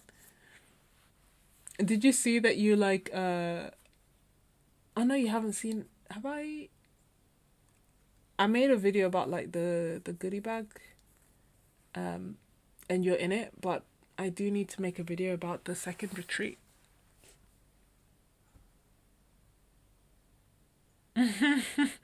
Johanna Lindbroom, how many sketchbooks do I have left?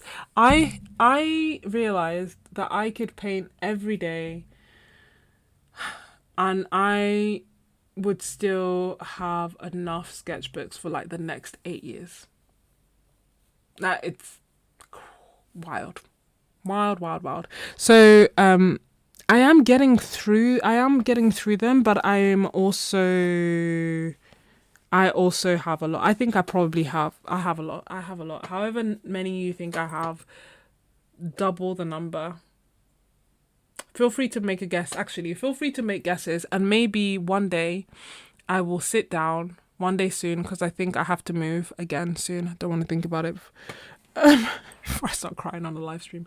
But one day soon, I will count up all the sketchbooks again and make a part 2 to the video that I did before. So if you're really curious, I did make a video, I think like 2 years ago, where I counted all my sketchbooks, the ones that were complete, in progress, never used. And I shared that number shamelessly on the internet. And I have more. 102 left. Maybe. I honestly hope and pray I don't have 200 sketchbooks. I don't know. I think 102 left is reasonable. I think maybe more, only because although I've been using up sketchbooks, I have also bought sketchbooks. I stopped myself buying sketchbooks for a solid like 18 months, and then it's like I lost control and started buying sketchbooks again. But I was buying sketchbooks that I really like and that are special, like this one, you know. I bought the Koval sketchbooks, I bought Etcher sketchbooks, I bought the Lucchetti sketchbook, kind of like I was given it as a gift, but I was trying, only because I was trying to buy it.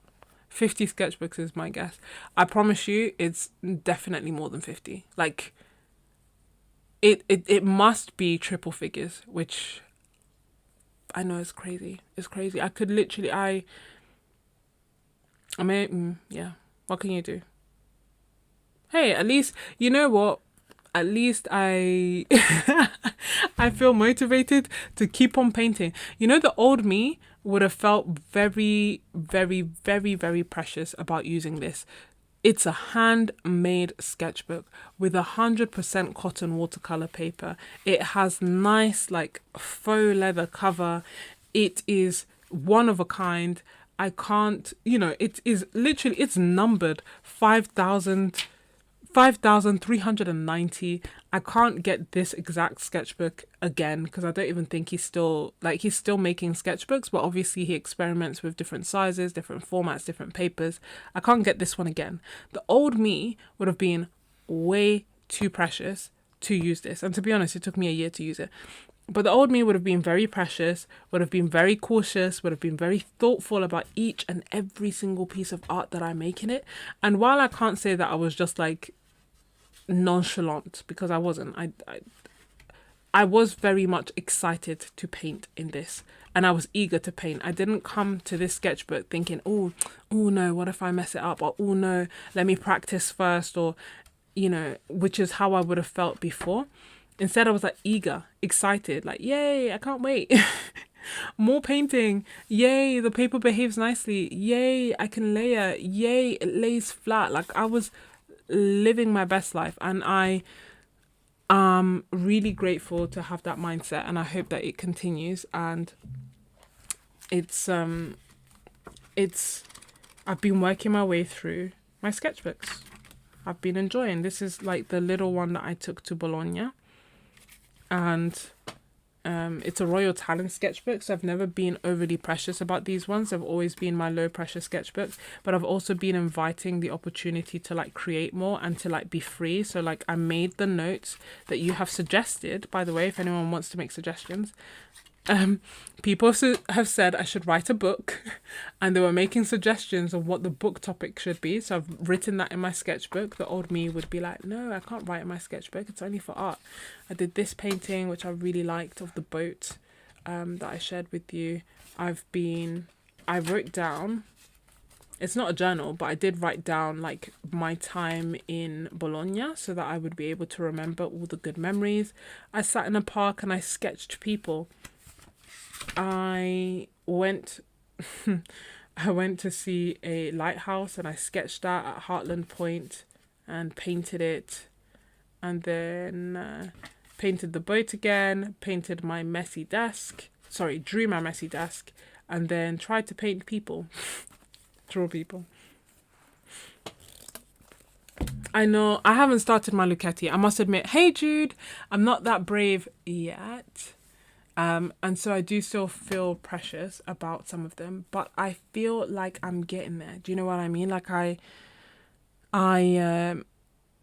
feel excited to use the Lucchetti. I just haven't used it yet because I don't fully know what to paint in it. But I feel like I will soon. Like obviously I'm going to paint landscapes in it. So what else?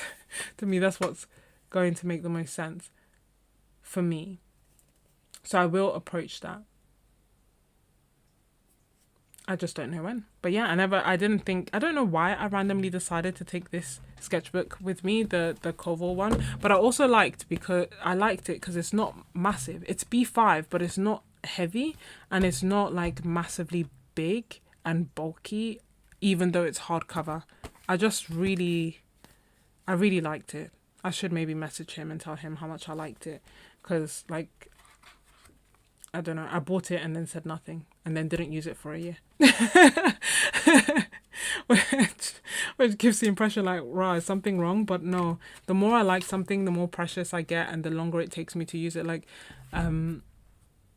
especially like with gifts. So this I bought myself, maybe that's why I felt a bit more free. But when I get gifts, I get so sentimental. It's like I can't use it, because if I use it, I'll finish it, and if I finish it, it's gone. So I try to keep it for as long as possible. Yeah, you're still honestly, I understand. I was scared for Oh, thank you so much, Laurie. You love my people. It was really cool just sitting down, literally just watching people walk by. You need a Zoom session to break it in. Maybe we'll do a Zoom session where we like use the things that we're scared to use, because I still have stuff that I am overly precious to use. And you know what? It's not precious because of the cost, which is what used to be my inhibiting factor before. It's now precious because I'm sentimental. So gifts, I like gifts. If you've given me a gift, it's in pristine condition. Like it's hard for me to use. Because I'm like, it's so special. Because something that's, not expensive, but something like this, I can buy again. I can save, I can buy again. But a gift, I can't get a gift again. Anyway, I'm not saying that this makes sense or that's the right way to go.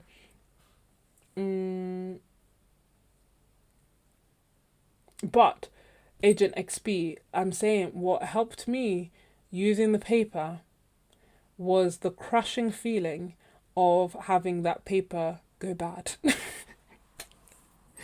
There is nothing like having paper that you have been keeping and precious about expire to the point where you can't even use it for watercolor. That was so humbling and upsetting that it made me realize I would rather it go to waste with my painting than it just not be able to be used for watercolor.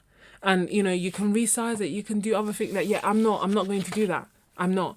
So, and now I have some papers and I'm scared. I'm scared to use them because I'm scared that the sizing is gone and I'm just not ready to ruin my day.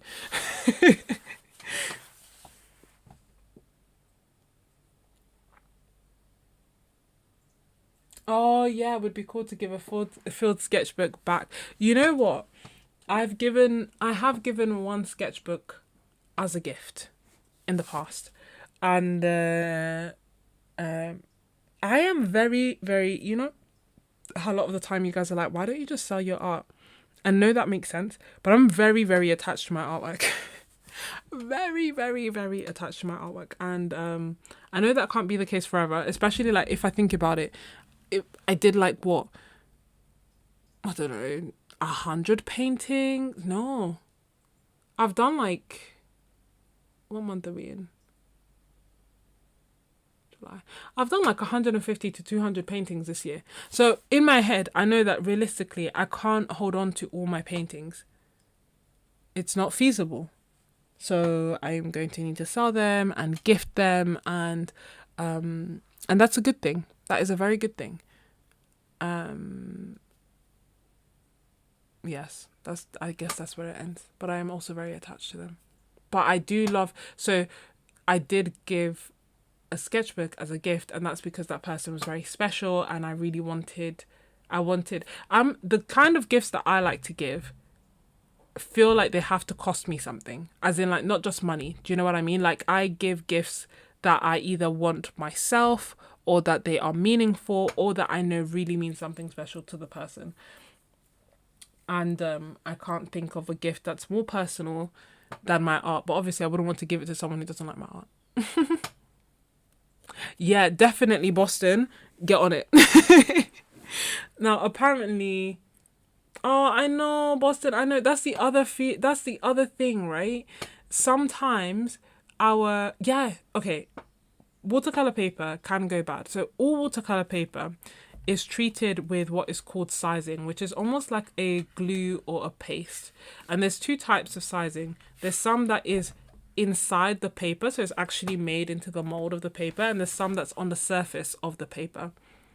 Anyway, this gives it its properties. This allows the watercolor to like sit on it, to go into the paper. This is what stops the watercolor from going through to the other side. This is what differentiates watercolor paper from like card. This is what allows you to have smooth blends and for the paint to react as you would expect it to. When sizing goes bad, the paint can seep through. It gets blotchy. Maybe some part is nice and smooth and some part repels paint. Like it just acts weird. It acts crazy. And you can resize it. It's not a process I will ever do, so I have not looked into it.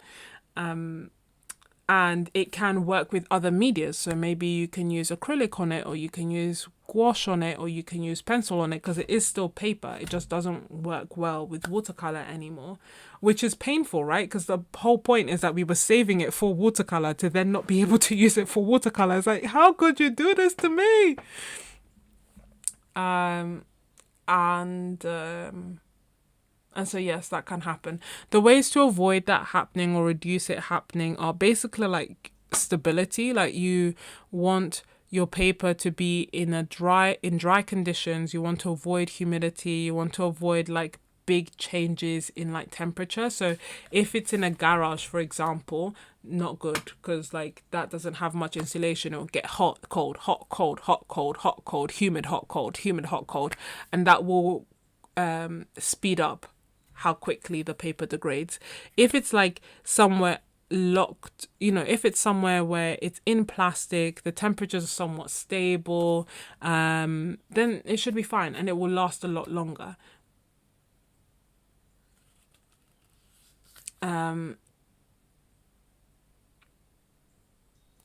Yeah. But so when I realized that this can happen and I looked at my ton of papers, I just set myself, maybe this is again in part why, like I said, I started feeling a bit freer to use the expensive papers, because I was like, okay, sizing's going to go off on the expensive paper and the cheap paper. I haven't got time. I haven't got time to use up all the cheap paper and then get to the good paper. So I have to start using the good paper, and I have to start using it quickly because I want to use it while it's still good. And so that's really helped me paint a lot more and paint a lot quicker. But yeah, I had like one sketchbook that, gosh, the sizing was just an absolute nightmare.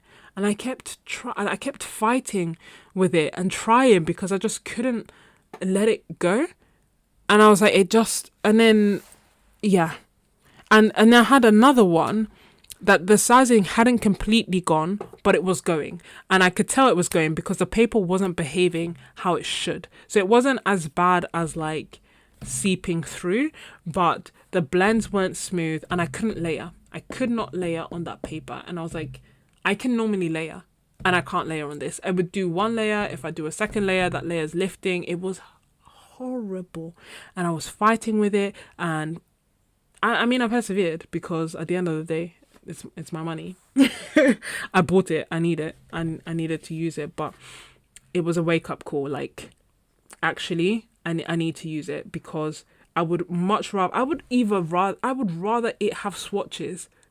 Yeah, I would rather it have swatches than nothing and I can't paint on it. Yeah, that's it. Literally, it lit a fire under me to like keep painting, to like start painting and paint freely, because it was like, okay, every painting that I did, good or bad, was like, okay, cool. At least this paper didn't expire. mm,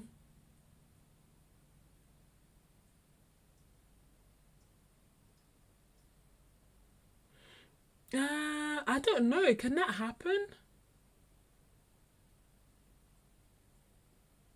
I thought it was because of the paint. I didn't think it was algae. Yeah, yeah, Boston. So if it's in stable conditions, then it can last a long time. But also, I feel like it depends on the papers. So there are some. So for example, I think someone asked Etcher and they said like 2 years for their sketchbooks. Allegedly, apparently, I think something around that ballpark. I have, I could do two paintings a day and I still wouldn't be able to finish that in 2 years. So it really made me think I need to paint more. And actually knowing that made me, thankfully, like my sketchbooks have been fine thus far, but I'm worried. And part of me is actually scared. But that's also why, like, say, for example, if I get a sketchbook that I'm not intending on using straight away, I'll leave it in the plastic. You know, when we had this heat wave, I was like, oh my gosh, I'm finished. Like, I have sheets of paper that I am just scared to paint on, because I need to do it on a day where I would be okay if the paper is not good anymore. And if it's not, I will just use I will use gouache for it, or other media. So it's not like all is lost. I'm just saying a lot of the time I wasn't using it because I didn't think that my watercolor skills were good enough to use that paper, and I was saving it to use watercolor on it. So not being able to use watercolor was very upsetting because I was like, what is this? What is this? Good morning, Brenda.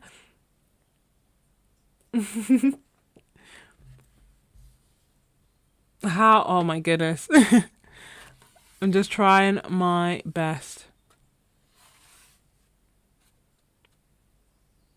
Yeah, learning this made me use my Etcher Perfect sketchbooks. I'm glad. Good morning, Bina. Yeah. Use them all, guys. Use them all. Honestly, it got me painting a lot more. A lot more. And painting in the good sketchbooks. I started using my everyday sketchbook as an actual everyday sketchbook rather than just a special sketchbook, because again I was like, how long do I have, how long does it have? And the thing is, when I look back on this, I'm not like, oh my gosh, what a waste of a sketchbook I swatched. I like look back on it fondly. Like, I'm like, oh, look at these pretty colors. And this was a live stream that we did together. And these are like cool color mixes that I've discovered. And this is my palette that I was using, my Szmal brass palette. This is my palette that I took to Rome. These are the colors that I could make from my 5 mixes. And this was a YouTube video. This is my, like, I don't look at it like, what a waste of a sketchbook. Which maybe I would which I definitely would if the paper went to waste. So it's not every page, it's not like every page is an absolute masterpiece. But I enjoy every page. And I think that's the key thing. I'm enjoying myself in my sketchbook. This is the last Zoom session that we did. And it was focused on, so I was doing this thing called like what happens if I, and basically I have a lot of ideas and experiments and curiosities in my head, and I wanted to follow them this month. And one of them was around color. So this was like what happens if I, and then we were exploring different color mixes. So these are complementary color mixes basically. And I suggested, I showed the different ways that you can explore color, and then I shared the references, and it was really cool to see how everyone painted it.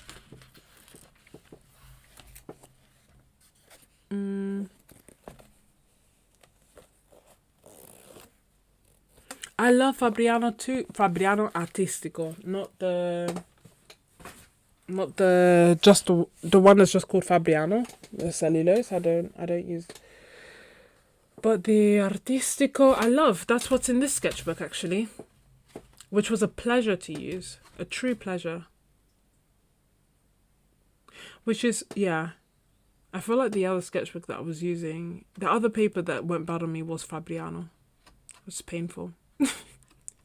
and I couldn't layer on it. And that's how I knew. I was like, this is not right. Like, I can normally layer on Fabriano.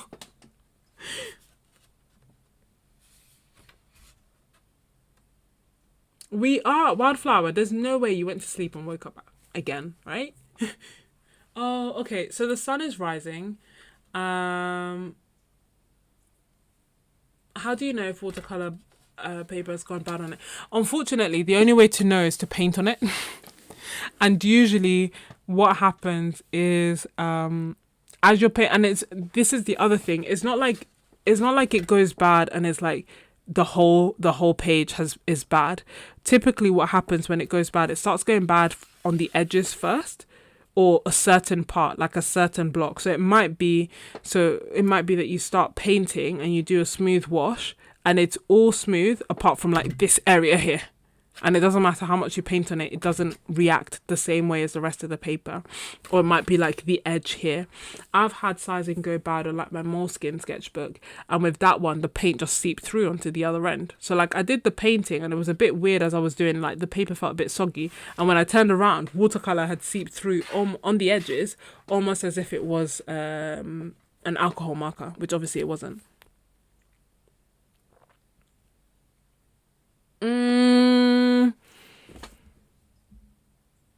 I don't know. I don't think I have any examples. Only because I don't keep them. I get upset and I don't keep them. Let me see if I have the Moleskine one. Hold on. Oh, wait, actually, I do have the Moleskine one. Wait. Well, the question is, where did I put it? Okay. No, hold on.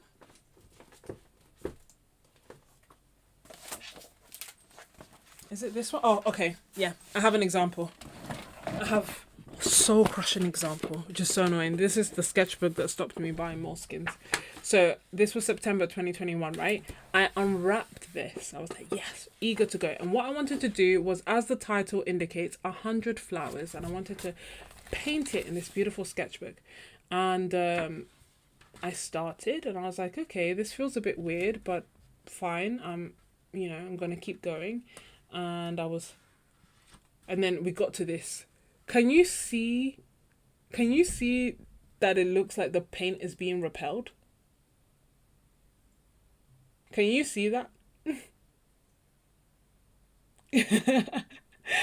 Yeah, that is bad sizing. And then I was like, oh, maybe it's just that page. So I did it, I went again. And can you see that again it's kind of like a bit fuzzy and it's being repelled, but not everywhere. So like some parts look fine and some parts look a bit fuzzy. But then if you look on this side, it's fine. That's sizing. And then I kept going because, you know, hope is a hard thing to let go of. And I was like, okay, it's fine. But then like every so often, like that leaf, be like, I'm not sure why it's doing that, but it's okay. Part of it, like the flower is fine. So maybe it's just, I don't know what I thought in my head. And then I was like, oh, it's fine. I'm just going to keep going. I'm going to keep going. And he was like, okay, I can't layer. And my leaves are like repelling the paint, but it's fine. I can do this. Like this corner is working well. And then, I mean, I was like, what the hell? What is happening? What is happening? And then I think this was the final straw. This was when I was like, yeah, I can't do it. I can't. And from there I couldn't do it anymore. Proceed to cry. Honestly, at this point, I think, you know what's funny? You see here, I literally closed, like at this point, I didn't even wait for it to dry. I closed this sketchbook. I was like, I'm not doing this again. So it started on the 7th of September 2021. And I gave up. I literally gave up. I was like, what is this? But it depends because like I've had look, I'd written all the different flowers I wanted to paint, but I also had a different moleskin and it just went through. It just so this is maybe like the start of it, the start of the sizing going bad. But yeah, the other one that I had, like you turn the page and the edge all here was wet with the paint color coming through. Honestly, I don't even know why I kept this. Well, I know why, because, you know, I was like, well, I can't watercolor on it, but I can gouache, I can draw. It's still a sketchbook, but every time I open it, I get annoyed. Like, you know, to see this. What is this? What is this? Yeah, it can now be used with markers and yeah. So I haven't thrown it away, but my goodness, it's it was upsetting. It was upsetting. And that's the moleskin one, but I also have a Fabriano. Same thing happened with that one. No, so with that one it was patchy. And that's the thing, like sizing is, I feel like when it goes off, it reacts in different ways. So I've had it go off, and obviously this one was that example, but I've also had it where the paper doesn't behave like it normally does. So maybe it's a paper that I can normally layer on and now I can't layer. If I do a second layer, the whole paper lifts, or the paint just seeps through the paper, or I can't do smooth blends on it because there's always like a patch that looks different, or the color looks different in that patch to the rest of it. Like there's something, I can't put it into words, but it just doesn't behave like it should.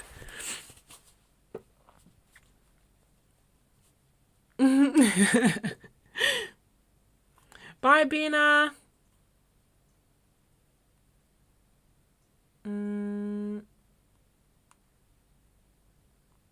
No, so the thing with moleskin sketchbooks are that they've made in different countries, and I think they just have very different quality control.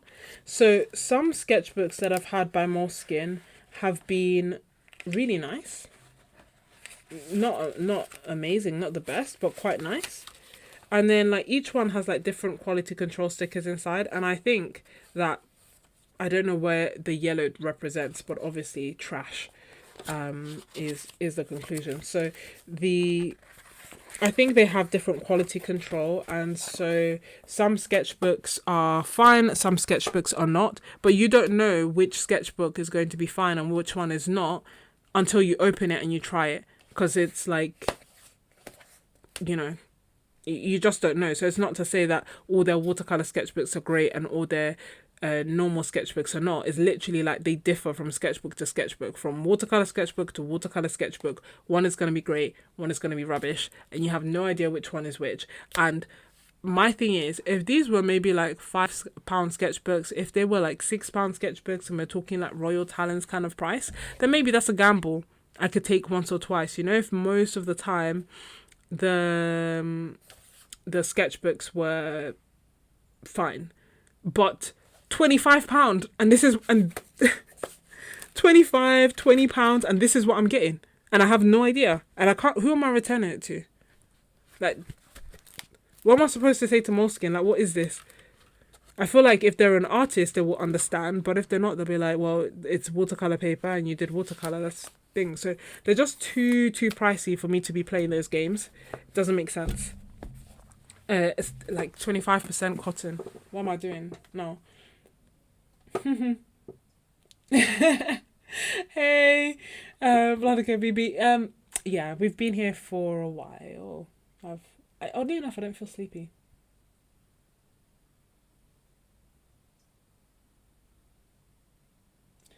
How do you know the age? That's the problem. That's the issue, right?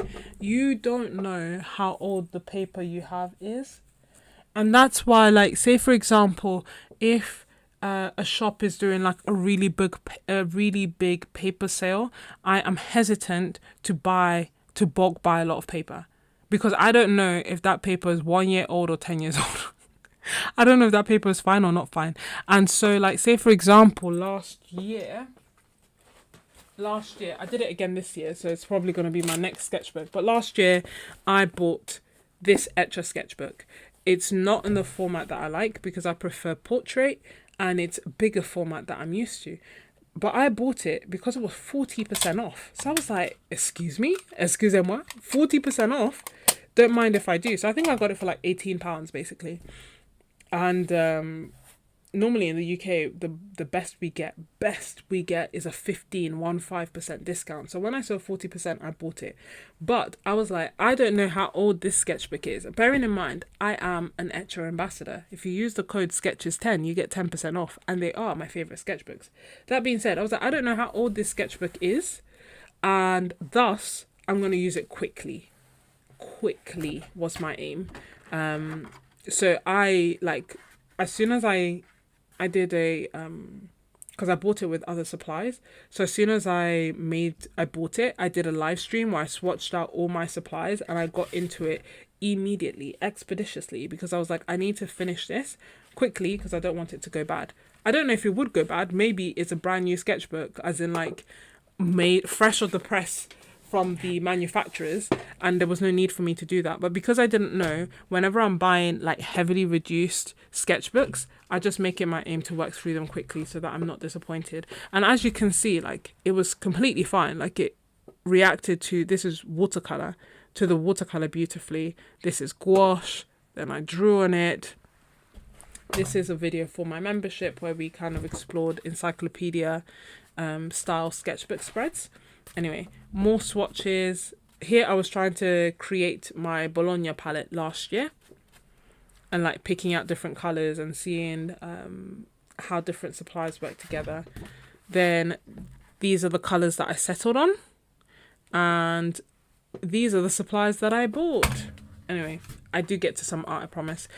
We were doing a still life theme based on supplies, and sorry, a still life theme in my art membership Zoom sessions based on still lifes that people had created. So we kind of talked about what makes a good still life, and then everyone made their still life, sent the pictures, and we did them together, which was really nice.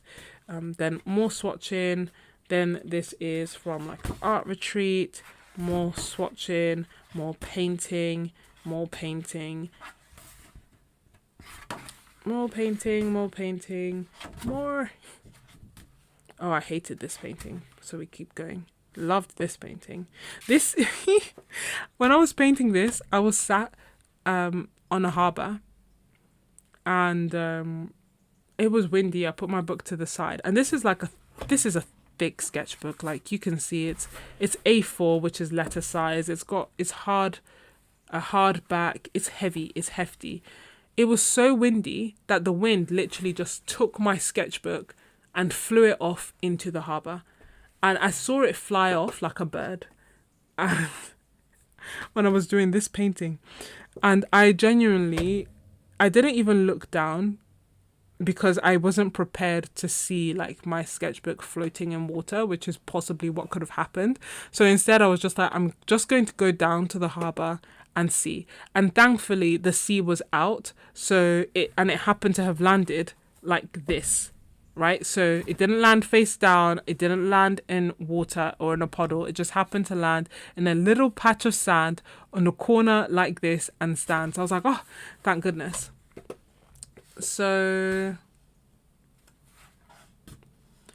in the end, I like this panorama. In the end, I need not worry, the sketchbook was fine. What have I done? A couple of weeks ago, the same thing again. There was another 40% sale and I bought the exact same sketchbook because I was like, well, for that price, I can't say no, can I?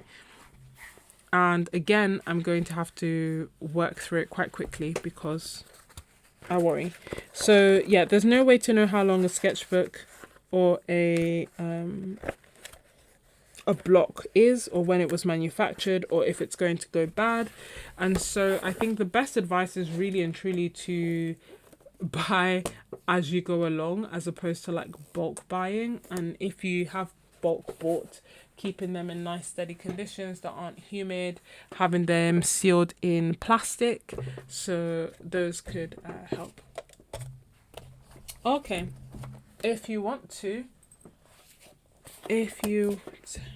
me to, I can. Let's see. We'll do something quick.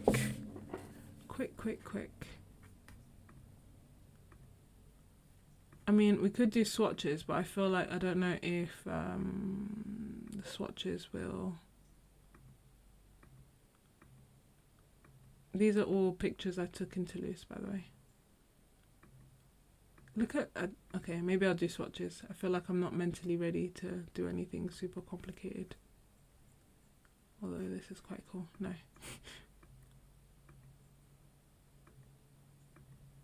You're seeing all my photos.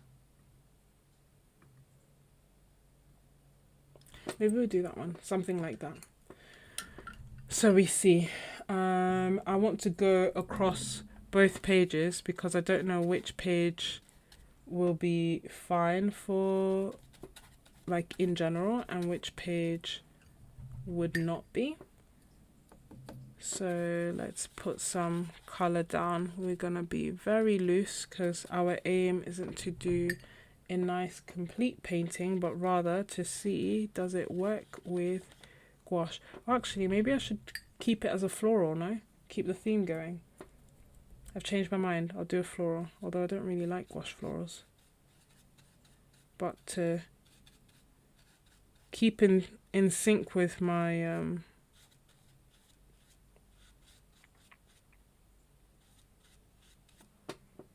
title page, we'll do some florals. Oh, don't like that. So it seems to be working okay with gouache, which is good. And I'm using the gouache quite watery, but obviously I can also make it thicker.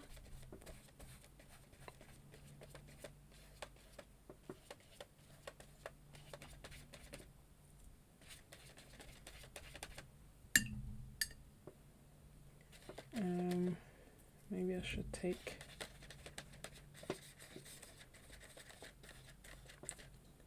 a bit more.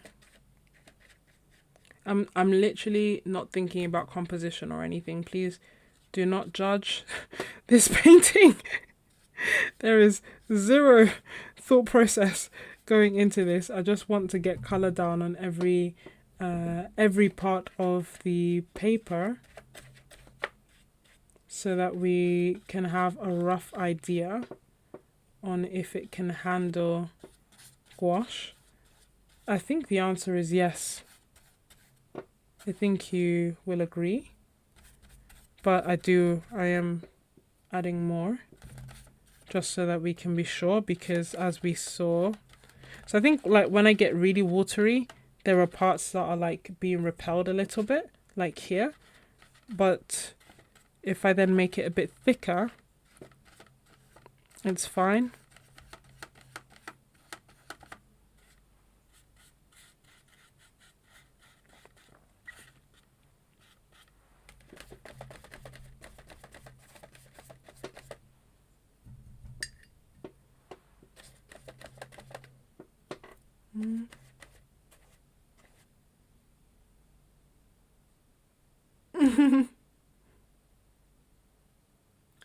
Why are you surprised that I'm black?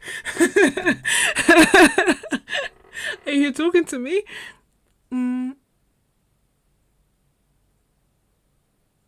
Yeah, Etcha is vegan. I know.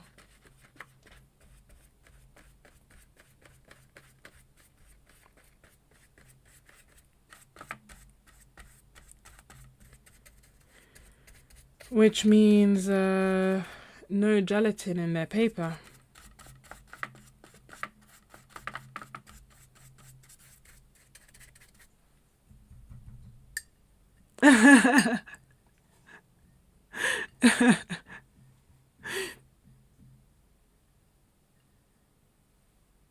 Oh. She's behind us, I understand. I was thinking like, wait, what? This can't be the first time you realize. It's funny because anyway, yeah. I remember a friend was on YouTube and she was saying that, you know, sometimes she'd get like mean racist comments, and maybe because not as in not an explanation, but she was saying like, you know, people don't know that she's black until they click. And I was like, babe, I put my hands in the video and my face in the thumbnail. I want there to be no confusion.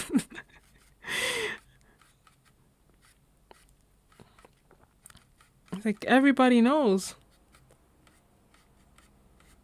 But yeah, that was Italy. I still go. You know, can't let some people's ignorance stop me from going where I enjoy myself. Let's put more. Do I like this painting? Not in the slightest. Do I think it's horrible? No. Could it be better? Most definitely. Will this be my gouache sketchbook? Maybe. Why not?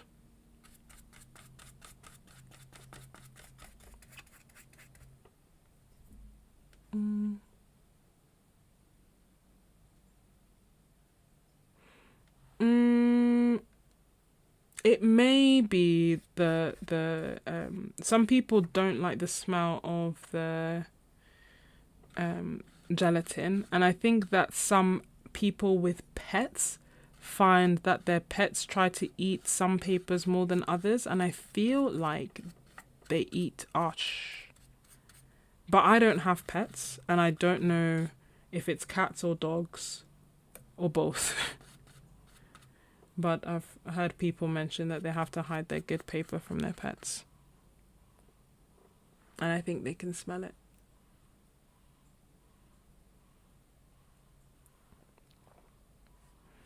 No, I know. My friend was so upset in Toulouse. And I was like, it's okay. In the end, I bought her food to try and calm her down. She was very, very sweet and upset on my behalf. So, my dear, you have to pick your battles. I'm black every day.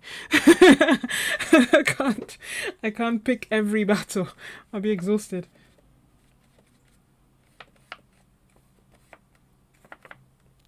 So, okay, what are we thinking? I think that with with gouache, it's okay. Could I have done a better painting? Yes. Yes, I could have. But I don't like gouache florals, so what's this book gonna be? Am I gonna force myself to do florals? Am I gonna paint over the title page? Am I just going to accept that it's evolved into a... Ooh, maybe like a still life. Like teapots or something.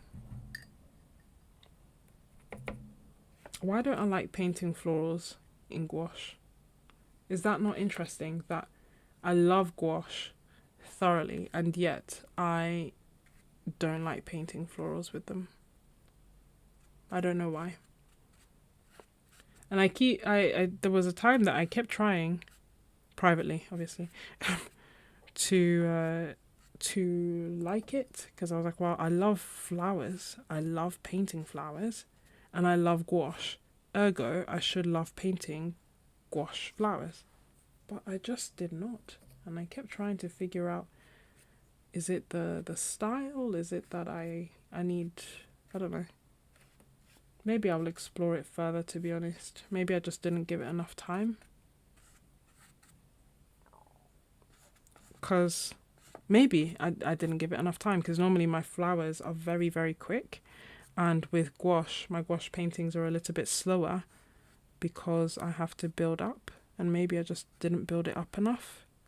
Need to be more patient. I don't know. I don't know what it is, but it's definitely a thing that I was like, oh no. Landscapes, yes, they make sense in gouache. Flowers, not sure yet. But I like the look of them. I just don't like painting them as much. So maybe it will be like a session of exploring how I can do that in a way that I like it. I mean, in conclusion, I definitely can't go to Ireland today, can I? Haven't slept. It's funny because that's usually when I make these decisions. Like, oh yeah, sure, let me fly. Let me book a flight. It's usually sleep deprivation. You know what? As I'm painting, I'm like, wait, flowers are emerging. What is happening? What is this trick? How is it happening? I don't know. Maybe it's best not to question it. That's how I started doing watercolor florals with like backgrounds. It was after a night shift, and I'm not quite sure why I felt compelled to do that, but I did. And then afterwards I was like, oh my gosh, it's fantastic.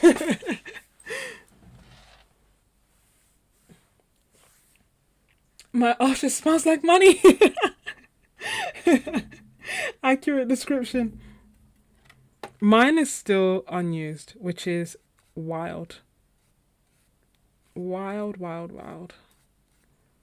I have blocked. But that's the thing, you know, like, learn from my mistakes. Don't get to a point where you have so many supplies that each one is like, oh, almost like you're embarrassed to say, like, oh, I still have this and I haven't used, and I still have this and I haven't used. You can always come here and say, because it's a safe space, I will never judge you. I will always have more that I still need to use. And so it is a safe space. But if you are not at that place yet, resist the urge to like bulk buy, and just buy a little as you go along, because the other thing that can happen is that your taste changes with time.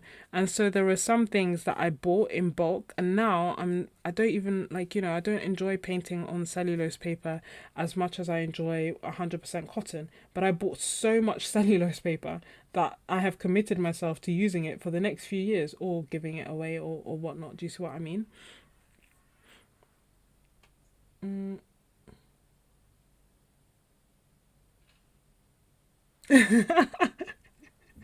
It does smell like money. You should tell them to make a perfume. Be like, oh, what's that fragrance you're wearing? It's Arsh. Arches. Arsh if you're fancy.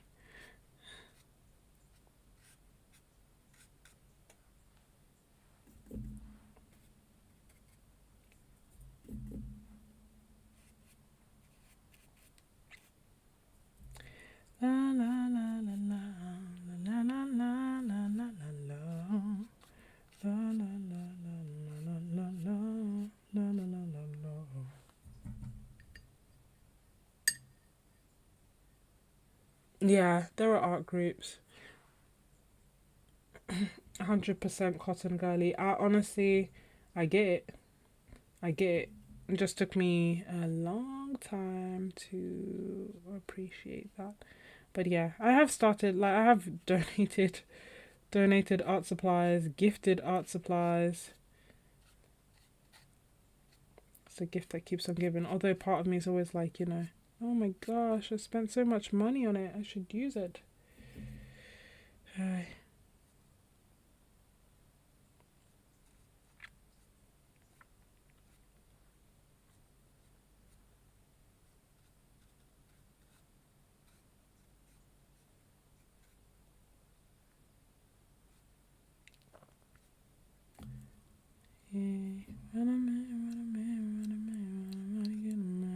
Yes, he is. Good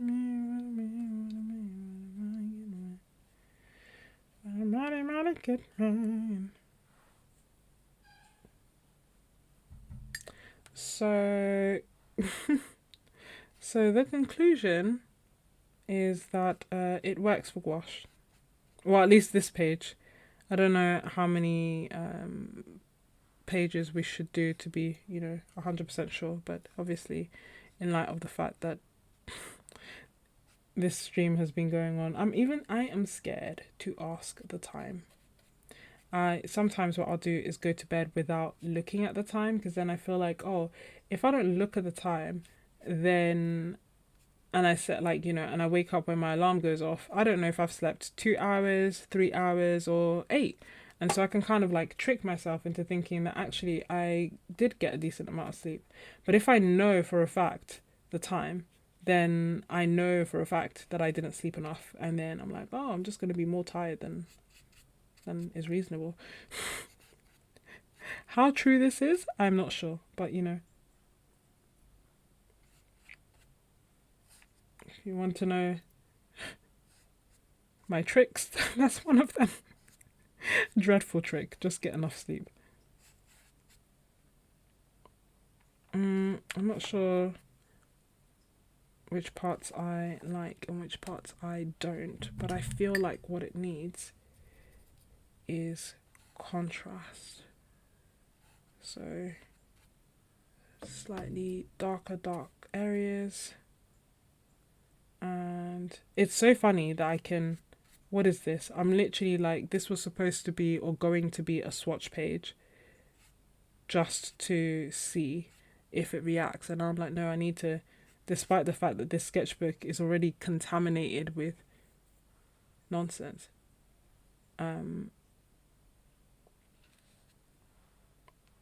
From the failing, I quite like that I'm doing negative painting there, by it's filled by nonsense, by the failing sizing. I'm still like, oh no, but this still needs to be a respectable painting. Still needs to be somewhat legit.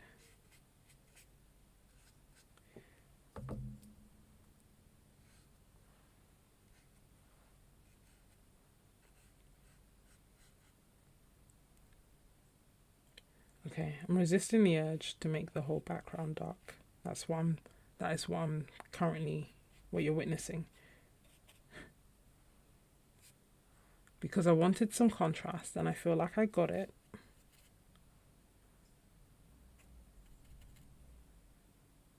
And I'll put a line. And I want, I guess, the center to be darker. It's funny because I'm looking at the camera, I'm looking at my screen basically to see the painting, because it makes me feel like I'm seeing it from afar and I get a better angle. You guys get a better view than I do when I'm painting, a more accurate view of what it actually looks like. Part of me really likes this part here, and the other part of me is wondering whether I should get rid of it because it commands so much attention. But then the other part of me really likes it, so maybe I'll leave it for now.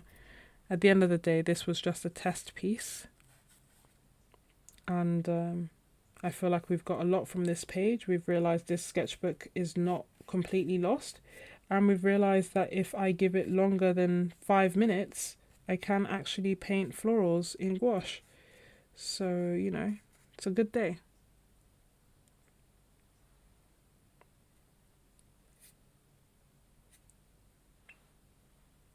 Yeah, you can use a mirror. Sometimes it's also helpful to like take a picture or literally just step back.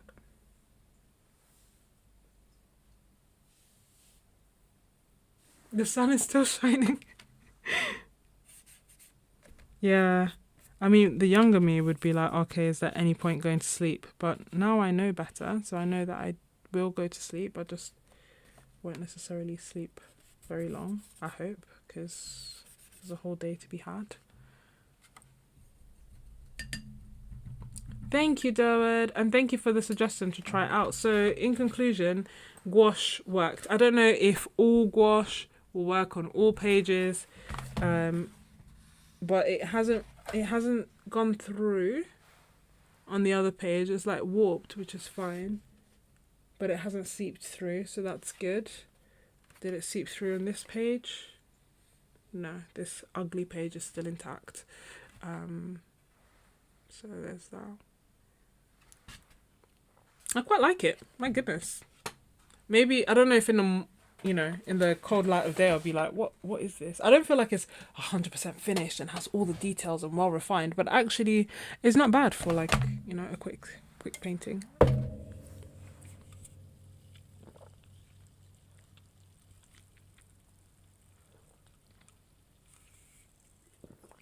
Can I say, as I get ready to go to bed, thank you all so much for being here. Thank you for the chats, the encouragement, the inspiration, the kindness. Thank you so much for the tips, the super chats, the super stickers. Thank you for being you and being part of this group, whether you chat with me throughout, whether you stayed silent and lurked, whether you hopped in and out, whether you painted along, whether you did your own thing. I'm really glad you're here and I'm really grateful for you. So thank you so much. I must bid you good night because it is, I must bid you good morning as I go to sleep. And who knows, if all is well, I may do another live stream soon, because yeah, I really wanted to do this one, and I've been wanting to do more lives, so I hope to do more. If you enjoyed it, a gentle reminder to like the video. If you want more, gentle encouragement to join my membership. I am not good at marketing. I'm trying to get better, but I still don't know how to do it. So all I can do is say join and hope that if you like it and enjoy it, if you like and enjoy my videos and these live streams, that you will like and enjoy my membership. And a gentle reminder also that even if you don't want to join as a paying member, I will be removing this video from YouTube probably, because I have a tendency to overshare, even more so when I am sleep deprived. And so for a little bit of privacy, I will have these available on my art memberships for free, but I won't have it, you know, actively promoted and shared on YouTube for strangers to see and to hear my innermost thoughts. Okay?